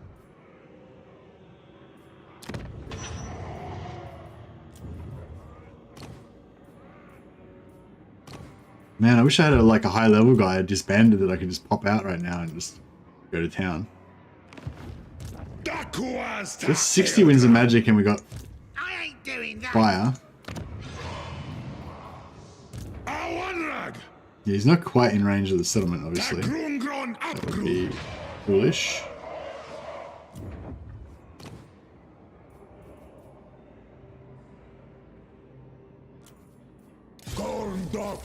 Gorndok, hey!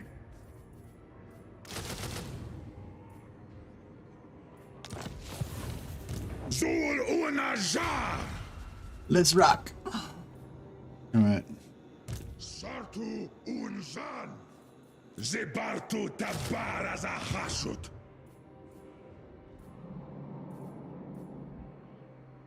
Sarunakund. Habru. Aksuardugal. Zishorim.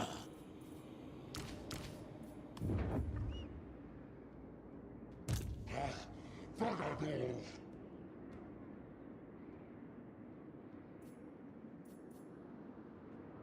Tak bin Sepu! Centus Toluteria! Angoluvis! Gadunge! Ardugaltak! Asumor Angas Lock!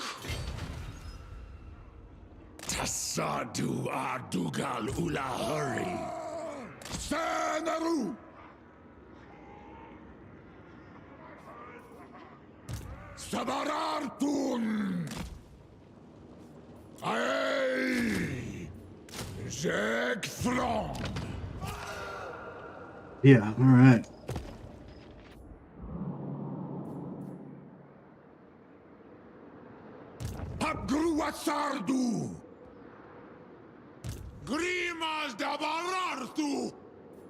Okay, so this guy can pop some mad ambush action right about here. Hopefully he's not going to get wrecked. Oh, bro. Check these guys out. They're fucking... These guys are keen as fuck. They're like, yeah, you declare war on us, we just immediately send a fleet to attack. We don't give a shit. Straight onto it. To touch a Love it. dragon Alright, cool. is blasphemy. We got fire. We got a law of fire, yeah. I serve only the dragons. They enforce much? My will does not bend. I wonder if we could get... I feel like we could, like... I don't know if we could actually get them or not. Subjugatas! Marink! Rik!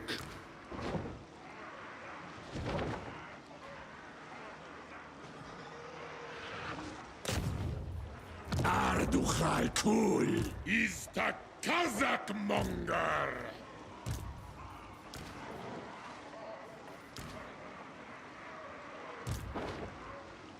God!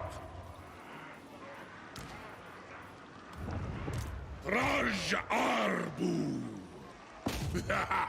Sumazma!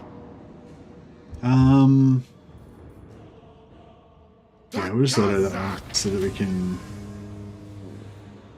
Yeah, so that we got a pretty decent, like, we got some decent amount of that, and we got 186 there. Quite often here you only get like 60 or 90, weirdly. I don't know why. I don't know what it's based on or anything. But this time we got 186, which is kind of higher than you mostly get. Quite often you'll get like 500 here if you fight it manually against a caravan or something though. There's, yeah, labor here. You know, if we wiped out all these guys, we probably would have got like, I don't know, anywhere between like 1,000 and like 2,000 casualties or something, you know, like enemy captured or whatever. So this would have been half of that. I don't know. Yeah, I don't know. The numbers are really screwy. I'm pretty sure there's something bugged, like one of the modifiers or something is bugged or something, I don't know.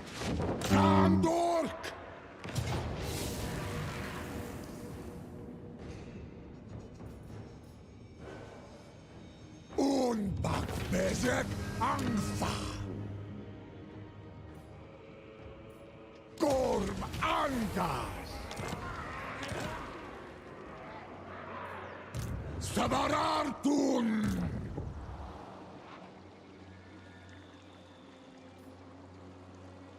Movim davar!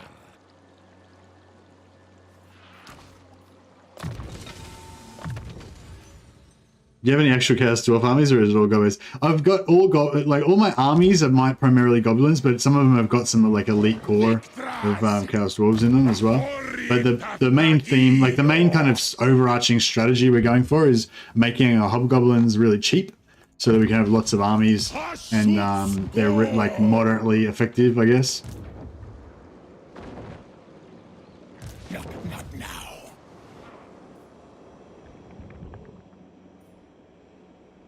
Is Dokok Fatata? I hope this guy will come in and siege here. That'd be cool.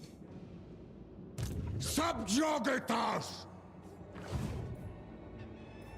Dumlet!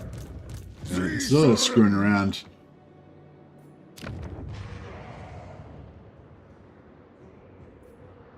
Ardugaltak! Gorthkals!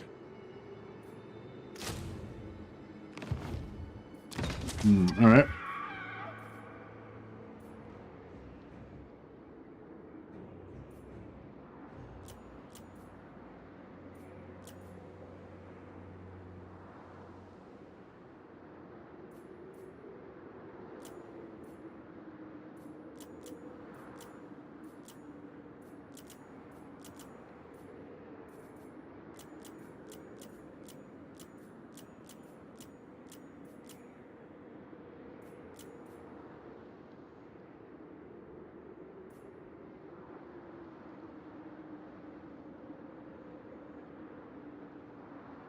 No, they're all about the same, I guess.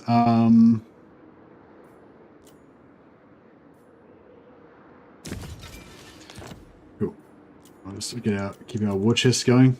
So yeah, so if before I was focusing almost exclusively on conclave influence, but now because I'm in war, I'm totally focusing on money, and that's like another, that's just a really cool flexibility that the Chaos Dwarves have got. You just kind of pivot. It's slower, but you can pivot between armaments and money as well by changing your factories over. But you can probably most of the time you can probably have armaments and money going. But if you've got enough, you have to have a lot of materials there.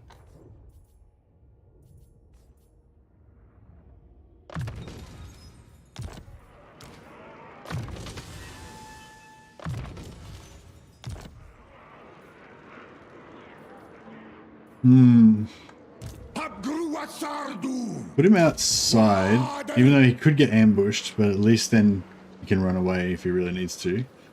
We're all... he's not immortal, unfortunately, yet. Very, very close, though. What do you think of the Fireborn? Yeah, I don't really use them.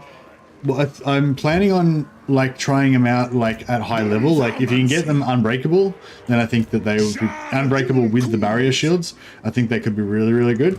But yeah, not unbreakable and no barrier shields, like basic ones. Yeah, I don't know. Like, they're okay to have one of them just as like a mobility unit if you haven't got any wolf riders or something. But yeah, I don't know. I just hate any unit that melts, and like, so you have a unit of Kodai Fireborn, like guaranteed at some point during your campaign, they're going to get low on morale and then they're going to melt, and then they'll be gone. So you can be leveling them up and get them up to like rank 6, and then some random battle sometime you'll lose them and they'll die. And like, yeah, I hate that. Like, whereas I love your Immortal units, they can get completely battered and like, they always survive with like 5 dudes left or whatever, and then you can replenish them back up again.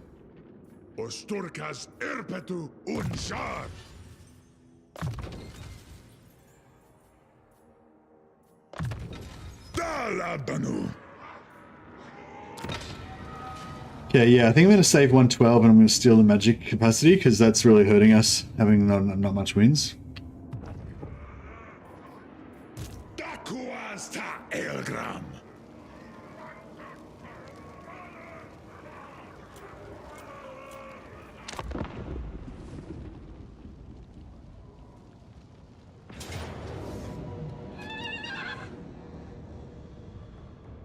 Ambush. Alas, I kind of want to fight this. I just want to fight this so I can see all my gobbos like on, just like charging in and shit. It's gonna be fun. Alright, let's do it. Problem with Fireborn is that they have the same armament upkeep with destroyers. I wish they make the upkeep separate for each unit. I hate like big monsters. I don't know. I don't know. For some reason I just don't really like big monsters. So yeah, I kind of prefer the Fireborn, even though I don't even like the Fireborn. I kind of prefer them over the destroyers. I'd kind of almost rather have them. What do you mean they have separate upkeep with destroyers?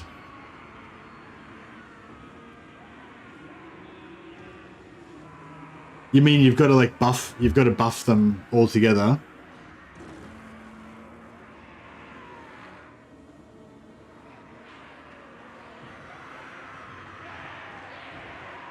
Is that a Skylands? That thing's useless. Yeah, we just ignore that, right?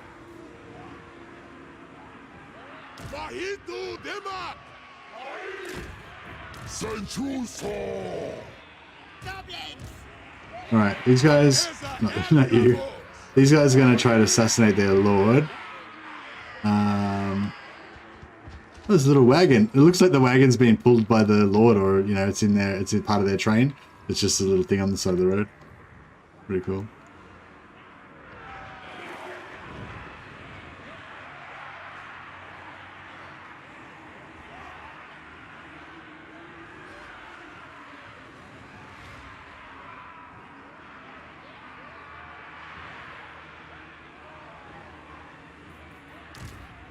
Hobgoblin Akazas!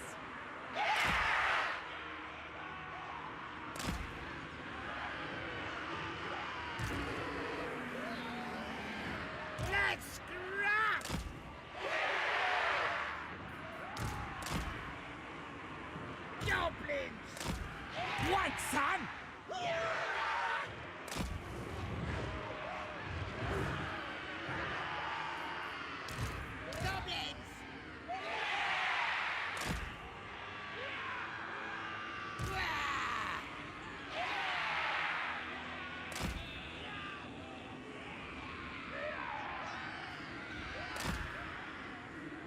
All right. Goblins! Hobgoblin Akazas!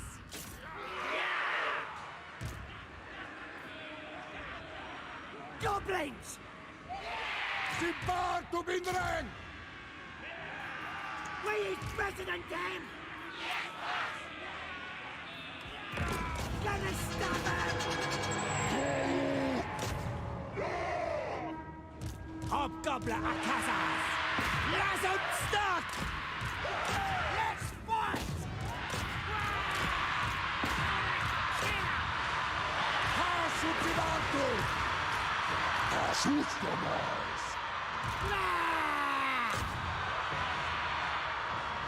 Hobgoblin Akazas! Ah! Drago's kicks! Look at these Immortals just can have it at them. Look how big they are. They're dwarves, but they're staunch. They're big. The hats make them look a lot bigger as well. Oh, one went down. Oh no, he didn't. He just stumbled. Oh, we didn't get him. What, Sam? Shadow gates! Waddle over there!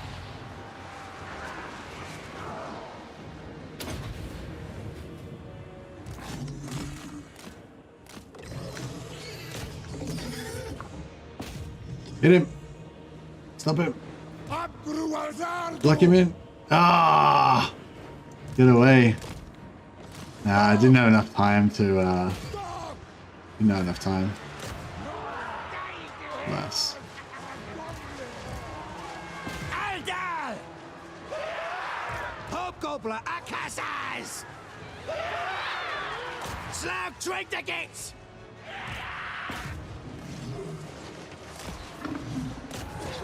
Rinas Mazarna crew!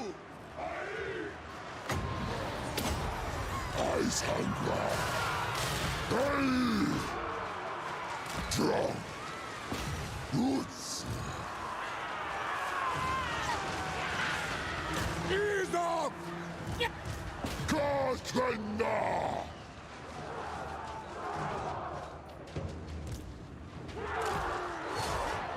Nothing else is escaping now. That's it. That's it for we're done with escaping. Hobgoblin Akazas!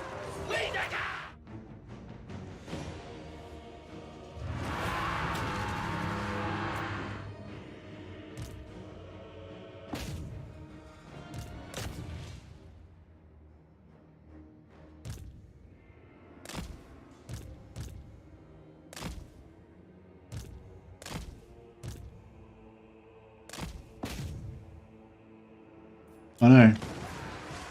That's escaping.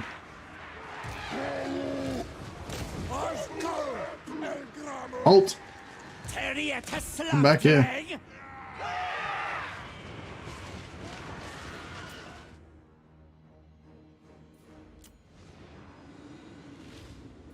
Charge! Where's our wizard?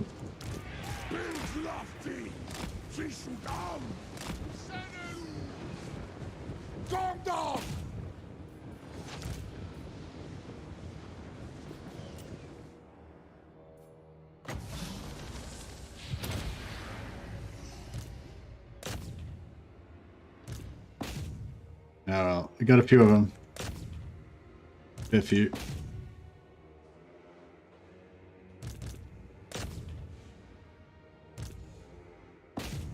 Alright, that's pretty good. I think that was pretty lucrative. Our labor forces are now replenished. Goblins are holding pretty well versus Jade Warriors, yeah, for sure. They look taller because they're upslope, yeah, maybe. I reckon their dwarfs are pretty. Their tallers are pretty big and staunch though. They're probably like 5 foot, you know, 5 foot tall. So they're not even like that short, you know. Because they're Chaos Warrior dwarfs, right? So they're like, you know, they're staunch, beefed up frontline dudes that have been like pumping iron and, you know, using their forge hammers and all that kind of stuff. So they're probably like the big. They're not the runts, you know. That's what I'm saying.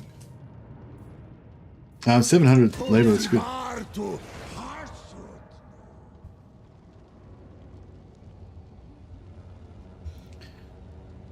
See what this green skin's gonna do. Nice. And that was that. Yeah, so this is what I mean. You get like 156 captives, like even though we wiped out every single one. Like if we wiped out every single one in the actual battle, we would have got like 700, 800 captives, and we would have got 300 down here. So yeah, that's pretty much how it works most of the time. Yeah, so that's yeah, so the initial, we've saved the Volary for now, but I imagine that's probably not the last we've seen of Grimgor.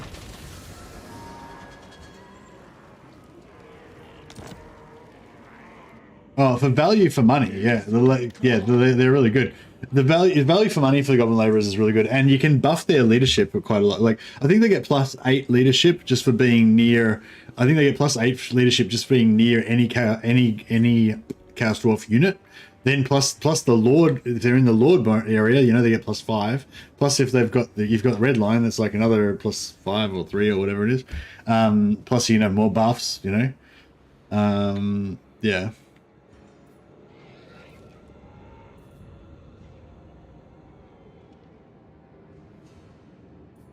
Gorndok. Khasudzibartu.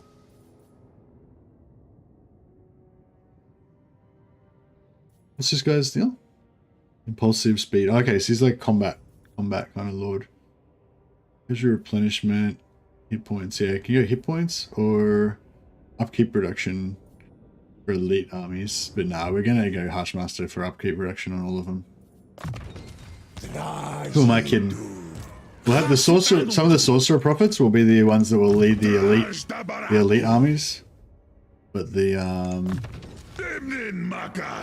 but our thralls will be led by those guys. Wonder what's going on over here.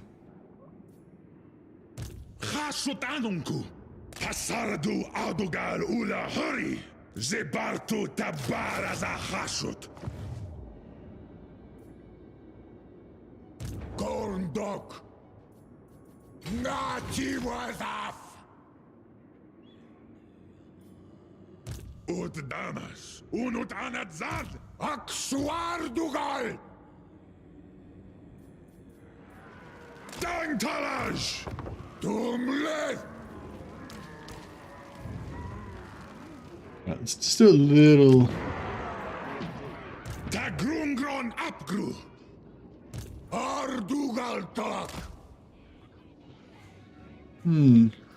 Seems pretty.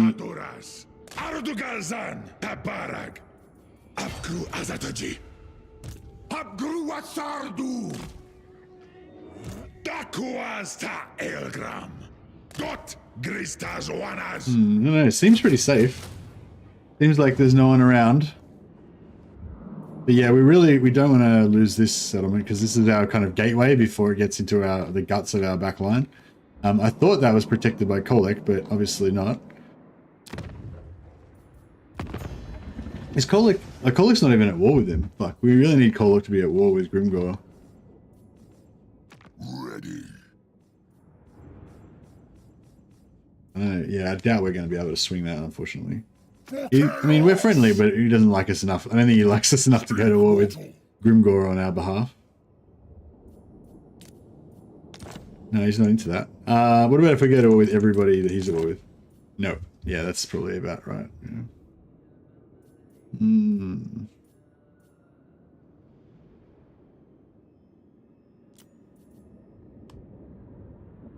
Force march time, baby. Yeah, that's right. That's what it's all about. Do any of the other factions actually like the Chaos Dwarves? Yeah. Yeah, Warriors of Chaos, Beastmen. They don't have any negative against you or anything. I am told you want to talk. Yeah, see, they got no, there's no problem or anything. Ogres have -10, -20, sorry. Skaven, -20. Yeah, Empire obviously have -40. I think normal dwarfs probably hate our guts. Wood elves probably hate our guts. -60, yeah. But yeah, all the Warriors of Chaos, they're cool. They don't have any negative or anything. Chaos Dwarves and Norskins are fine. And Beastmen, I thought Beastmen were fine as well, but maybe they don't like us. So sure. Horn's fine. Yeah, they're fine. He usually likes us, +5.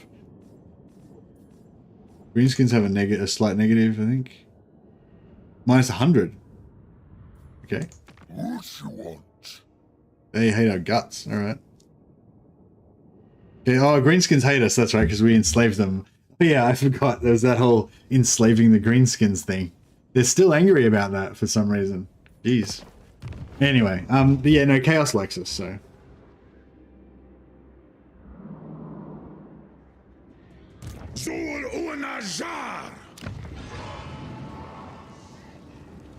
We labor them. Yeah, that's right.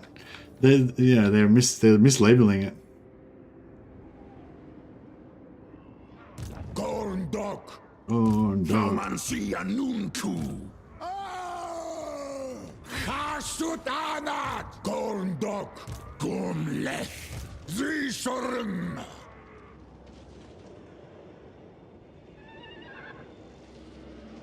Sardutalegram!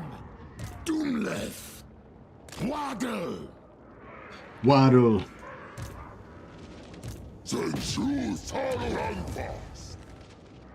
No, Dr. No's got his elite bodyguards. Well, he's training up some elite bodyguards. They're probably going to be given away to somebody else later on, but that's alright. Another giant blade, very nice. Yeah, that's right, yeah. Like, they're saying Garandak, but it sounds a lot like corn dog, so yeah, you can be forgiven. Talisman of Preservation, man. Oh, giant blade. We got 2 blues out of that. Just randomly fighting that. So. Only before dragons.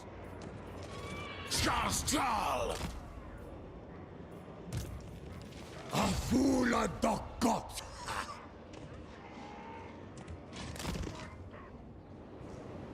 Alright, cool. Oh, what happened to these Skaven? Oh, bro, there was a Skaven army here. And they're invisible now. I had no idea where they are. Gorndok. Oh, here we go. I am the master. You're not the master. Zhatan the Dry. You're the soon-to-be smashed. That's what you are. We need more sorcerers as well.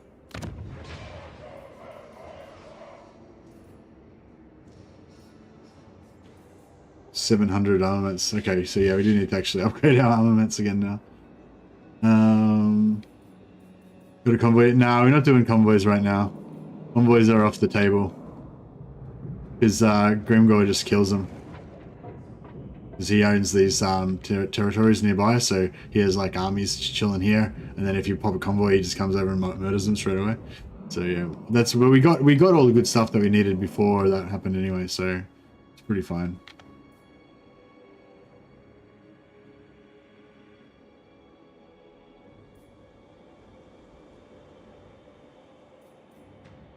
Uzdana Azatergi.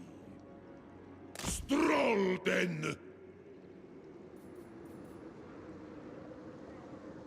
Isarink. Man, I don't know what to do here. Like, I don't know where they are. Where have they got any? How many settlements they got left? They don't look. They look pretty fucked up. There's He didn't have anything powerful in terms of troops, so I'm guessing his armies aren't very strong. In addition, 2 settlements. Alright, yeah, cool. We should try to take them out quick smart. Zhatan slaps in melee combat. Yeah, Zhatan's pretty good in melee combat. I really like his ability too. That ability that he's got that stops. Alright, let's see if this guy can. Is this actually? Let's look here. Oh, fuck. He's got magic. He's got magic, and all we've got is the lure of gunpowder.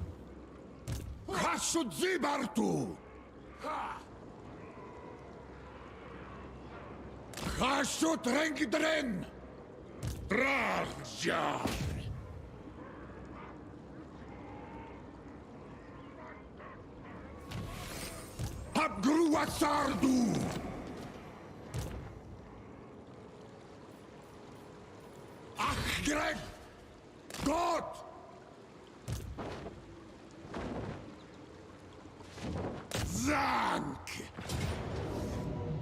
We could get a lot of slaves out of this. Although we could take a lot of damage.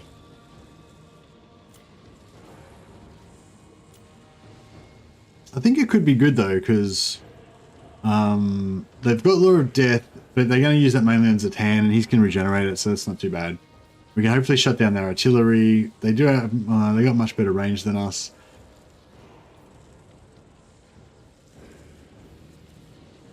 They got armor piercing range. Yeah, I don't know. Well, it looks bad. But the potential slaves, you got to think about the potential slaves. See, when this is what I was sort of talking about with, like, whenever you got a field battle like this that's got a lot of troops in it, you got to think that's a lot of labor that we could potentially capture. That's a few hundred at least, you know. So you got to kind of think about whether you want to take that.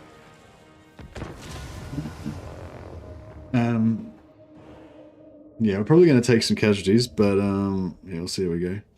If we're lucky, they might go passive and we can waste their ammo. That negates the artillery.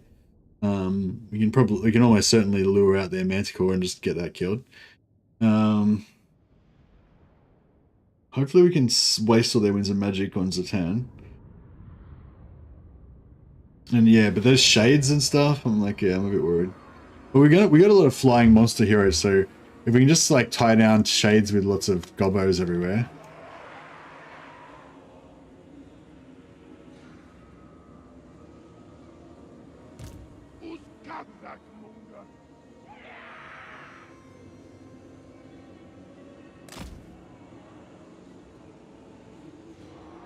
You know, scout it all. I could take a hero out of that army and try to scout, but I find that doesn't really work like a lot of the time.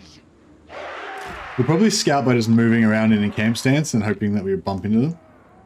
But yeah, I got like no idea where they're.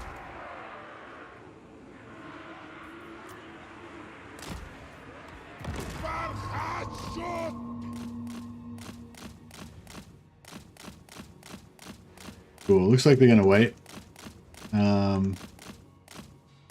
And if we stay at max range, see, she's already overcasted. There you go. She keeps overcasting to get the extra range on the life on the Spirit Leech. So if we just stay here, she'll keep overcasting, keep killing herself, and we'll be able to regenerate that health. So that'll be good. No, she didn't. She overcast, but I don't think it did backlash her that time.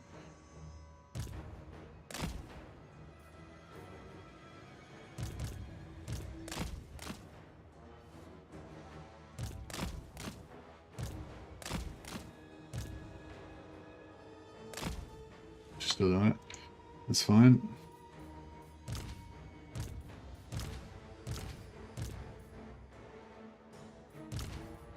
Oh yeah, better not shoot with the artillery, otherwise we might suddenly set them off. Put it over here. Oh, she might actually they might actually activate themselves by, because I'm not sure if, I think they might be able to activate themselves with backlash by just killing themselves accidentally. So we might want to be careful with that.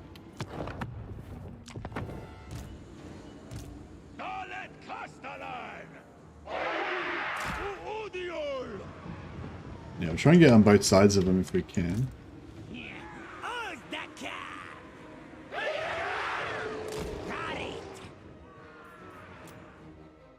Just let this regen keep going.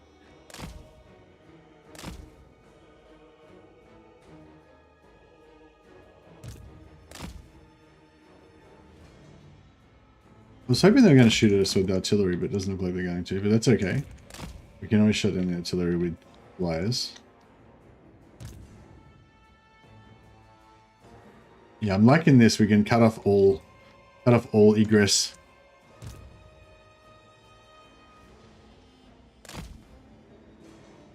Still going. She got a little bit of magic, winds of magic. He's not here at his heal cap though, so I'm not too bothered. Needs spare heroes to scout and it's rare to have spare capacity. Yeah, I was thinking about next time I do an Elithanar campaign, maybe of using the Shadow Crown to scout, but you can't equip them with gear, I don't think. So it's sort of not awesome. I think they can get followers, like they can get like anti you know, those that follower that you get from getting attacked and stuff. All right, I think we might be nearly done. Any more spirit leeches left? Oh, you're still doing them.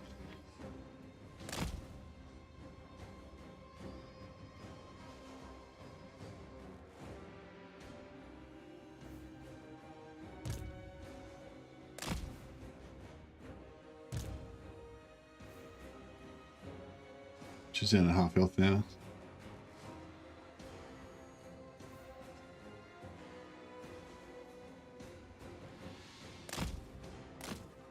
Alright, I think we might. Oh no, there's another one. No, he's hit healing cap now.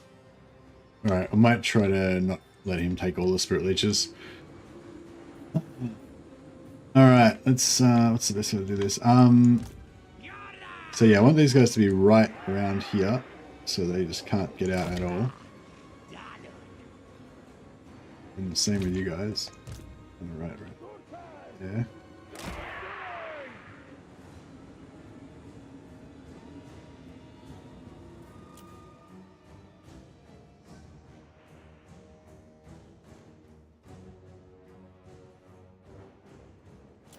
Alright.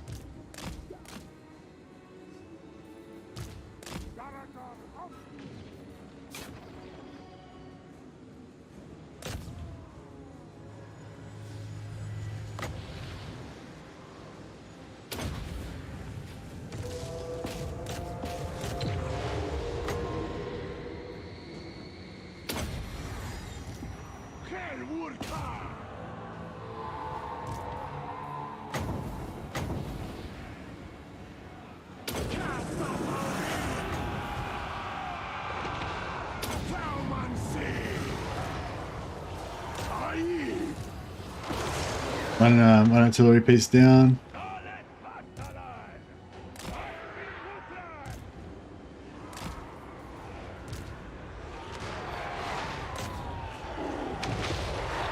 The wizard's down.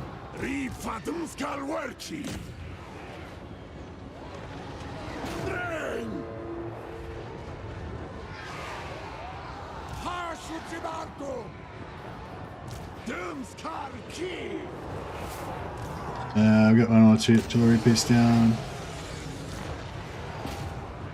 Right, we're taking some armor piercing from those shades. Yeah, my infantry is like really far away.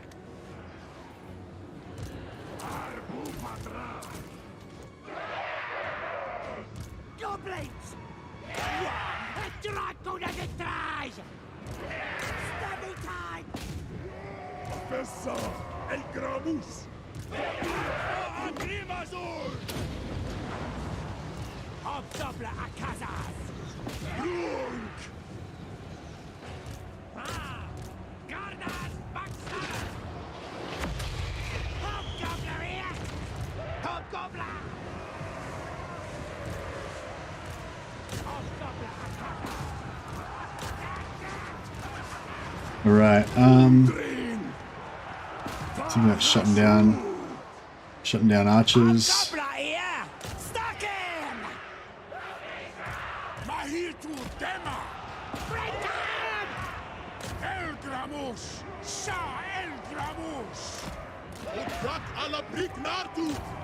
Hobgoblin Akasas! Mustak! Gauzong these gits! Don't let say use this was! We savvy!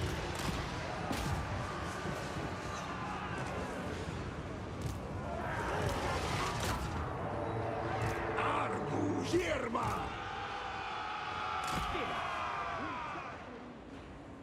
Hobgoblin Akasas! Attack the Magoy! Fire! Slaughter the gates! Hobgoblin Akasas! Area to slaughtering! Hobgoblin Akasas! Area to slaughtering! Drengus gates! Varga Urk! Drengizas! Get all the labor. That's what it's all about. Hobgoblin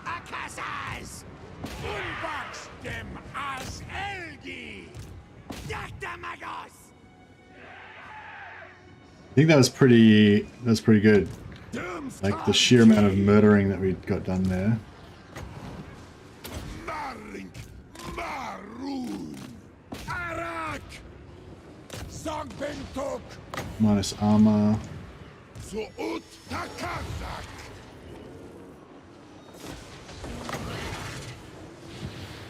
Surun. Oh, we need guns. We need shooting. Not shooting on this guy. Tagrams boys. What's up?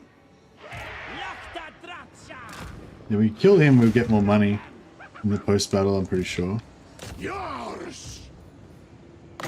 His melee defense down, so we get more chance of hitting him. Can find him in there. Oh yeah, we pushed him back towards our range. That's good. Hobgoblin Akazai. Lasher stop. Boys on it.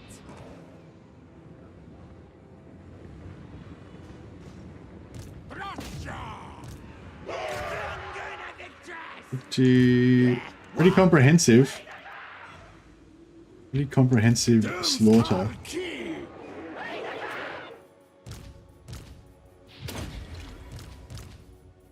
We didn't get any healing potions this time. Last campaign I had like 5 healing potions and a toughness potion as well. All right, let's see. I feel like I did everything. I did everything right there. I look at them. Look at that. Just murdered them. Murdered them. Dark elves think they sneaky. As sneaky as the Hobgobbs.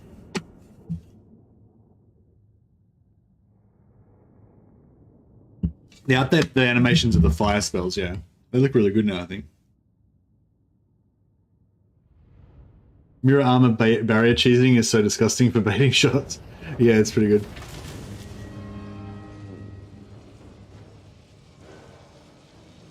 $174 lost. That was pretty good. I think it was mainly just from shooting.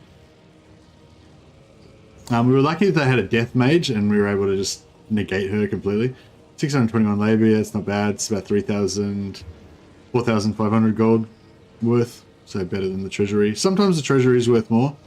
Maybe sometimes you need the replenishment, but yeah, 4,500 gold worth of labor. Solid. And now I've got Lockier's trait, which is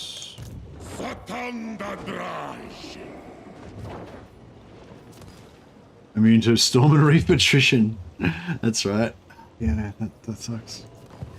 I've actually got an item that gives us that as well. So doubly good.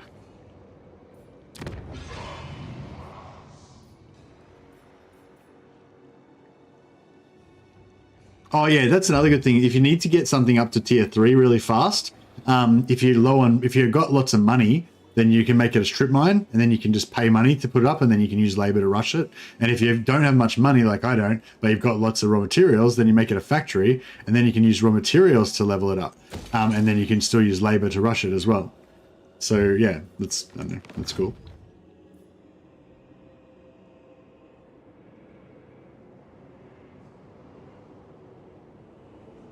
Corn dog. Corn duck.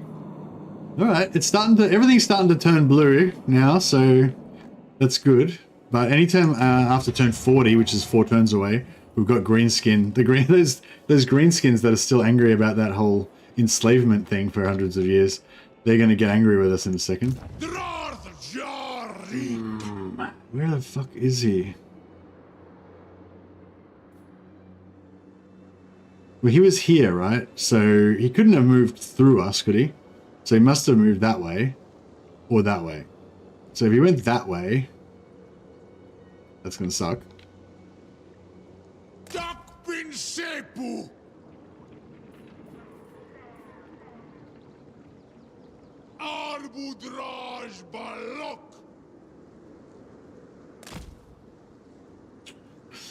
Don't know. I don't know where he is.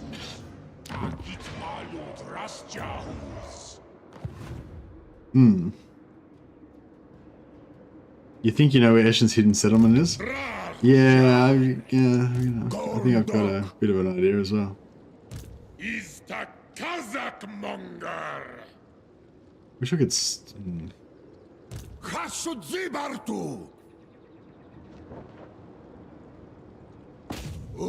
Archanges. Maori Tartagior. Alright, we'll just rush to take their last 2 settlements this turn.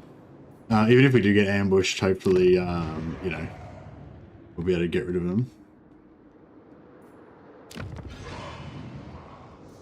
Village of the Moon? Who's that? Oh, yeah, and then Jadewind Mountain, we'll put a factory there.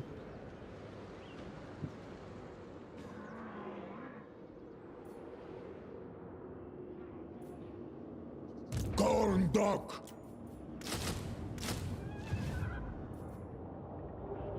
Hungra Unbak.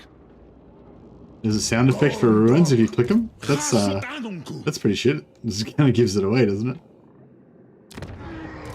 Gorndok.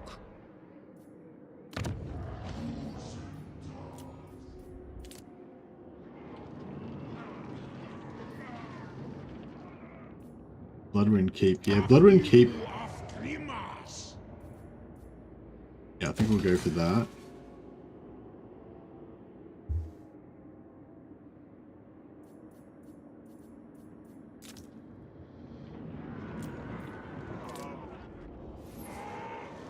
Leave that. Stone and Steel, we go for... yeah, go for rushing. Don't need public order there.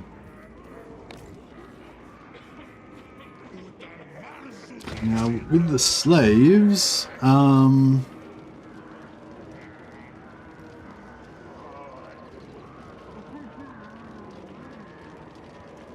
yeah, I don't think we'll rush anything.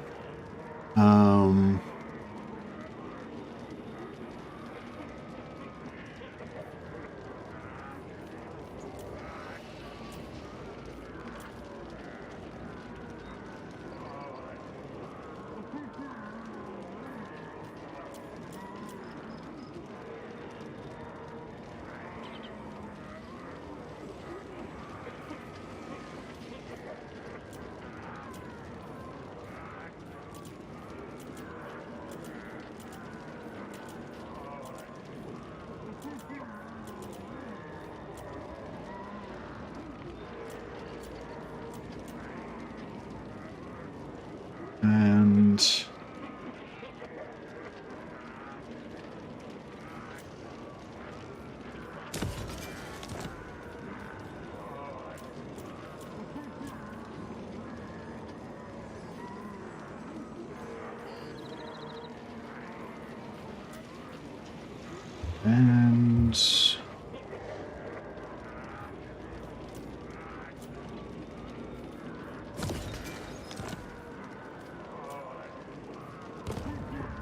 cool. And then we'll maybe steal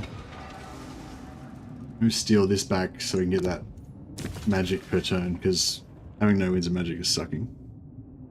Noticing the Kazdor settlements are very fun to fight in and against too. Nice wide and flat terrain. Yeah, they are quite nicely laid out, aren't they? Classic dwarven workmanship. I got to, because I had to go to work today. I got to read a bit of more of my novel on the train. I only get to read my novel like once a week when I'm on the train. Well, they're quite fun just doing YouTube stuff as well, like answering comments and stuff like that. But yeah, if I get some time, that's usually when I get some time to read my novels. So yeah, I read a little bit more of my novel. I've been reading. I'm still reading Zombie Slayer, Gotrek and Felix book that I've been reading for ages. It was a really sad bit that just happened, but I suppose I shouldn't talk about it because it will kind of ruin it for people who have already read it, who haven't read it already. Tarazan Tarazan. Thaumansia Nunku. Flock the Sorcerer Prophet. Who's a magic... Oh yeah, because this guy's going to be like our sort of assistant war leader sort of a guy. He's going to be our backup, our brew. Maybe... Maybe we should try and make him like a... no, I suppose... Yeah, I suppose we could try and make him tanky. There's probably like a better trait that we could have done with that though.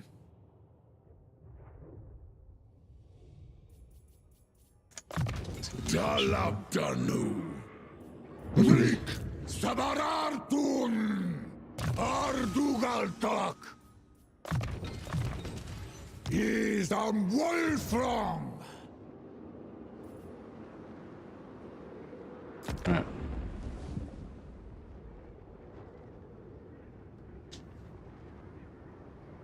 Doing the second mirror battle, they're getting kind of bored waiting for the enemy to just kill me already. I've already hit the 100,000 point goal ages ago. Oh, is it one of those defensive, is it one of those survival battles, Nicholas, where you just got to hold out forever?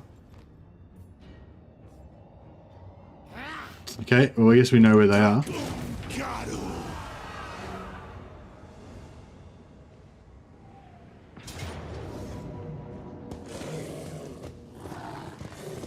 Okay, that's okay. We sort of were expecting to lose a bit of stuff on this side. Still nowhere near our kind of heartlands. I don't really hate the DLC. I hate the price. Okay, yeah, that's fair enough. My convoy just got a war shrine. Sweet. Which war shrine? Which war shrine did you get? Physical resistance, regeneration. The mortis engine one. If you got the regeneration one, that'd be pretty cool. East Street. Oh, this is what I love about declaring war on everybody. The pussies, they always come back and try and buy a piece from me. I'm strength rank 1 at the moment. Nice. My chief hobgoblin strategy seems to be working. Best I found was a black dragon. Yeah, I've had a black dragon, a carbitus, a giant, a war mammoth, some sort of mammoth. I can't remember what sort of mammoth it was. Vargulf from the vampires. Yeah, I can't. That's all I can remember so far. You have a preset army of Zeech units, some ridiculously OP abilities, and you have to kill enemies to score points. 100,000 is the platinum award. Beyond that is just score as many points as you can. Okay, and how many points do you need to unlock the special thing for Daniel or whatever? Oh, is platinum award the best that unlocks everything? Is that one? Graveguard. Yeah, I've had Graveguard. Yep.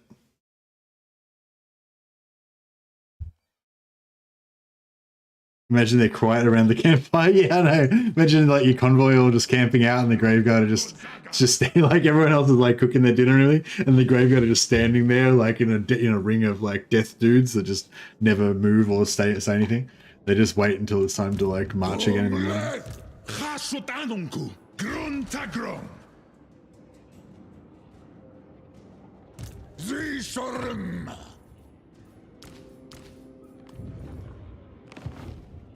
Awanrag! Zista Ardugal Arabrin! Subjugatas! Rikazen undring sepu! So it looks like that was just like a random little scout army that went this way.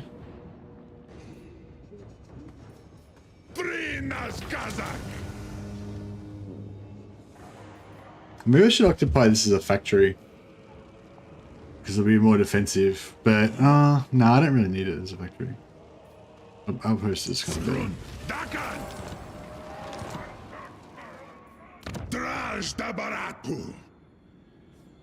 Oh, we got our one strip mine back again. That's cool. Don't even have to build anything. It's all fixed. Done. Job done. Gordo.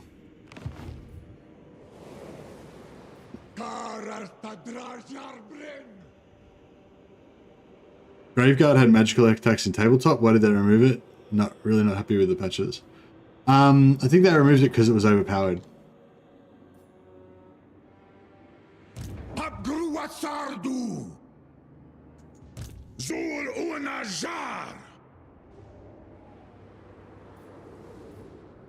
I don't think they removed it because they wanted to be more true to the lore or anything. Yeah, I mean, I'm not saying it was overpowered. I got no idea. I'm not a multiplayer guy, so I don't know how they work that stuff out. But yeah, I believe it was a balancing change.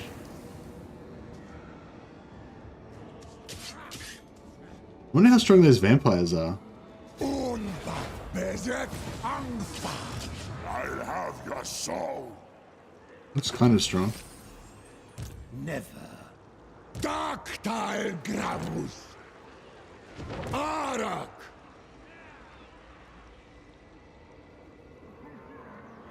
Tastaura Kahashut. Agreg. Fahashut.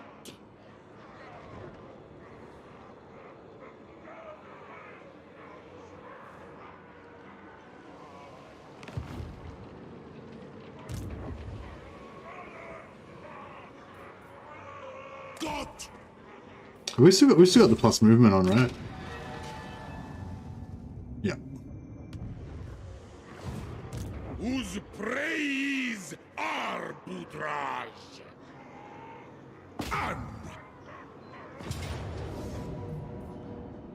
Anu Wara. Oh, I should have.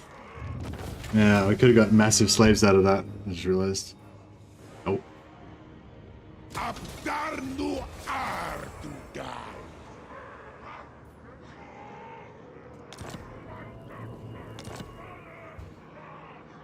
Ragjar. Vanstrol. Rutz. Suru Garas.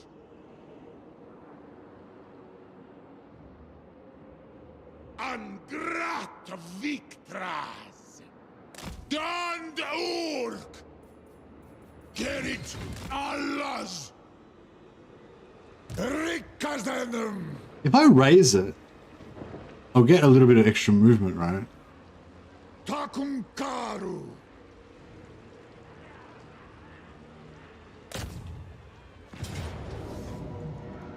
Afanuskul. Avskrater bitukren.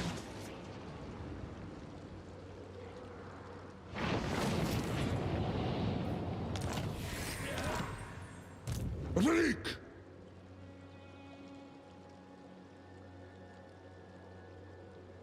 Hashut Rengidren.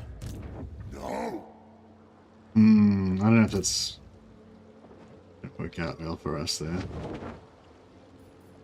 He's level 20. Oh, Nataku just became immortal, so it doesn't. It's less important if he dies now, I guess. He also became a maxed out raider lord, so he's ready to be retired to the raiding pits. Trajitu. Nitrathi, the he who never wanders, is now immortal as well, perfectly safe from future destructions.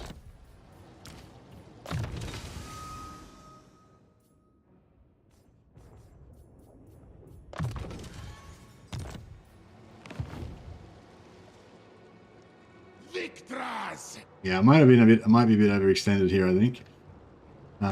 Yeah, we're just relying on luck basically for these guys not to Thing is impossible. come after me, because these, I didn't realize this was like a land bridge here. I should have checked that properly. So these guys can just kind of come across here and take me out. Actually, it'd be really cool if I could. I serve only the dragons. They're both at war with me. Oh, we're fucked. Yeah, I don't think this is going to end too well for us.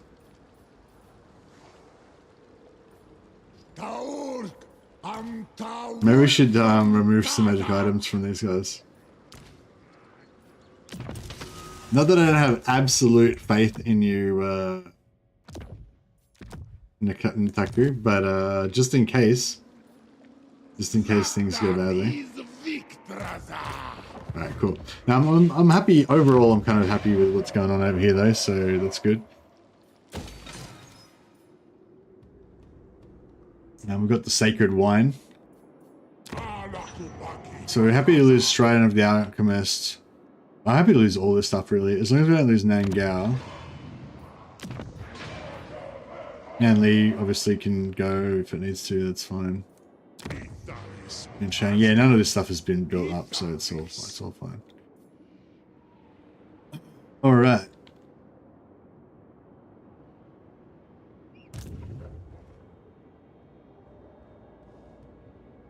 Awanrag. Habru. Rik.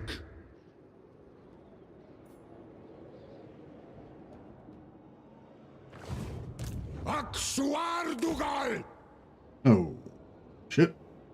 Sabarartun! Anfa Agrimazul! Ardugal Tak! 64%. How come we're so low there? Did I... Oh, we built a new building there, right?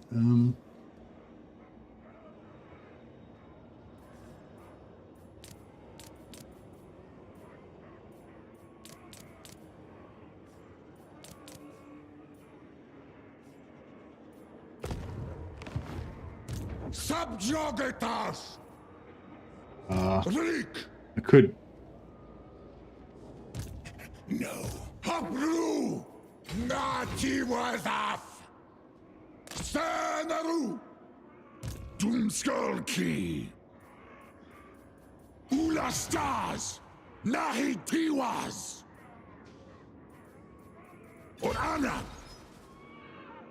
Adugal Zantabarag! Aksuardugal!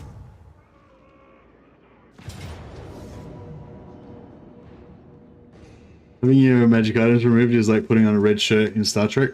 But you reckon it's a curse, you reckon? 1, 2... There's a few... we could get some kills. We could get some kills here, but we gotta fight Sneak Itch, and I don't really want to... I'm on the risk of getting our heroes wrecked or anything. Oh, we did. We got it pretty good. 200 labor of that. That's good. Fixed our little issue here. Well, almost.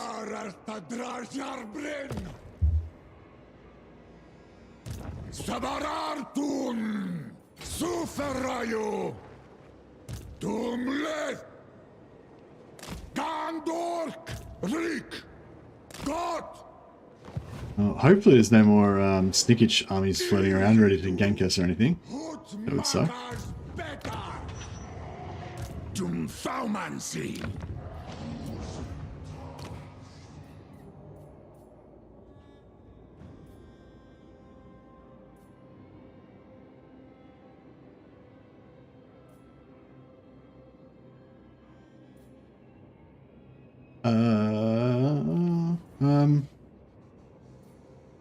I guess leadership's good.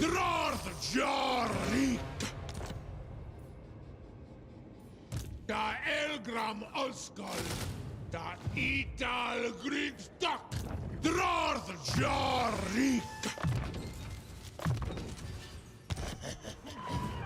Hashut Sharmita Drinkaras. I feel like we kind of overreacted over here now. Zisorim.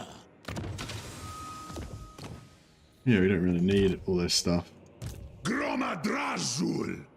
Dakuas ta Elgram. Demnin Makas. Hashut Zibartu. Or Agreg. Ardugal Tak. I don't think we do anyway. Jar un Kuz.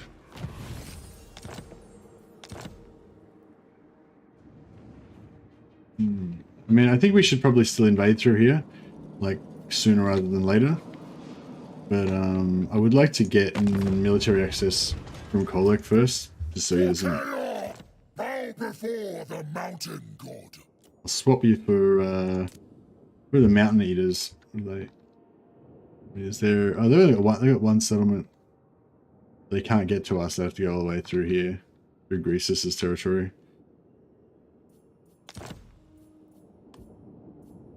Agreed.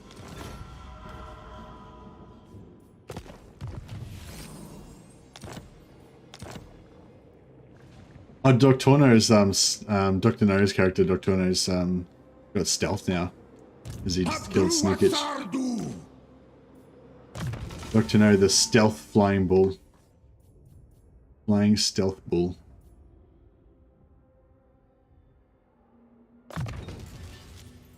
Dagon Bezeki!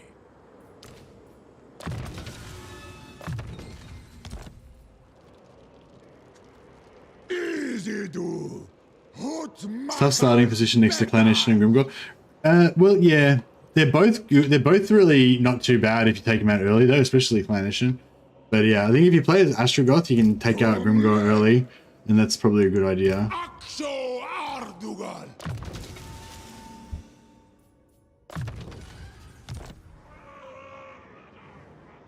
Aur Amta Wolfram Kadak.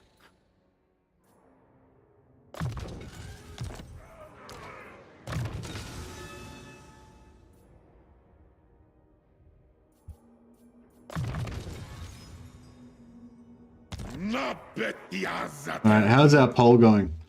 So, end the poll. Alright, our poll was, do you think Chaos Dwarves are the best, one of the best factions in the game? 60% of people said yes, Chaos Dwarves are great. 9% said no, they're not that great. And 1% said, I hate Chaos Dwarves. That was Clock Monkey that said that. And 28% said they haven't played the Chaos Dwarves yet. So if we assume out of the 28% that haven't played the Chaos Dwarfs yet, well, if we disregard them, it's basically 60% yes, they're great, 10% no, they're not great. So, and if we assume that the no haven't played are going to have the same ratio once they have played, then yeah, I guess that's probably like around 90%, 85 to 90% thinks yes, they are great and one of the best factions in the game. I think it's still too early to give a definitive answer. I don't know. I don't know. I don't think so. I don't reckon. I reckon. Well, but yeah, maybe for you guys, you only had it for like 2 days. I've been playing them for a week or two now. So yeah, I feel like I don't feel like I know everything about them at all, and I feel like there's definitely still some room for some exciting new things to pop up. But I think I know them well enough to know that they're really fucking good. You haven't finished playing through one Chorf Lord? Yeah. Come back after you played one Chaos Lord and maybe then you'll have a better idea. Okay, I've got a new poll now. This might be another one that you guys need more experience for, but so this is the Infernal Castellan, which is my favorite character of the Chaos Dwarves, mainly because of how he looks. He just looks like an ultimately badass veteran dude. You can see he's got the tusks that all Chaos Dwarfs have, but also he's got he's got horns that have grown out of his head, but he's had to saw them off so that he could put his like infernal guard helmet on, which is pretty cool. So yeah, so my question is, infernal slugs or hellforged bolts?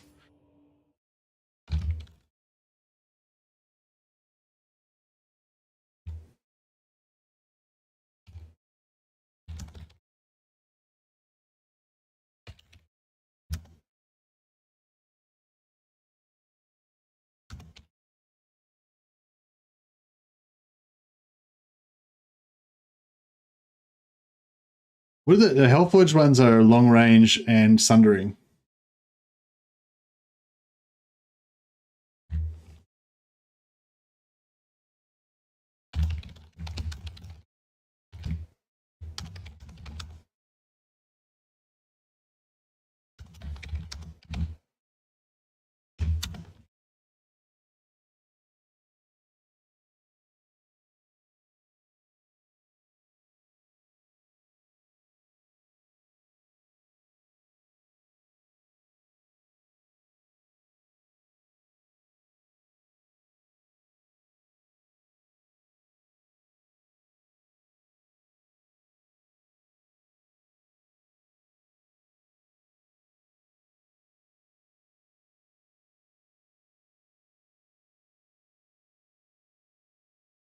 Oops. Question is too long, bro.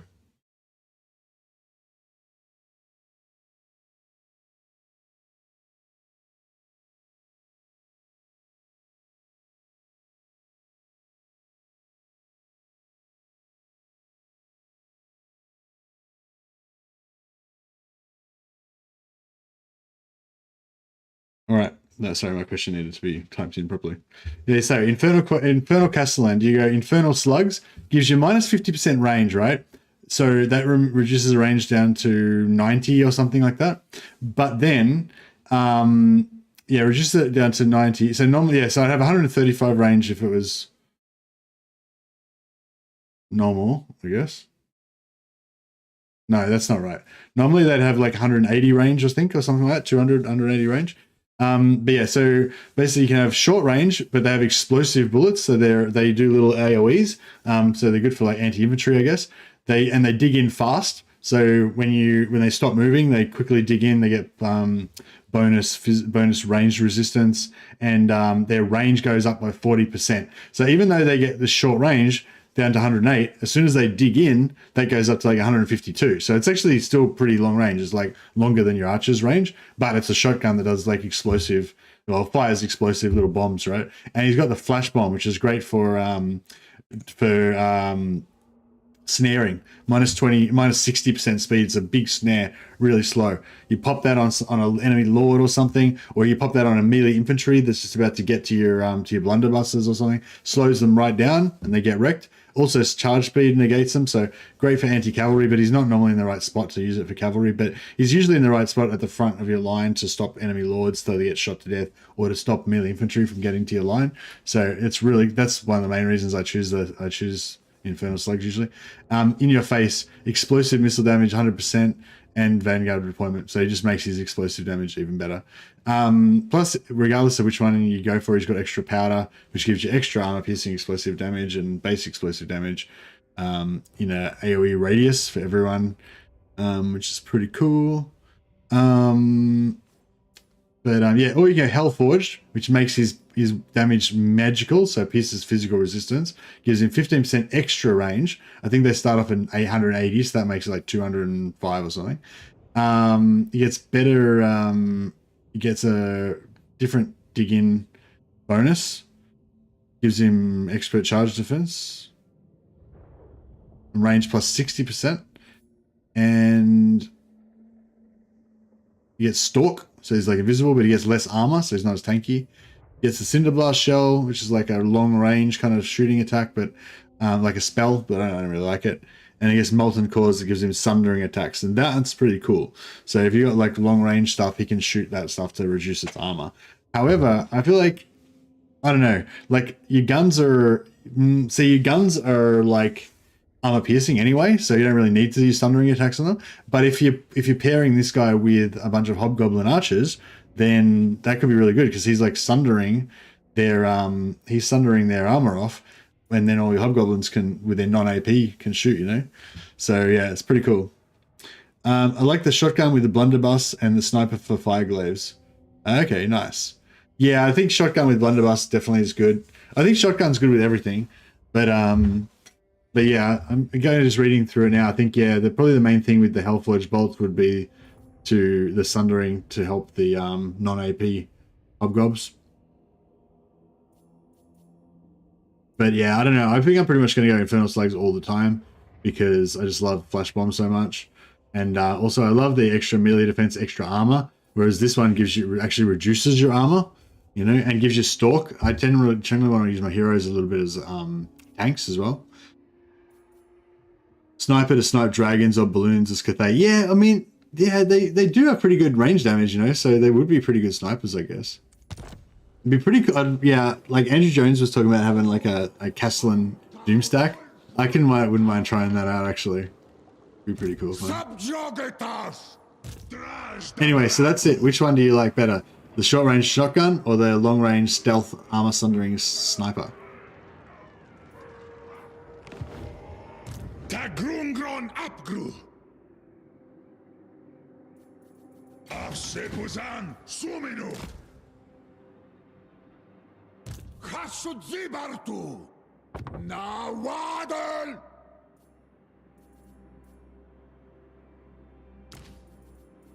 Hungra Unbak. Dumleth. Hunties Ironheart. Pretty unfortunate name. Battle Masters. 1,000 gold. Alright, cool. I'll take it. Alright, so we're still building up our forces over here so we can invade Grimgor's domain. But we might have to be pretty careful about how we go about it, because it's definitely not doomed stack Definitely not doom stacking over here. 4.5k gives us one more Infernal Castellan. Yeah, I think that would be pretty good actually. It's expensive, but it will give us a couple more units of elite Infernal Guard too. Good. And Fortress, materials, yep.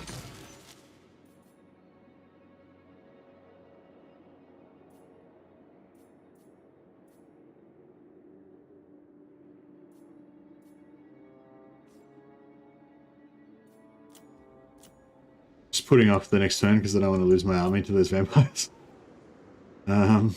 We've got some good stuff here that we could build up. As soon as we secure this a little bit more, I'm going to just go gangbusters with our productivity, get everything all built up. We've got like, yeah, because Cathay is really rich. So as soon as we can kind of secure this, starting with Palmay, starting with this area, the lands of stone and steel. We've got iron there, that's heaps of armaments. We've got marble here, that's heaps of materials. So, you know, as soon as we deal with Lockyer and everything, then this will be really good. All will be well. What's a bit of productivity there?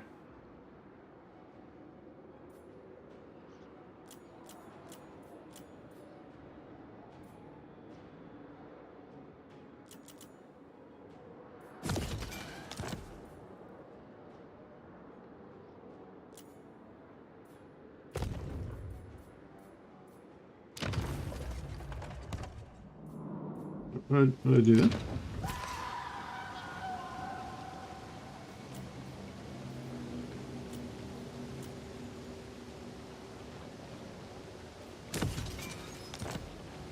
Right, productivity is back restored again.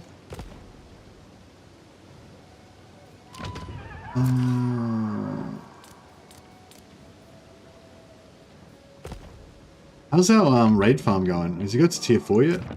Yes, tier 4. Okay, once it gets to tier 4, I feel like then it's going to be slightly worth it to raid it. It's not going to be great, but it's going to be slightly worth it. But if we can start setting up the raid farm, I think, and then as he levels up, we'll just, you know, it'll get better. What do we got? We got rebels somewhere? Rushing here. We probably just change back to.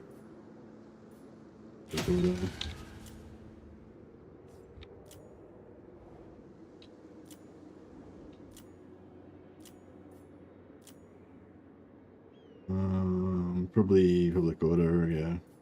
We aren't rushing anything at the moment because we're low on materials.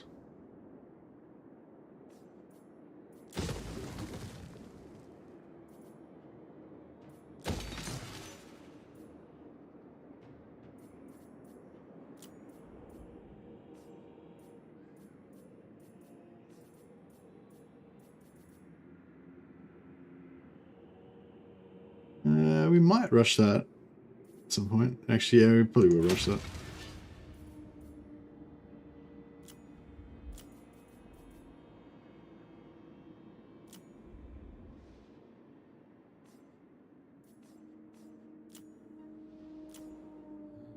Cool.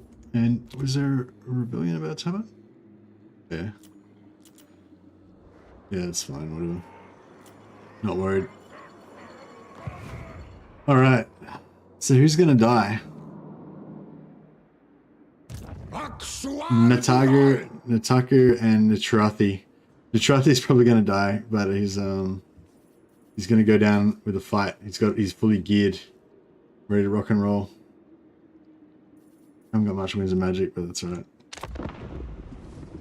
He could potentially get attacked by three different armies this turn, all three of these armies, so it'd be bad.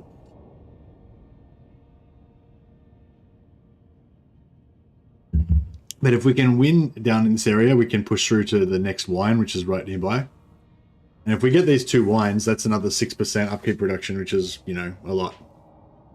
That income loss per turn makes me nervous. It's probably why I never succeeded at being super aggressive, like you and Legend, being in the red. I wouldn't say I'm super aggressive, but, I mean, yeah, I'm a bit aggressive. Oh, shit. There's a lot of dudes there. Alright, let's do a bit of a retreat. Let's see if it gets any, if it looks any better. Yeah, I didn't think it was going to look much better. Yeah. Alright, well...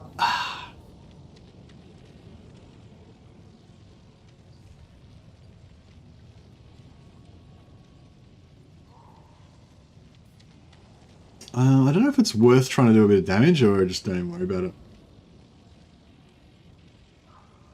Maybe we'll... No, it's probably not even worth it, is it? No. No, it's probably not even worth it.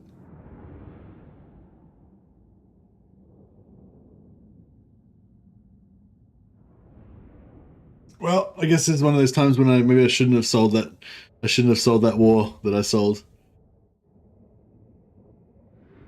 Because yeah, I probably sold. I went to war with these guys probably for like 500 gold or something, or 1,000 gold or something, thinking I was really clever because they would have to later on peace out with me because of my overwhelming. I'm rank 1 at the moment, so you know, I thought I was really clever, thinking they'll eventually peace out with me due to my overwhelming military superiority. But they were like, "We give no fucks. We will wreck you." So that's what's happening right now.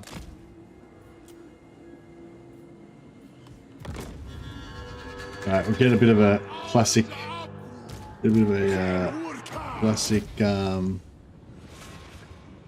corner camp going on.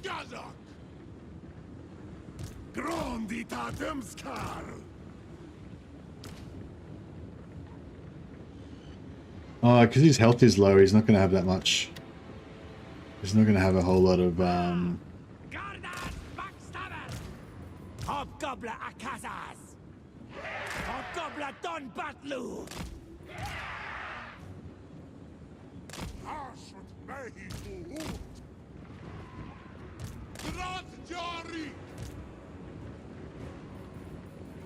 Shadut! Vice Abdru!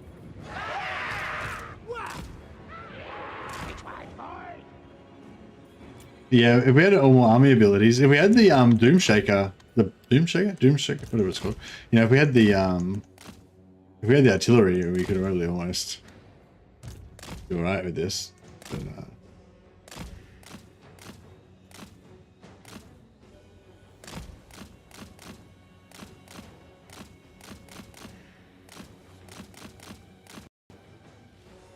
ooh. Ah, crashed. Ah. The booty shaker, that's right. If we had the booty shaker, it'd be sweet. That's what we need more of, Monkey Man Fu, I think. I'm not really too good on the jokes and stuff like that. And like I tend to like mainly just nerd out about, you know, different strategies and stuff like that. But yes, the booty shaker. I think that deserves a rename. We'll have to honor you with a renamed character now. Yeah, lore appropriate joke, so that makes it, that's fine.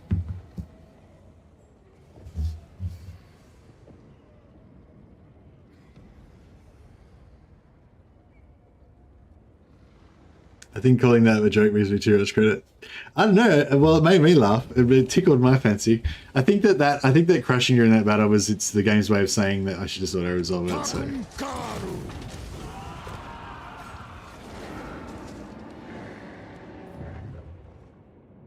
Man, I'm gonna punish them.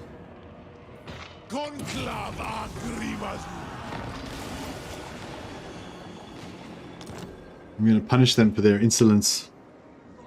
Rip no defeat campaign. I think we've had a few defeats so far. This was not intended to be a no defeat campaign. I mean, not that I intend to get defeated, but you know. Oh, check these guys out! Just going marching around in force march, like they don't even care. It's like they're not even afraid of me. They don't even care. They're like, "Fuck you! I'm just gonna force march through your shit. You're not even a threat."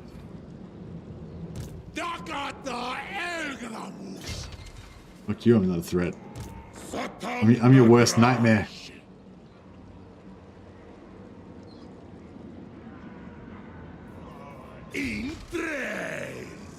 Nah, I can't really take that. Yeah. I wanted to get rid of him this turn, but.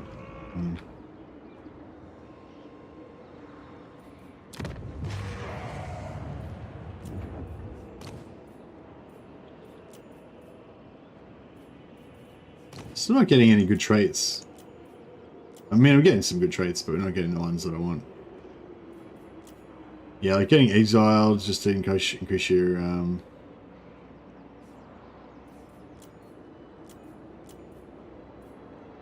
needfuls. Yeah, needfuls always good.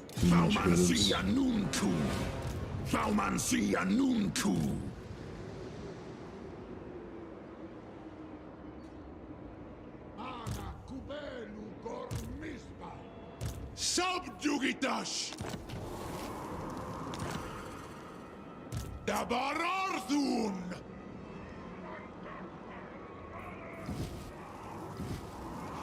Yeah, we didn't lose any magic items thanks to my timely removal.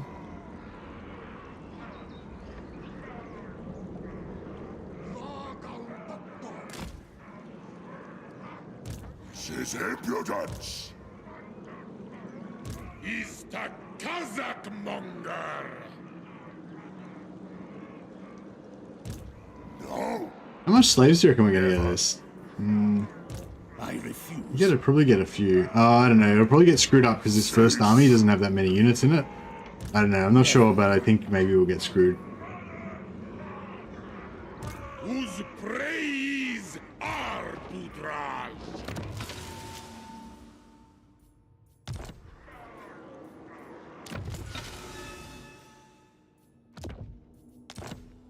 Alright, West Manzar's getting a bit of an upgrade. Gonna get all the gear off of the other guys.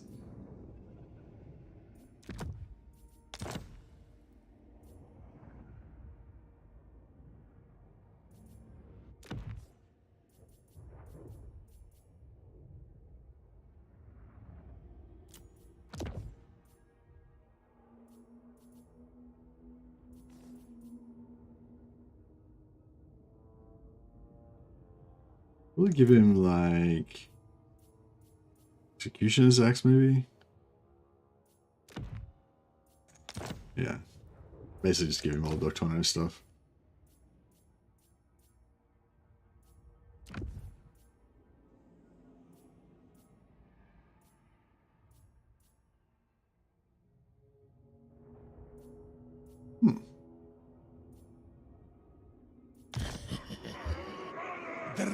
You're gonna see some Kadai Destroyer action in this game, or it's too early to tell? Yeah, no plans for any Kadai Destroyers. Like maybe like right at the end. But no, it's all about the cheap Hobgobbs basically. What I would like to get going is a Hobgoblin Wolf Rider army, like all fast attack kind of dudes. I think that'd be fun.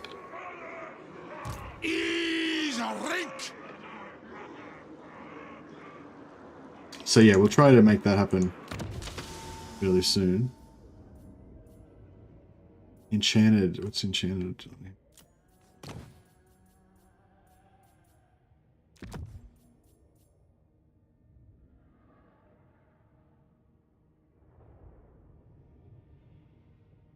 Enchanted, I guess just another, oh, we can melt down these. Command, yeah.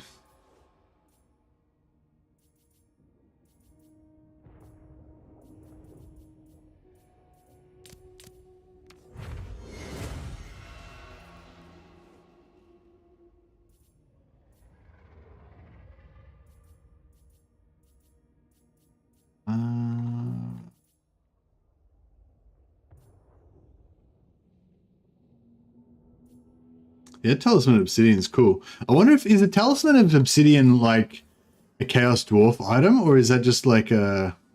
Oh yeah, it's a Chaos item. Yeah. It'd be cool if you could get that for other factions as well. I don't know if I really like the Brass Cleaver that much. I might get rid of it. Oh, nah, it is good. It is good. If you've got a goon squad, you've got like everything else covered, you want to chuck that on as well. Just to get a bit of everything. Actually, Spell Shield and Charm Shield, they can go. Another Brass Cleaver, okay. Well, in that case, I need 2 of them.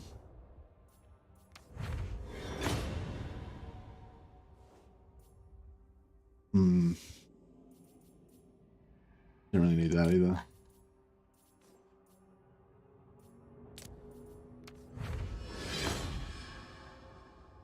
Trickster's shards. Other Trickster's shards are alright. I don't mind those. Really like the wolf ride ideas. Yeah, they'll be like Hobgoblin, Mongolian raiders, you know? It'd be cool.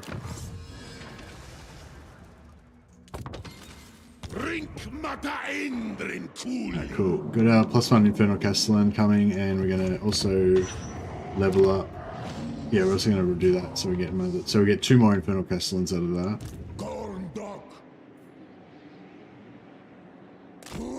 Dark. Abarnuaska. Ardugaltok.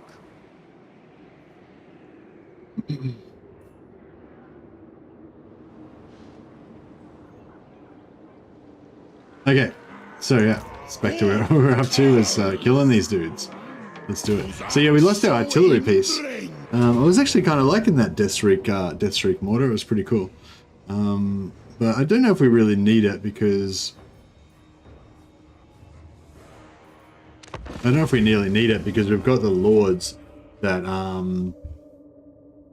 what do you call it? We've got the lords on the bulls. I'm pretty sure the bulls have siege attacker, so pretty much everyone ends up with siege attacker when they get to level 2 at 10 or something.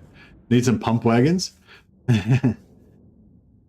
Just notice a bull centaurs with shields are left-handed. They hold their shields in their right hand, whereas infantry mostly hold the shield in the left.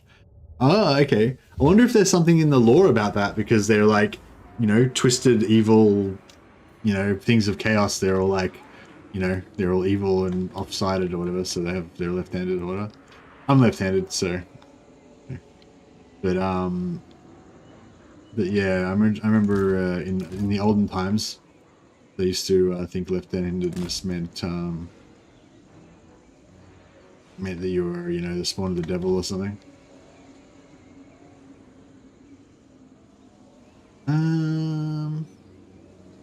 Yeah, they won't rout, will they? So we may as well just set up here and choke point and just blow the shit out of them, right?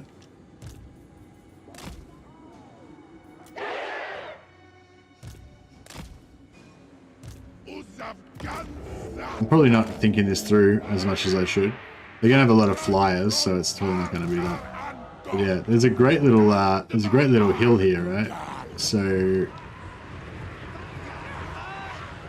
shotguns away. Out there.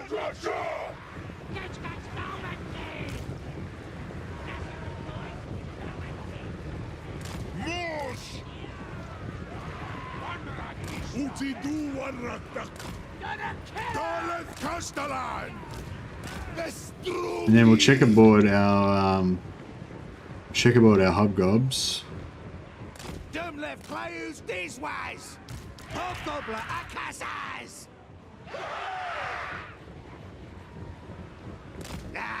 Cows or goose gates.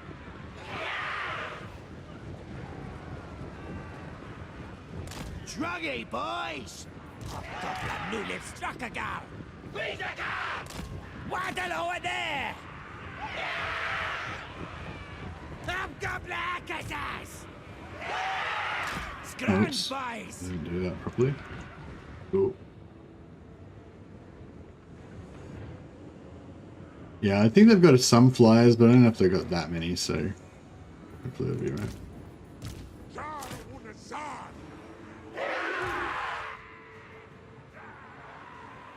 Moving fast. Up, up.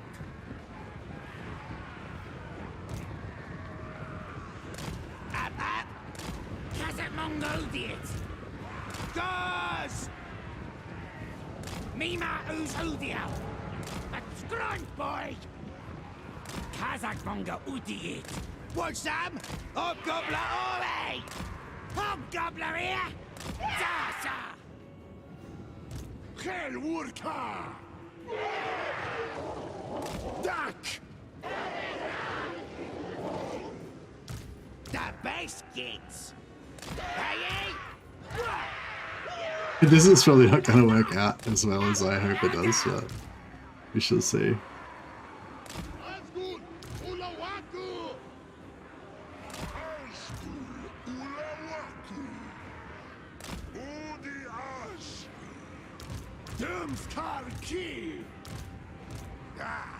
Sich binter Aduhal.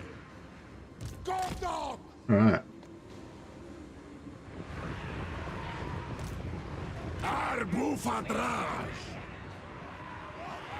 Move in! All centaur miniatures are right-handed. Oh, okay, well that kills that theory.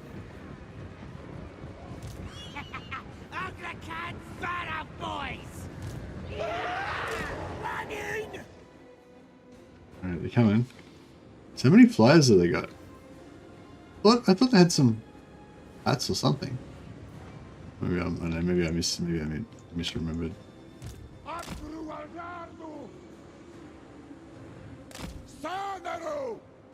Oh yeah, there's some bats coming.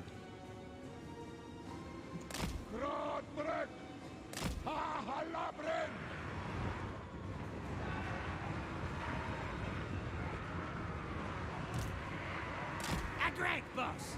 Hobgoblins! Hobgoblin Akazas!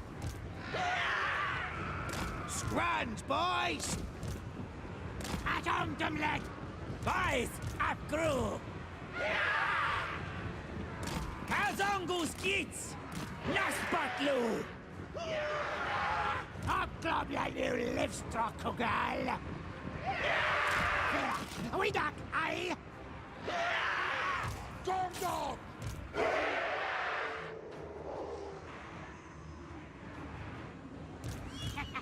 Agrakan Fara boys! Hobgoblin Akazas! Sado Gates! Lock the Dwarfs! What a lavender! Don't let Cayuse this was! Alright, we got a good coverage of archers like every fucking direction. Has this guy got Kindle Flame? Oh, he doesn't have Kindle Flame yet. Yeah, I should have gotten Kindle Flame on him first, because with this many fire archers everywhere, the Kindle Flame would be nice. That's alright. Hobgoblin Akazas! That's it! Lock the Dwarfs! Strong boy! Gondok! Wachtel!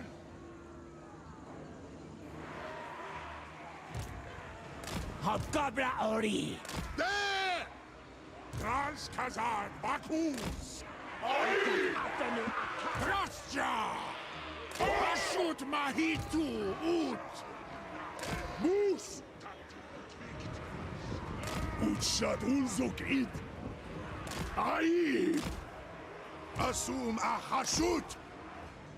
So many archers, yeah, I know, like, I got like just a massive pile of archers, just with arrows going everywhere.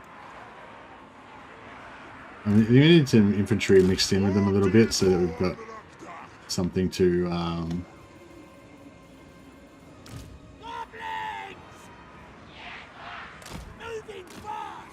something to pin. Alright, where's these bats? There's only 2 units of bats. I may just kill the bats first, then we don't have to worry about facing archers or different directions and shit.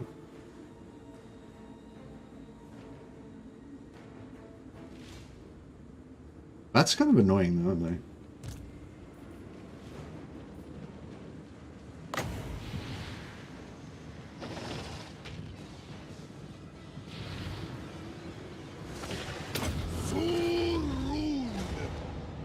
Zhatan Datraj!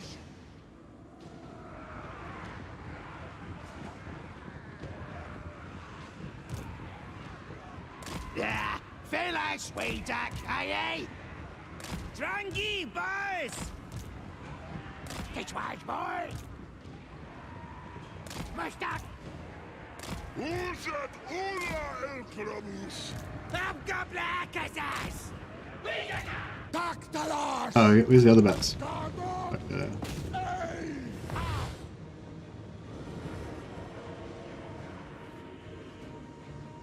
Wonder if there's any faction that can buff the blunderbusses even more than the Chaos Dwarfs.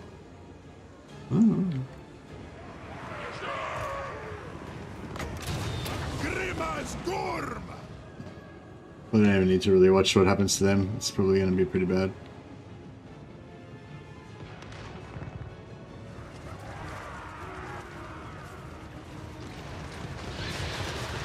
Yeah, that's good.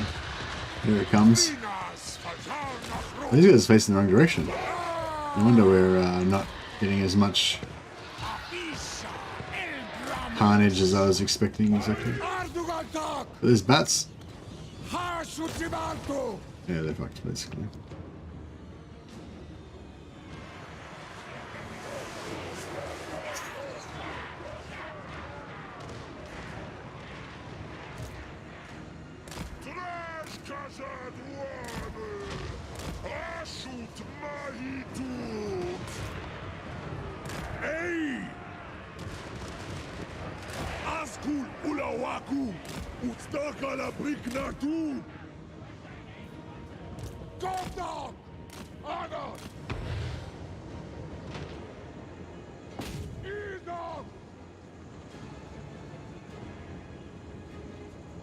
This is so brutal.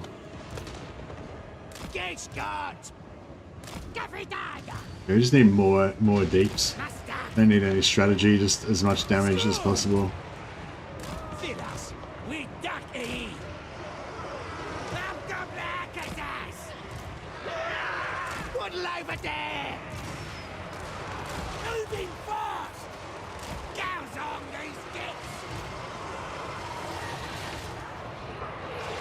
We'll drill this lord.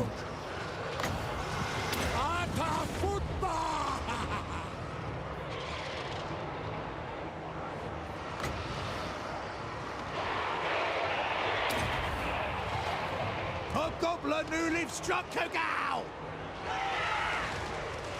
Yeah, what? Hobgoblin deck! My stack! Hobgoblin on Bashlu! Count on those gets! Dish hot! Shadow gets! Drunky boys! This swears, boys! More. Oh, this guy's coming right here.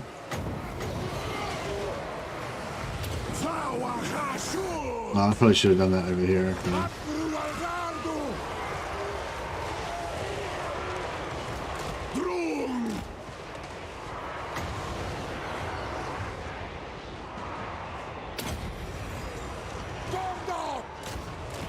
Oh, we're getting that.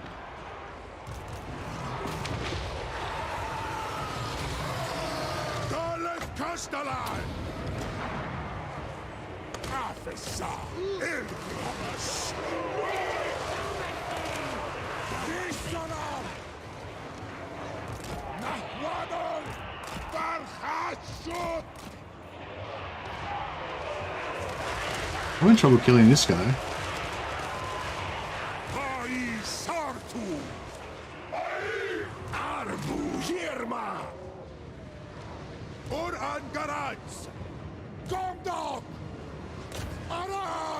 Oh, let's get rid of this guy. Here it comes.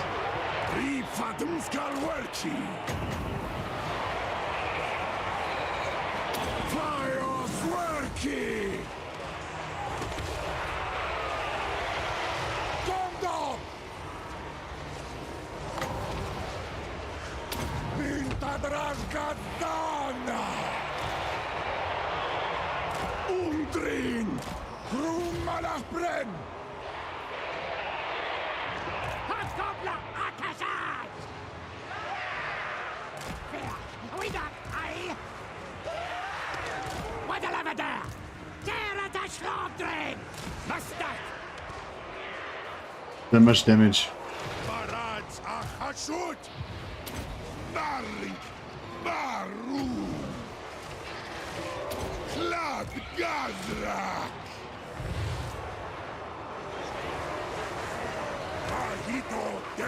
These guns are all getting a bit. Not really keeping the tanks up now.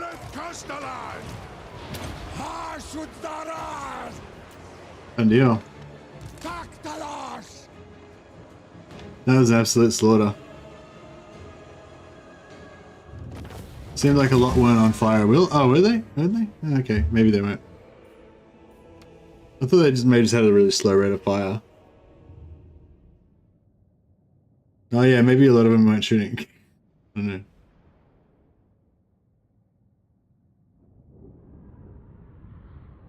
Wait, I'll have a look at the stats properly.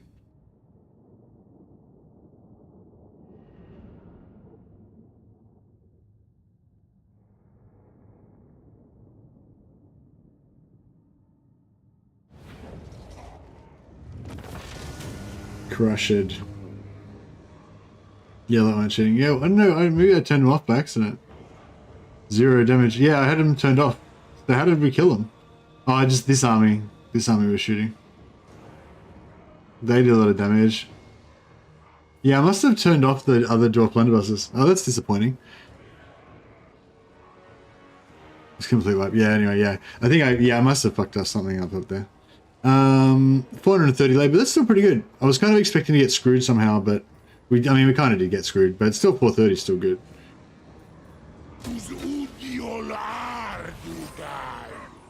Oath of Contempt. Oh yeah, this Andrew Tobias was telling me about this physical resistance banner, 35 meter range. So you can put that on like a Bull Taruk, who's got 15% physical resist from Guardian, and he's basically got a 25% physical resist aura. Put that on your hero blob, you know, and put a Obsidian Talisman on somebody else so that you negate all their magical attacks so they can't penetrate physical resistance. It's like plus 25 resistance to as many heroes as you can fit inside 35 meter range. It's pretty cool.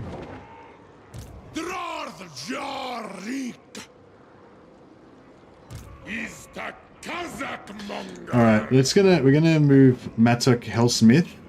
Thanks again, Matt Smith. Into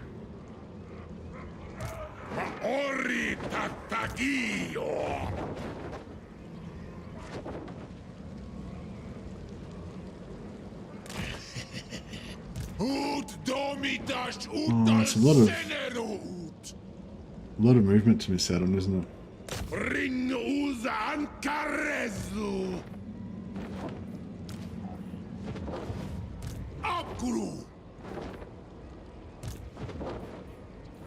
Gastrolgi Izarik Sumazma Abdarnu Tabarak Dakata Elgramus.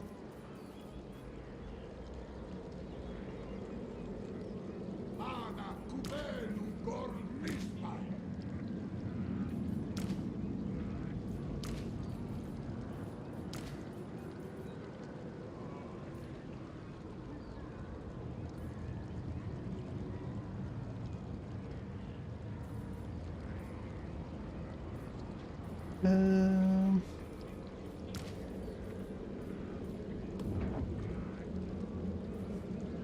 Zhatan is Victraza. Zhatan is Victraza. Yes, he is.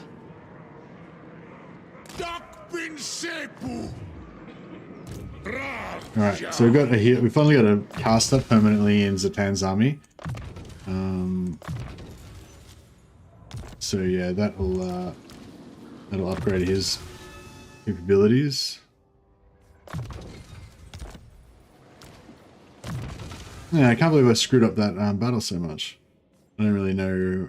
Yeah, I didn't think I turned off their fire at will, but I guess I must have.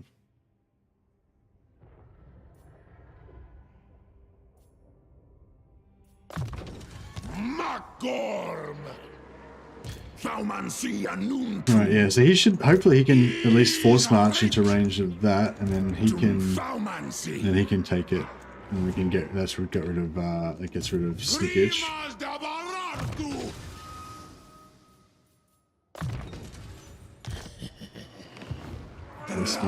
Is Westman's nearly immortal?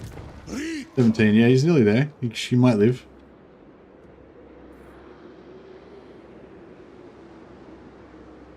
Yeah, it's a pretty cool banner. Corn dog. Arrest fires. Corn dog.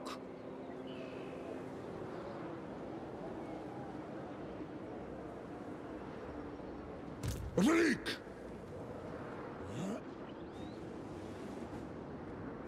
Habru. Aksuardugal! Sabarartun!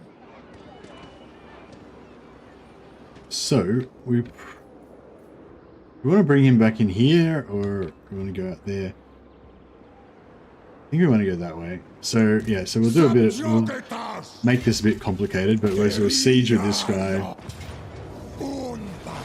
Then we'll move. Then we'll move Nocturno through to the other side of the settlement. Leaves him with still 34% movement left. Then this guy will retreat.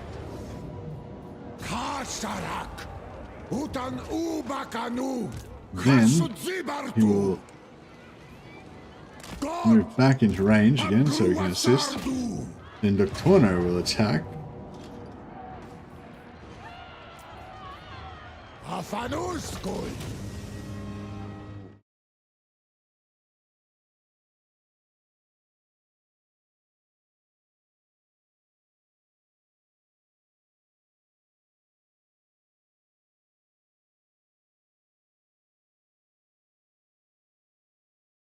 The Torno will attack. Then he'll retreat out that way. And he's still got his 34% movement, but now he's got an extra 15% because of our trait that gives us extra movement. And we can't quite reach that guy. I was hoping he'd be able to like gank that dude as well. But no. Probably if I had to come around this side. Oh no, probably.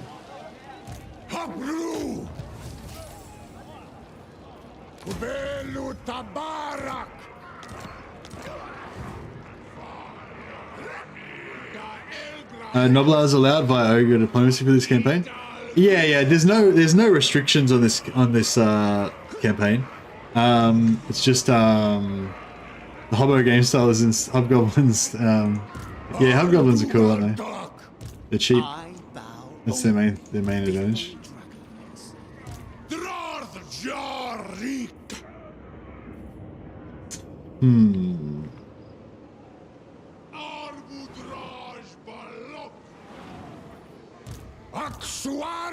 Yeah, no, I'm not playing with any restrictions or anything. I'm just focused. Like, it's a strategy that I'm doing is focusing on as a strategy I'm focusing on Hobgobbs, but it's not like I'm doing any sort of challenge campaign or anything like that. Just playing normally.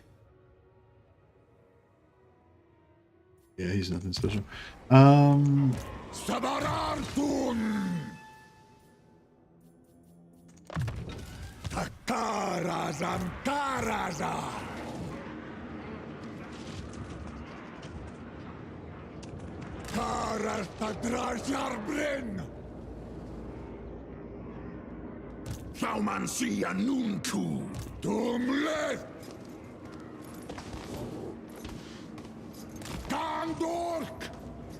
Yeah, he's still covering there, so that guy can't get through. Anfa Grimazu Subjugitash Dot Rik Abdarnu Tabarag Awanrag.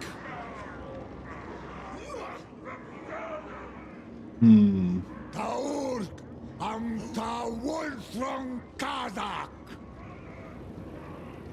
Dantalas. I am no one's slave. Yeah, I don't think he's going to be able to do much to us, so we're right.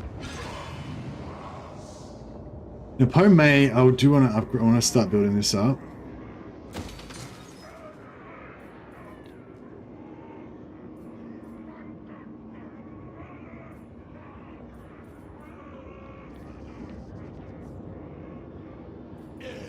Yeah. Cool. Gorndok.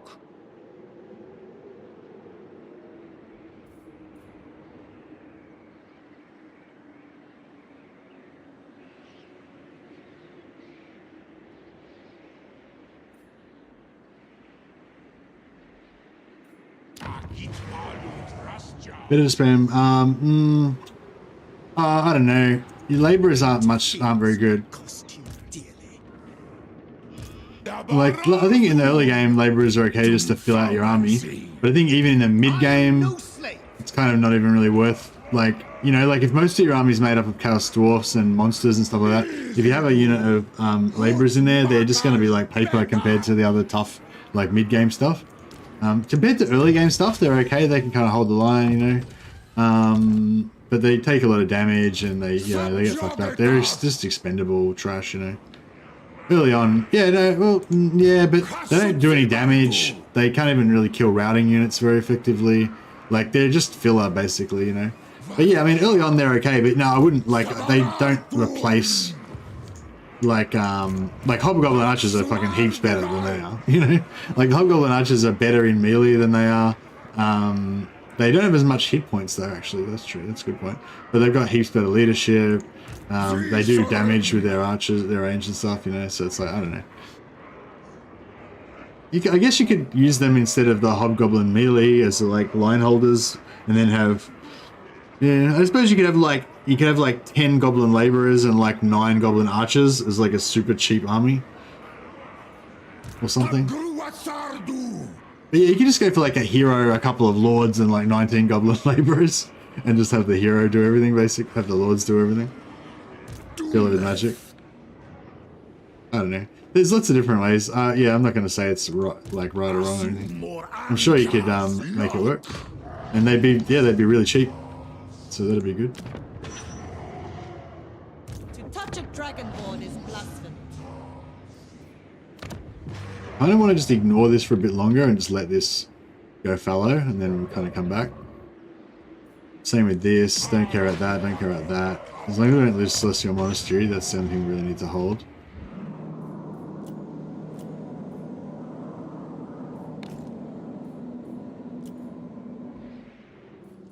Yeah, the theme I'm kind of on at the moment is that Chaos Dwarves are one of the most flexible factions in the game. You can kind of do heaps of different stuff with them. And yeah, I think mass spams of Hobgoblin laborers would be really cool. Would be something you could do. Peace treaty, nyet. Got you on the ropes. Why would I make a peace treaty? Hobgoblins have backstabbers skill and malign authority. Yeah, oh yeah, they're much better than laborers for sure, but they're a lot more expensive.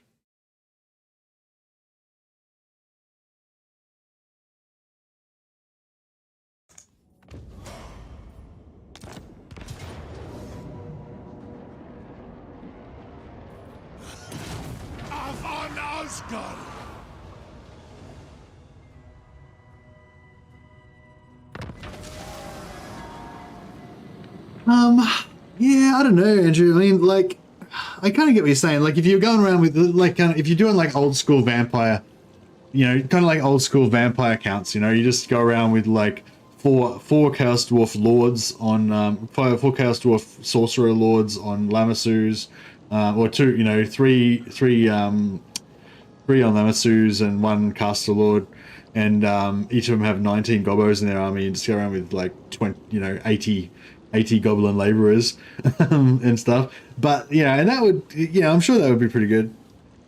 It's just that, like, you know, if you have to do a really hard fight, then all you're gonna have is like millions of laborers that are all just gonna rout off the field, you know. Like, do you know what I mean? Like, you're never gonna win like an epic battle. Well, I mean, it's gonna be harder to win like epic battles with crap stacks of Gobbo laborers, whereas you could maybe pull something out.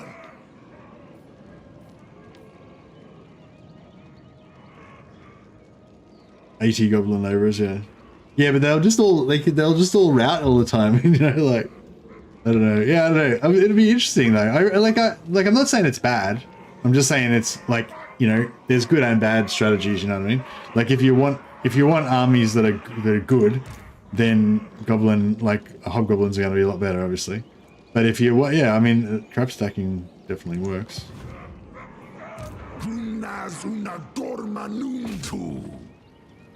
Oh shit. Where the fuck did they come from?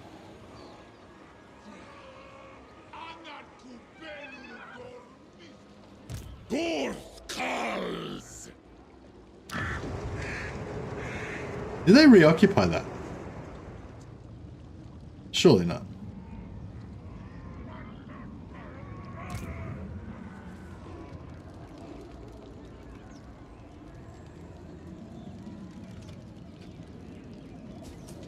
Sich dem der Fasgard. Dagata Elgramus. Anfa Grimazul. Water. 80 laborers routing at the same time. Yeah, I feel like you'd have some situations like that with your 80 rated your 80 laborers all routing at the same time. Exactly. I kind of just want to auto resolve and smash all this stuff with auto resolve quickly. Even though we could get like thousands of slaves out of it. My visions predict failure. Oh, that one we could. Oh yeah. I don't know, will we get thousands of slaves or not? We might get screwed because this guy's a solo lord, I'm thinking.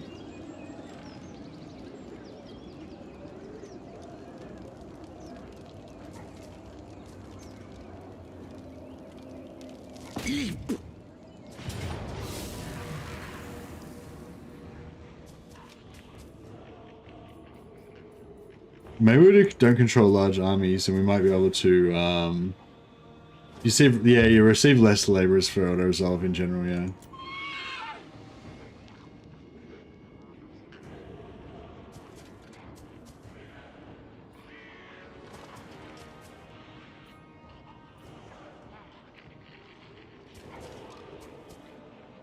I'm tempted.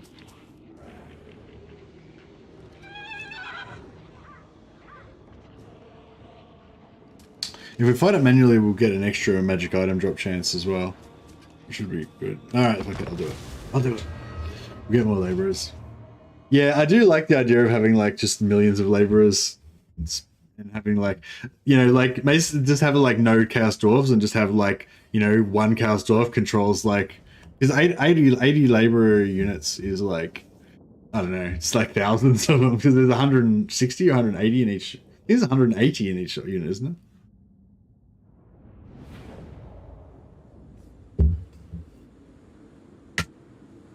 It's 3 different factions, they all at the same time. Oh, anyway. Ah, crap.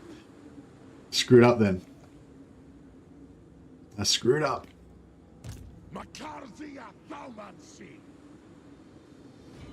Fuck, I might lose this now.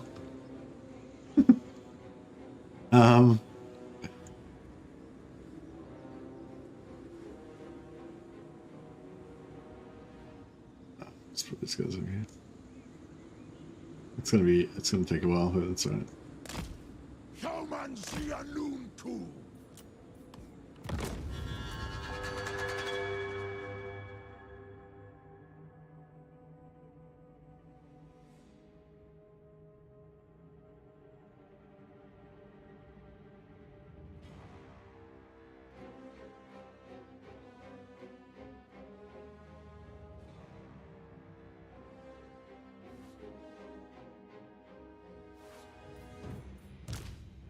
Yeah, this time I'm going to make sure that everybody's guns are turned on. Because it's a very important part of the whole gun line thing, is to have your guns turned on. So we'll try to make that happen.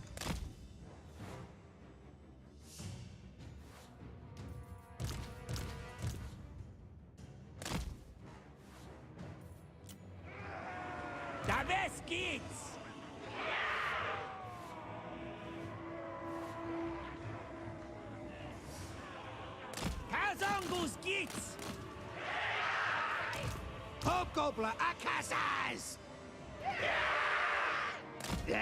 Vielleicht Schwedak, aye? Abgrove is aus und a Gibbal frund. Al har. Zatan dat traj. Choraduraj.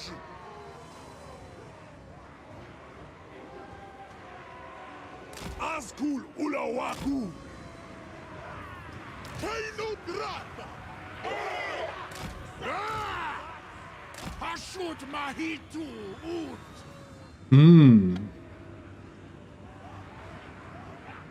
That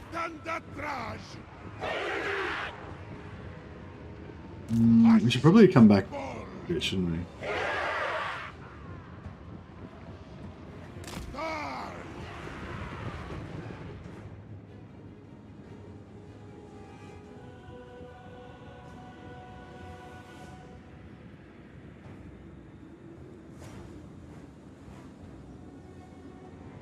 Wonder what Legend strat is going to be. Wouldn't be surprised if he did the old VC stuff with goblins. Yeah, I mean, cheap goblins is pretty good. Most of the stuff that we're doing applies to goblins as well, but there's some specific hobgoblin specific stuff as well. So yeah. There's the wine. Is the wine for goblins, hobgoblins as well, or only for? Wow, 53% go for the Hellforged Thunder Sniper. I wonder if that's a hangover from. So like with dwarfs, like with normal dwarfs, I tend to go for the shotgun, just because it's cool. I like them to be a bit tanky. But probably the sniper is better overall, and I think Legend said that he believes that it is.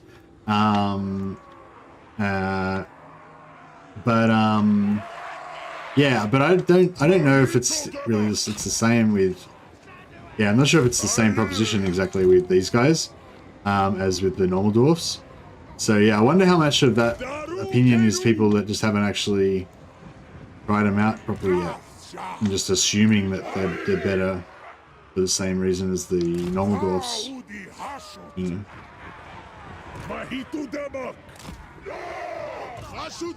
Man, I really screwed up by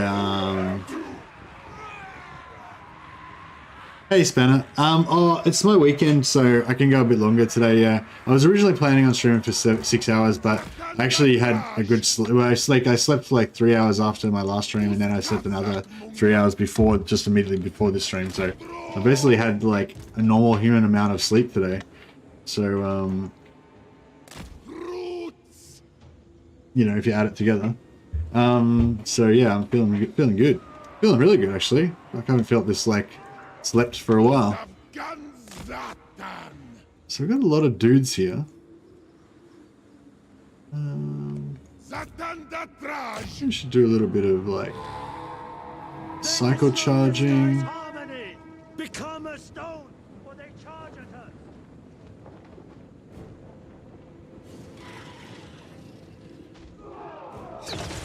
Kind of need these guys to start blowing up and coming over and attacking us.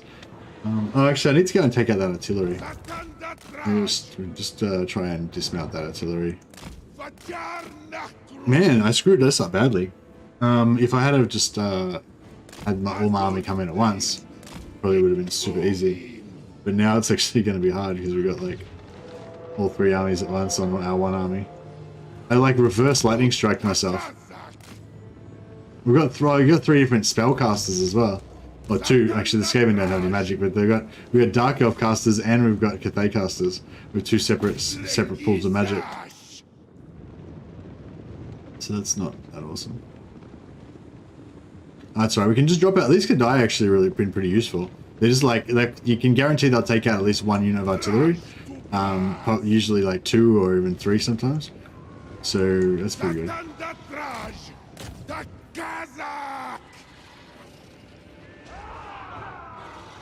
We can try and dismount some of this artillery, that'd be cool.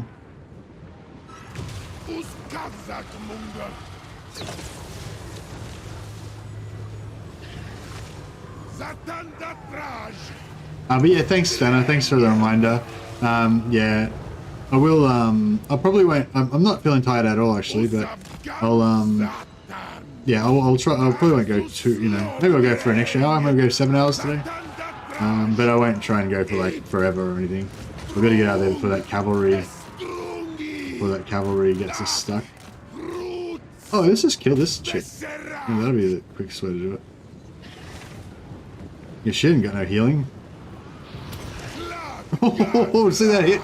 See that hit? They took a quarter of her health in one hit. She got smashed. Oh, I think she might have. Did she? Oh no, she's just getting chewed up now. I want to stay and kill her. She's like, yep, I'm out of here.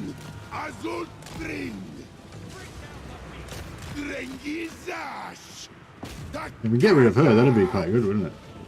Be a good boon. Suut takazak. Agreg. Bestrungi. Hit her, hit her, hit her. Hit her. Drengem. Strung them. What are they, peasant? Oh, they're peasant horsemen, that's not too bad. Vajar nachtrund. Sendin dat. Spears, that's probably not great. I guess a route's good enough. Would have liked to have killed her though, that would have been cool. Alright, no more Dark Elf magic.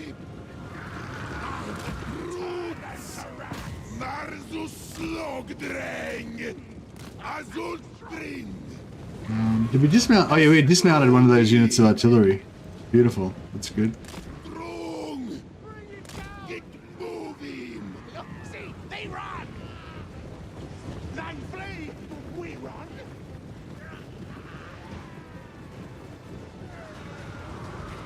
Fight now! Fight to fight! Zhatan zatraj!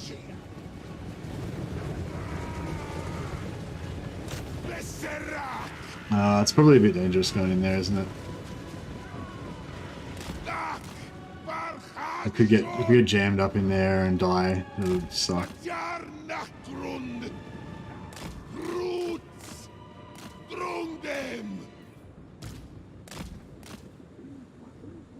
If we could drop a firestorm in the middle of this blob, that'd be pretty cool. I don't know if that's really like viable, but it would be pretty cool.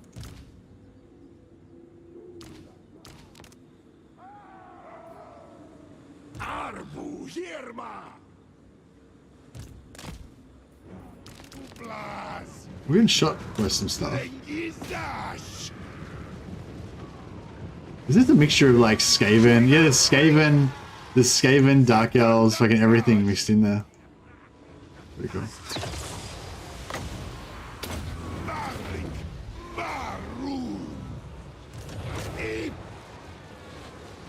Look at the blobbing. Man. Oh, he's just their melee defense, like only 20 now. She's debuffed. Didn't seem to be able to hit her though.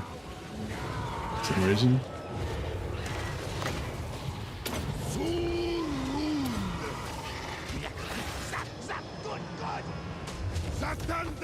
Oh yeah, we got some damage on that. Oh yeah, she's getting wrecked now. Getting shreked.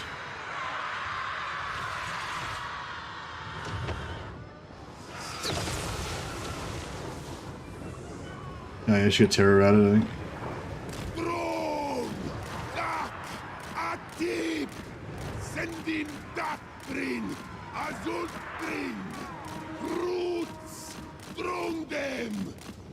He does do some work, doesn't he, the old Zhatan?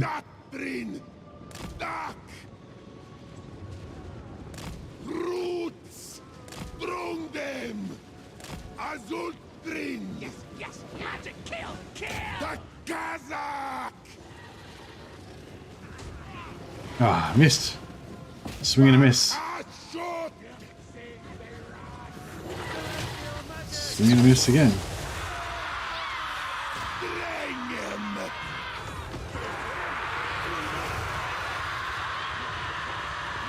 Kill her. Quick, I want to kill her before I get out of there. One more hit. No, no, we got horses now. Alright, fuck, I might have left that a bit too late to get out.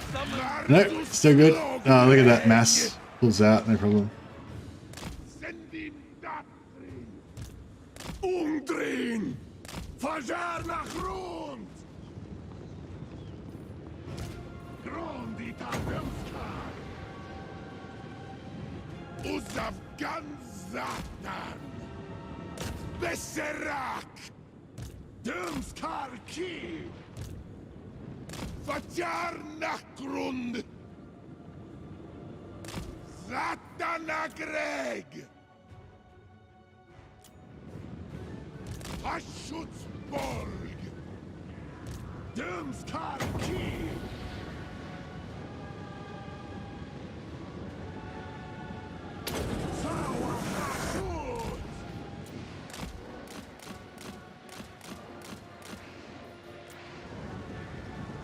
Eat!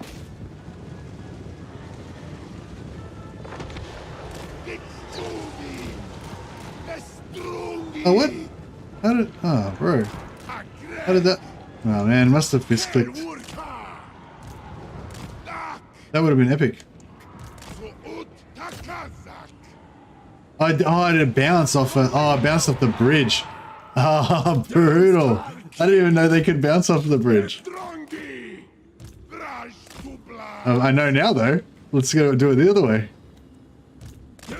No, I'm a bit worried he's going to get caught.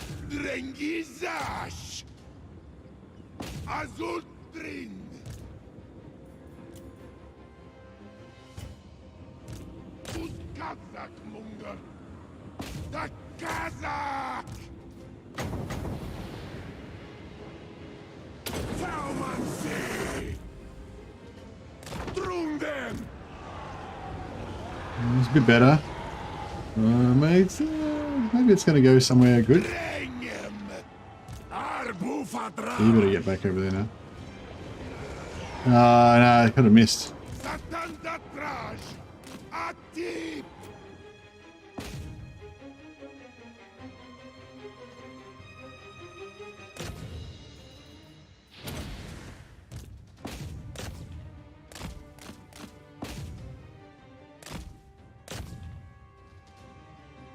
Not the best at killing infantry super fast, but it's pretty good at killing lords.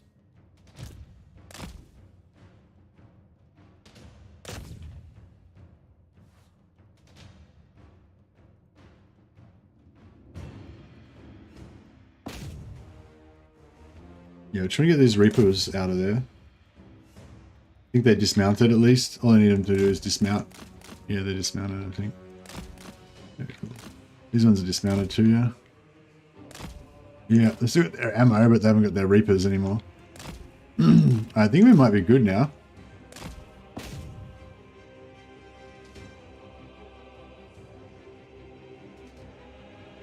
I know, we've got some Reapers there.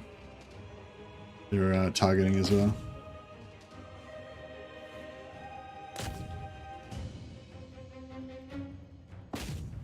Need them to dismount.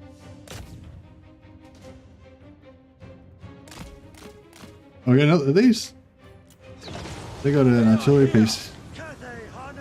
Oh, they've still got an artillery piece, yeah. 6.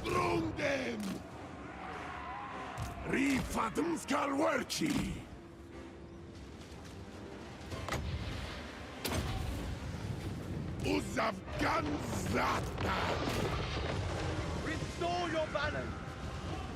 I think we're good. Arbu Hirma! Narzus Logdreng! Drondita Dömskar! Haschutzborg!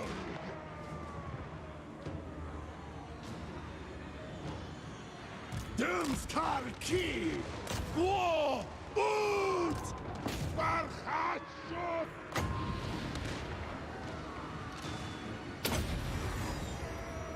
Krunazuna Dormanunku! Besserak! Everyone's got fire wheel on. Strike! Helwurka! Akjuk! Drung! Sakton Södbu! Asumorandaslok!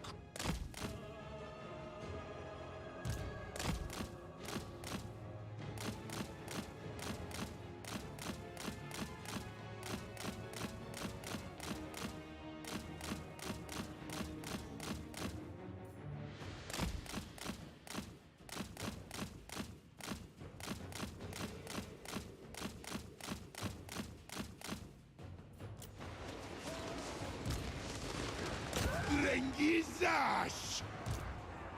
A great boss. Kajak Mongol did it. Yeah! Hobgoblins! A great boss.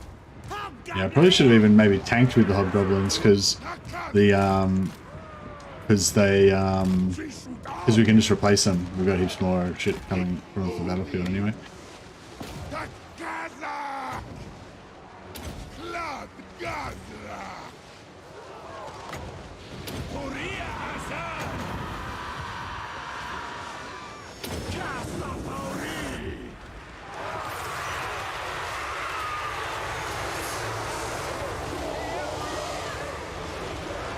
No, I got to bounce off the mountains there as well. Flash to blast.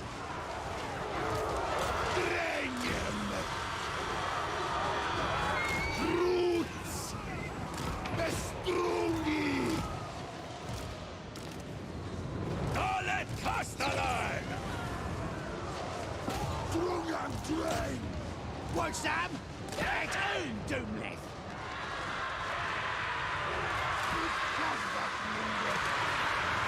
Narzus slogdräng. Arbufadrage.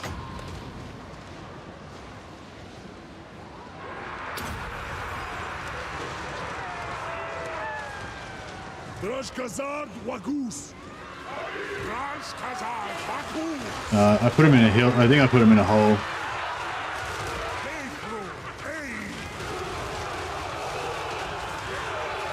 Pretty good when they close range though. Come and see a new tool.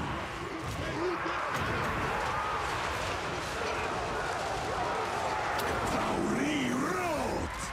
Besserak.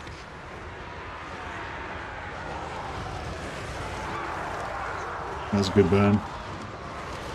Professor El Gramus. Utshat Ulzuk It. There. Utidu Waratak. So much carnage. Abdonuzak Akashut.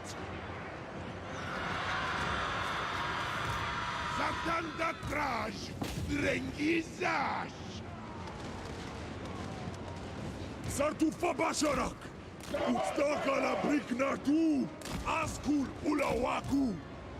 El Gramus sa El Gramus. Donum. Sturkes! Parada Chasut! Water! Bakita Trum! Come and see a noon tool! Oh, Jesus. Atanagre!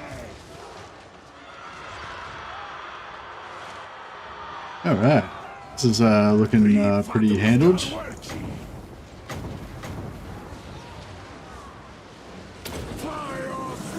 His heroes are run.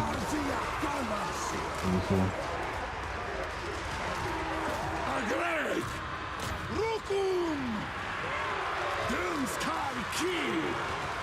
Zuludasha! Orak! Chankumara! Afesa! Elgras! Ashut Mahitut! Come and see a noon! This lord's like unkillable. Oh, just hit her. There you got her. Drafjar! Hai Sartu! Dehu Salazu!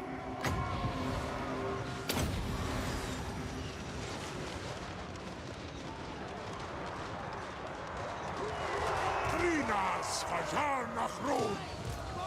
Yeah, the blunderbusters are behind the hill. Elgrabus! Otidu Anrakdak! Come and see a noon tool! Alpha Agrimazur! Uzafgan Zhatan! Takada! Crotax Hobgoblin! Utak ala Brignartu! It is Ut! Drängen! Darling! Baru! Napunardu Haras! Move in! Zhatan Datraj!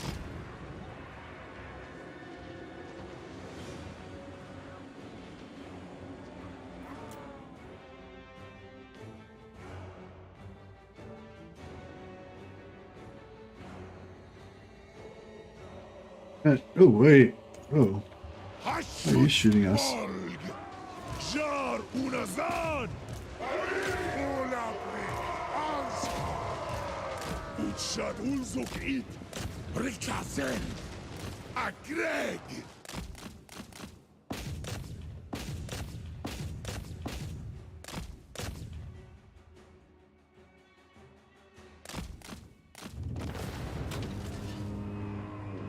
Wow. I feel like we got some kills in that one. The regiments are now might have to have a bit of a break though. I love the look of these guys. These are called the Granite Guard, Chaos Dwarf blunderbusses, but they're like they've got two-handed hammer picks on their back, and they've got what do you call it? Yeah, blunderbusses. They've got heavier armor than normal blunderbusses, I think. Oh no. Oh no, same. Just just they don't have shields, and they've got weapon armor piercing melee attacks. Pretty cool. Oh, they've got dig in plus 40% range. I didn't even realize they had that. That's crazy. So they can dig in with their Maddox, and they get extra range. 40% extra range. So 126 range shotguns. Sick. I kind of want to keep them now and just replenish them. I mean, strategically, it's really nice having been able to recruit the regiments of renown wherever you need them. But I've kind of been coming around to the idea of just keeping a couple of units in your armies all the time, just as like cool, like kind of signature units, you know. I don't really do it that much, but yeah, I've been sort of thinking I should try and do it more. Took you a little over an hour on easy. They didn't nerf the gold income from caravans at all. No, they didn't nerf the gold income from caravans at all. Only on Chaos Dwarfs. Chaos Dwarfs get half. Oh no, about Chaos. Yeah, normal factions get about 2.5 times more gold than Chaos Dwarfs do from Cathay caravans.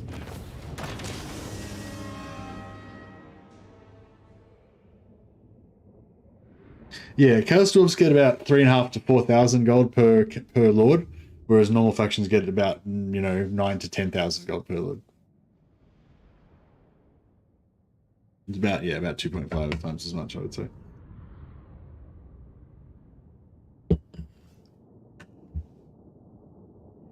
Yeah, about that fire, that burning head that bounced off the bridge. I was gutted. I was like, this is going to be epic. I'm going to destroy half their army in one thing. And then it just bounced off and went the other way. I was like, oh. Brutal. 1147 labor, yeah, that's what it's all about.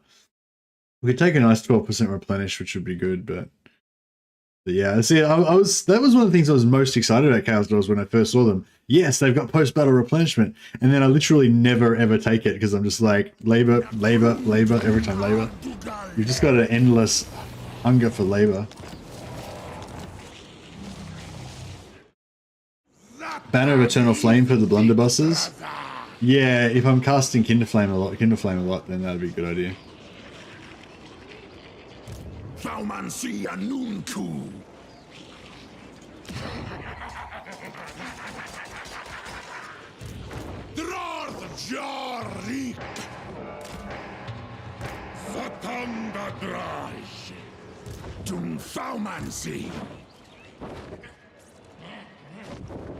Move him. Their mounts are so big, they look like they're in range when they're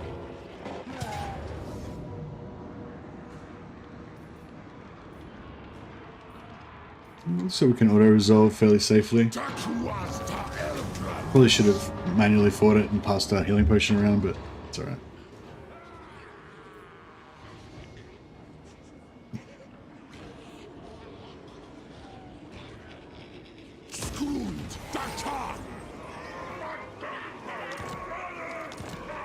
Alright, that was good. That kind of got us a lot of slaves. Didn't really need that many. Didn't need that many in those areas, but that's okay.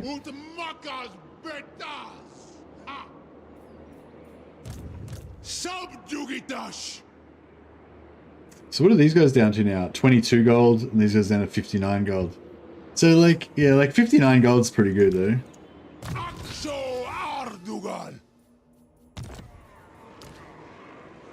I think they start off with like 130 or something normally.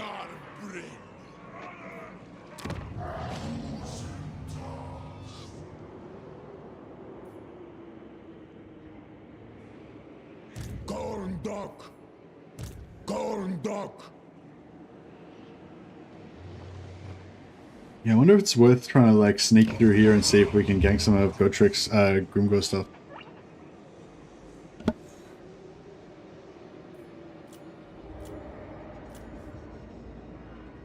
$75, $751, so I need $712. Oh yeah, we're nearly there. So yeah, I'll rush this next turn.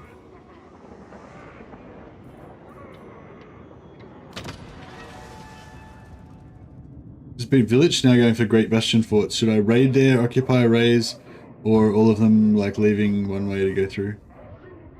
What I did was just take them all, like occupy them all one after the other really quickly, and that way it gives you a nice little barrier in between your lands and Cathay. But then just keep invading into Cathay straight away after that as well. I'd say just go straight after Miao Ying, because I tried to go after other targets first, and then Miao Ying declared war on me anyway, so I should have just ganked her first. Would have been better.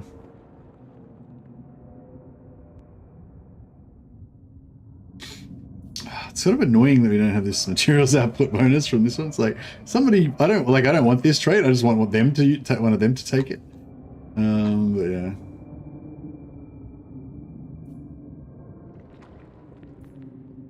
Yeah, I wouldn't mind getting this, I think, as well. Being able to drop a bombardment just somewhere every single battle would just be so huge. And this one as well. If we had these two army abilities, we would rarely lose a battle, I reckon. Well, not that we're losing heaps of battles anyway, but I haven't actually used this one. I don't know if it's good or not.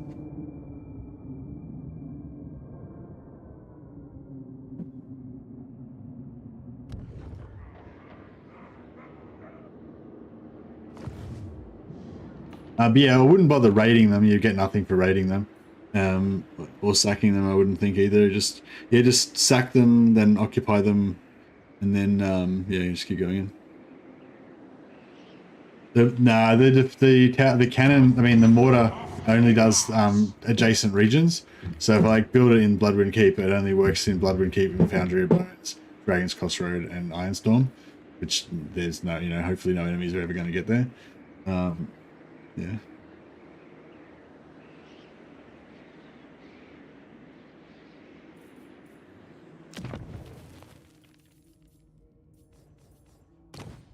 Yeah, you're talking about this bad boy, right? All the enemies in local and adjacent regions. Yeah.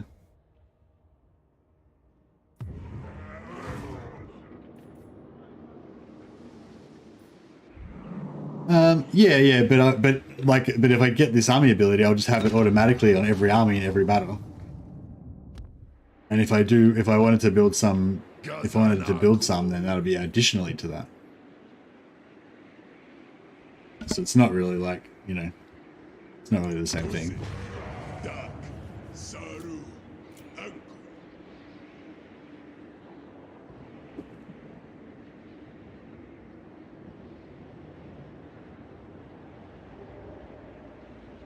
No, it's in any. It's in any. Yeah, it's in any. Oh, you mean this ability?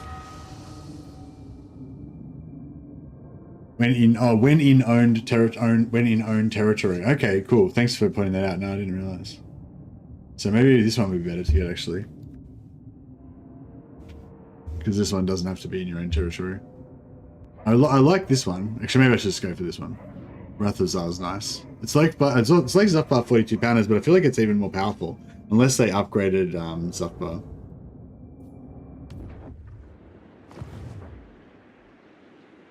But yeah, no, the whole point of what I was getting at there was where I can just cheaply spend a little bit of influence, and then I have an army ability that I can use on every army, every turn for free, basically, you know what I mean? So yeah, so it's not, yeah, so building fucking bombards everywhere is not really the same thing. But good point though. That's definitely a strategy that you could use.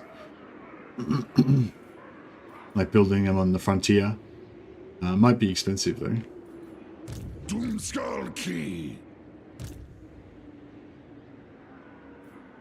Is the Kazakh Monger. Basically, what I want to do is send Zhatan to keep forging forward and go over and get more wine over here. Because we got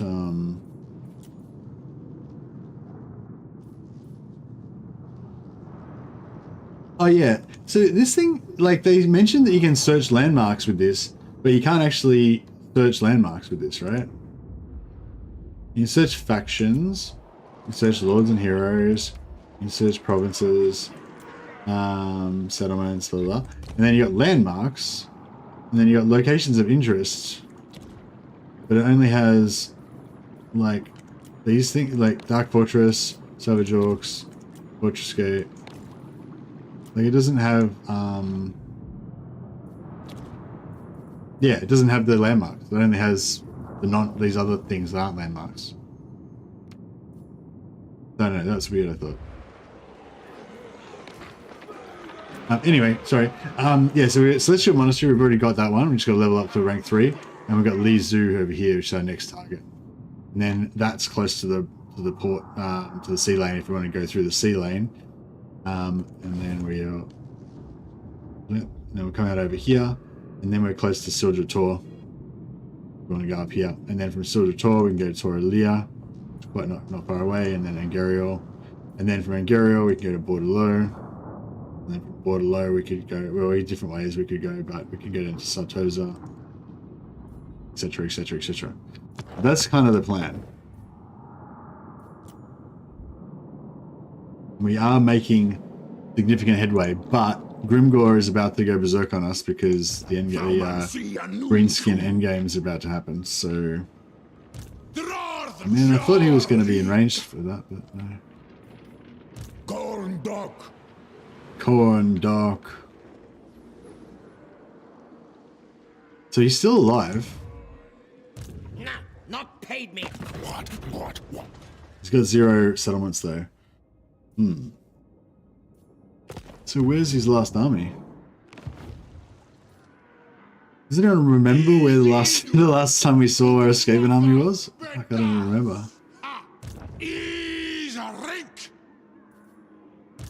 Whose praise are Budrash? Gorndok. Katatuch Arak. Grimas da Barartu Abdarnu Tabarag.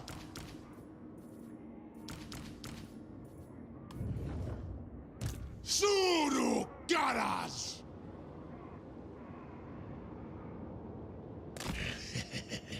Ut domitas utal senerut. Dakata elglamus. Asumor angas lock. Subjugatas. I wonder if this guy could like. Ana kubelu gormista. Got. Ut dark. Ut sarduardugal.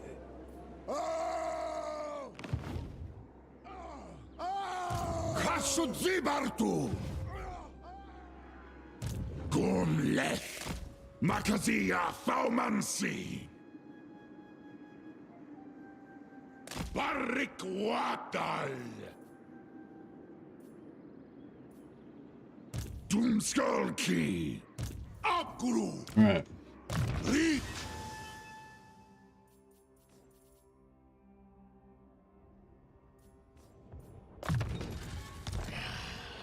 Tagorn Bezeki. Sabarartun. Hapru. Zishorm. Hasutanat. Pahashut.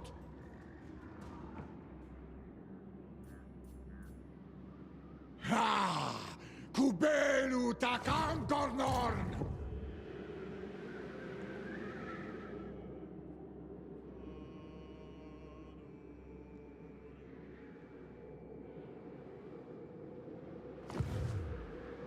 Ardugaltak.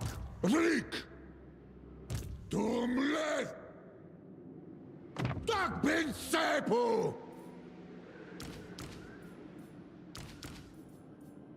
He's got a sort of cool army, I guess.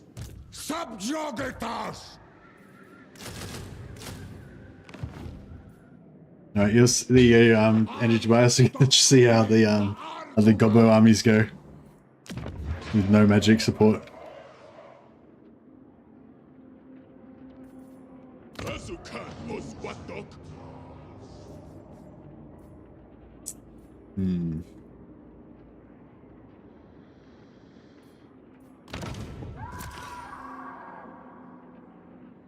All right, so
alright, we're good. I think maybe you can put a Dreadquake in the missile of the Labourer blob. Middle of the blob. Yeah. Can I sneak with Hobbo gets into the square in Bastion battles if I place my visible army on the other side of the map? Haven't tried, Larry. You might have to let me know. What I did was I just took in like two crap stacks, or maybe I had 3 crap stacks of Hobgobbs and just auto resolved it. And I had it on real, and it was really easy. I think I had you know, a couple of units of Chaos Dwarves and the rest of the stack Hobgoblins, and then another like half stack of Hobgoblins and half normal goblins or something. Or maybe it was like 2 stacks of Hobgoblins, something like that. They weren't very hard like early on. Yeah, I just auto resolved them so I didn't have to deal with that. Can you auto resolve it, or you just gotta fight it manually? Alright. I think we're done here.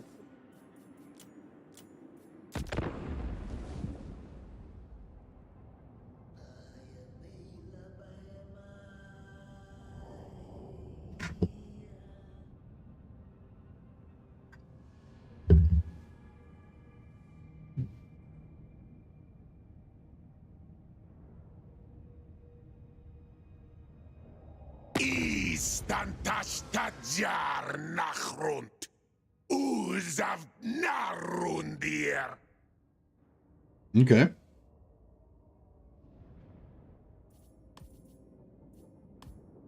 The sensation. Trade.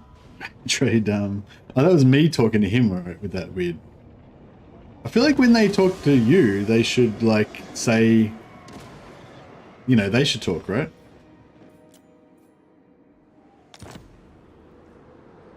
Like, why was I listening to the Chaos Dwarf language instead of listening to them?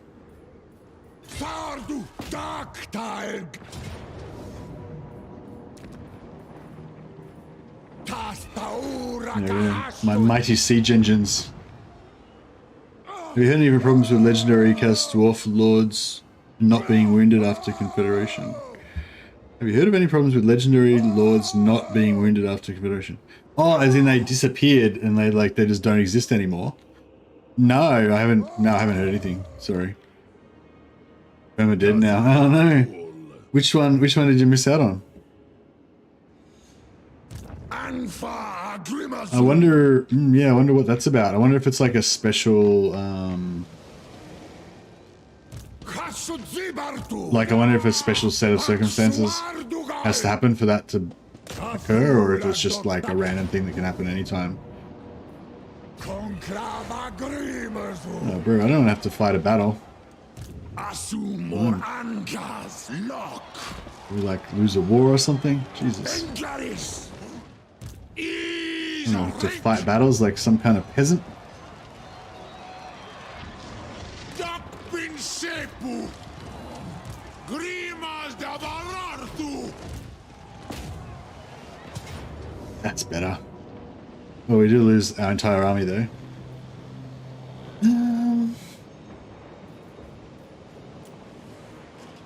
Is it wrong that I'd rather lose my entire army than actually spend the time to win this battle? I feel like it might be hard though.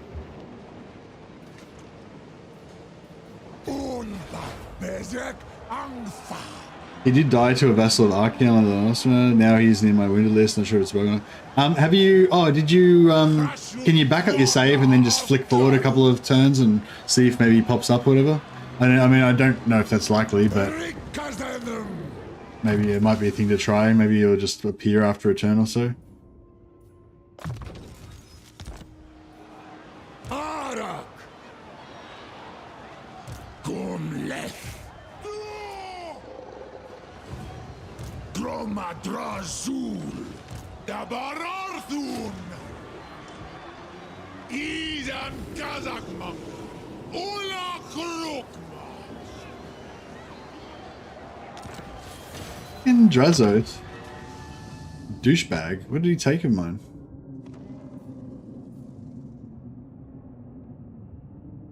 Oh, I think he took my raw materials. What a dickhead. Bastard.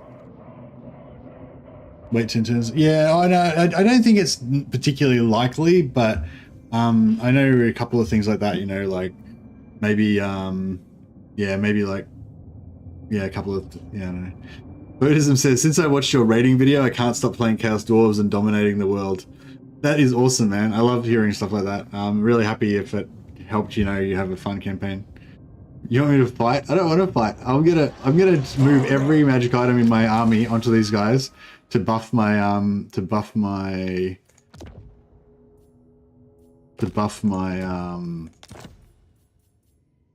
auto resolve until I'm able to win it without fighting.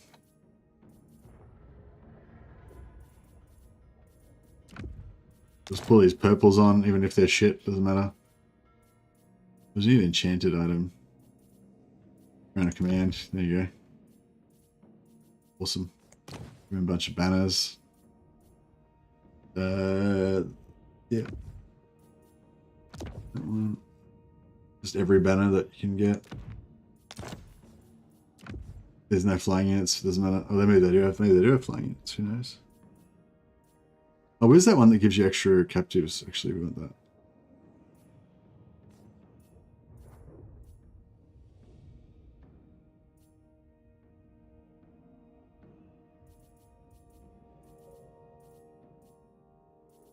Whatever. Okay, this guy can have the mirror shield.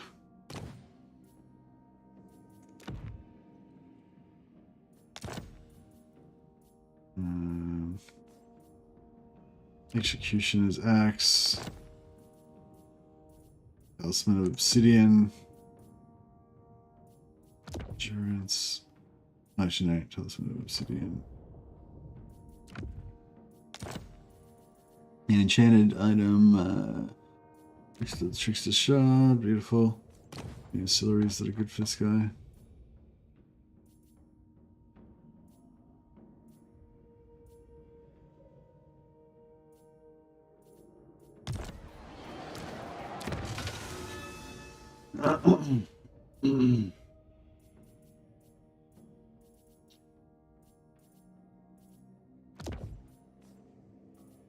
I would normally take the armor of silver steel, but it's green.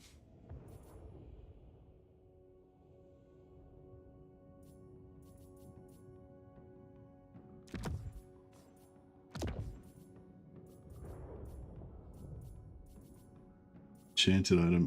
Yeah, sure. Oh, actually, Mask of the Furnace. Worth slightly more. Right. That's good. This guy, give him some Gambler's armor. Prince's blades. Crown of skulls. Trastrom.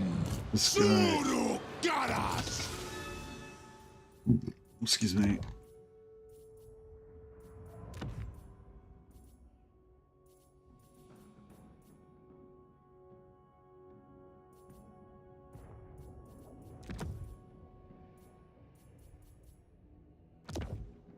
Alright, surely now our auto resolve should be through the roof.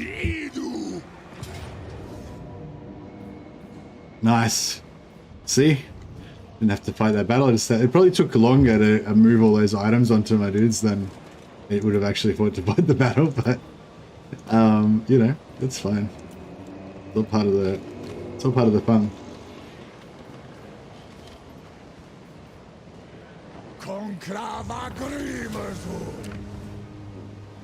Now I would sack it and then reoccupy, but I think I want to just occupy it straight away this time so we don't waste any movement.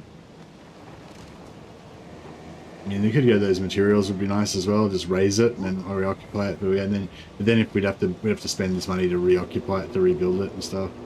So yeah, just do it. Just occupy it. And that way we can move straight on to our further objectives. Quick smart. Abdanuan. Dantalaz. Abdarnu Tabarag. Hashut Anad. Dand Urk. Seneru.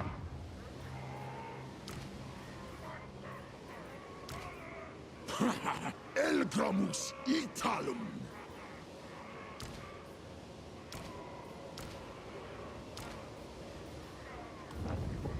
Abgruatsardu.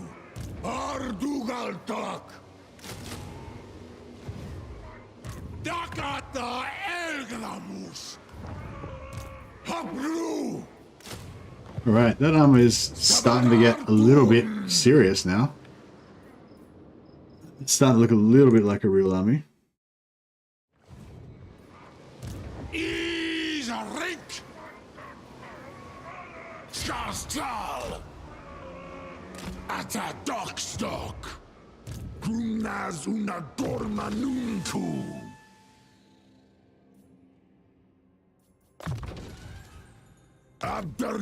Block the cunning. Victorino. Smotherish. Suru Garas. Isam Wolfro. Beautiful. Victorino is ready to take up his raid lord responsibilities.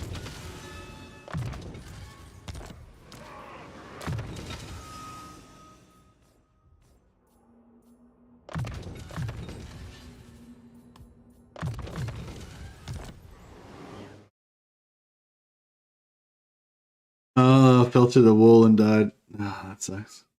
That's a better strategy. Yeah, zero risk strategy. No, it probably was still. I mean, it took a while transferring all those items around, but probably was still slightly quicker than fighting the battle. So I'm going to say it was a win on efficiency. Grimas da Barartu. Engaris. He's a Greg. Not he was of.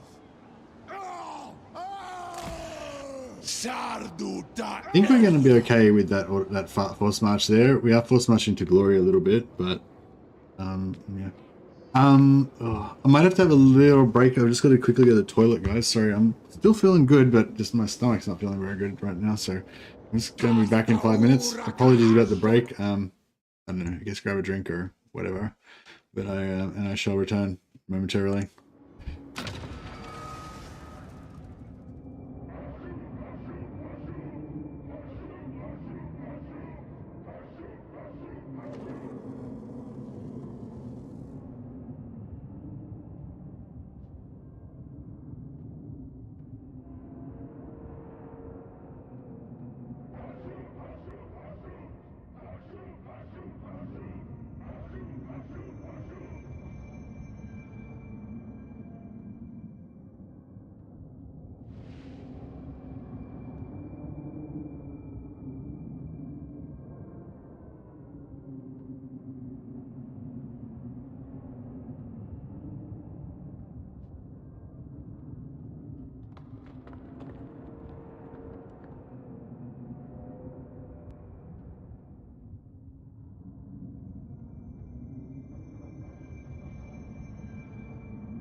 Alright.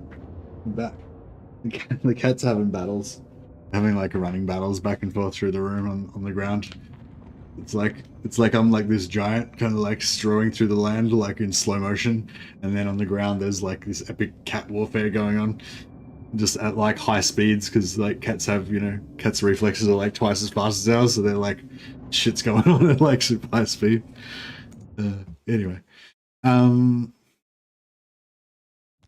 they have fun, except sometimes they go a bit too far. Oh, buddy, what you doing?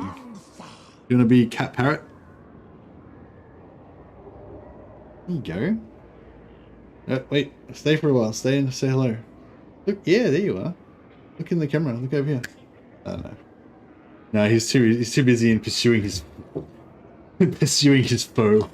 He's like, yeah, I'm laughing at you. It's alright, go and kill things. It's fine. Yeah. He was like, he does it sometimes. He usually puts up with it when I stick him on my shoulder, but he's too busy in hunting and killing our other cat. So he's yeah, he doesn't mind it, but he gets distracted easily, so he doesn't usually hang around for long. All right.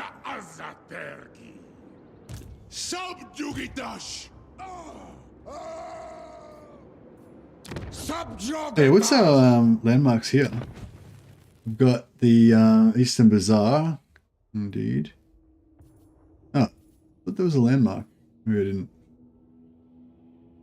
read it properly.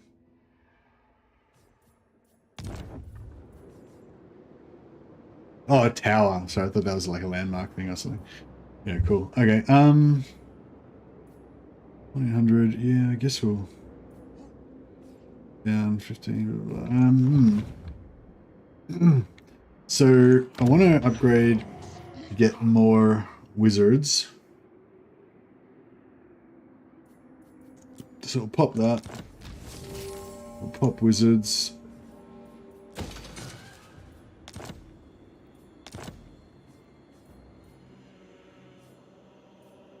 Can we get any more slaves anywhere?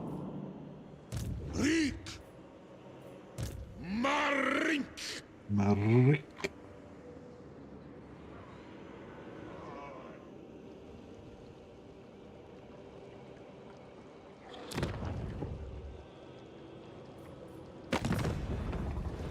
How's Snickage going? Is he dead yet?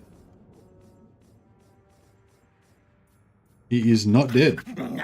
He yet lives. He's still strength 131 as well. Strength rating 130. Oh, we've dropped down from rank 1 to rank 3.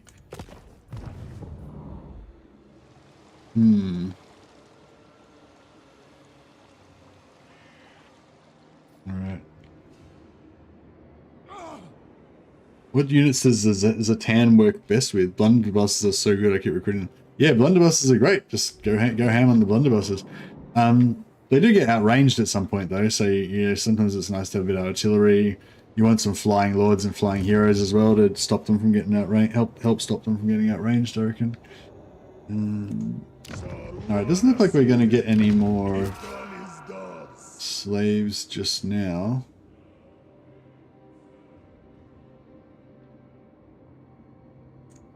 How much do we need? 4 turns, 400 slaves. 1, 2, 3, 4. Oh, where's Bloodwind Keep? I always forget the province names.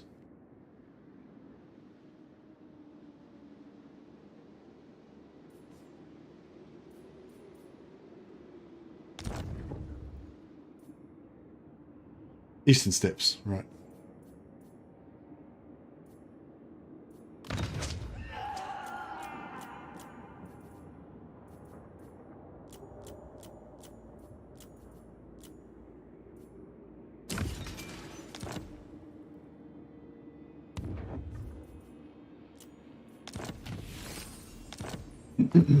Cool, alright, so now we just get one more wizard here.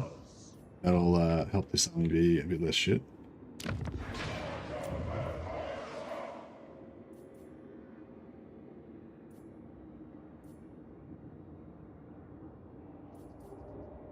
Bit of bully.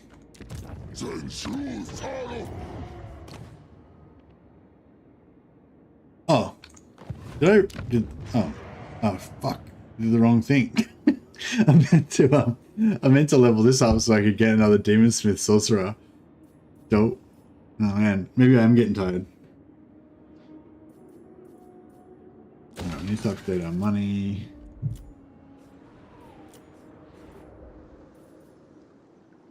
There was a lot of effort that I went to just get the wrong thing. Actually, yeah, maybe that's a good sign that I should stop. That I should stop for the day. And yeah, my blunderbusters shall match under a hail of gunfire, artillery, and screaming enemies like the French troops did in Sharp's rifles. I really like guns, and I want Napoleon Total War back.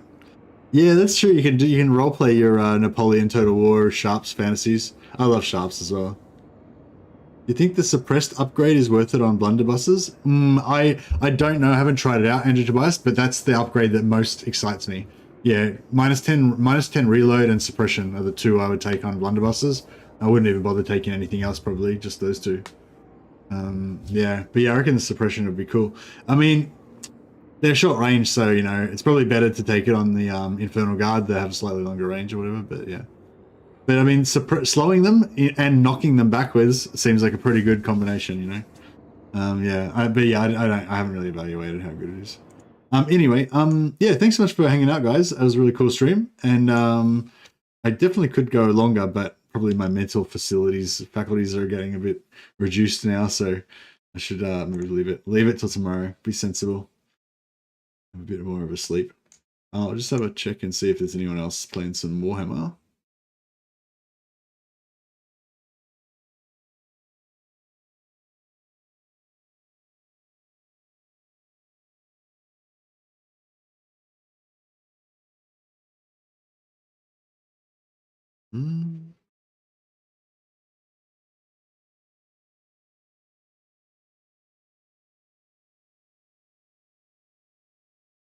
Who we got here? It's Gavin Dan's playing only Dwarfs, no Hobgoblins, Drazoath. That's kind of cool. So he's like doing the opposite. So if you want to, yeah, if you've had enough of mostly Hobgoblins and hardly any Chaos Dwarfs, now you can have a go of lots of Chaos Dwarfs and no Hobgoblins. The complete opposite. Yeah, so I'll check the host over to Scavin Dan, and yeah, thanks a lot, guys. Have a good time. I'll go watch the cats fight. That's right. Maybe I'll have an egg on toast and then I'll go to bed. Yeah, thanks, guys. Have a good one. Thanks for all the super chats and everything as well. Appreciate the support. Thanks for the gifted subs and all that. Yeah, thanks, guys. Appreciate you all. See you next time.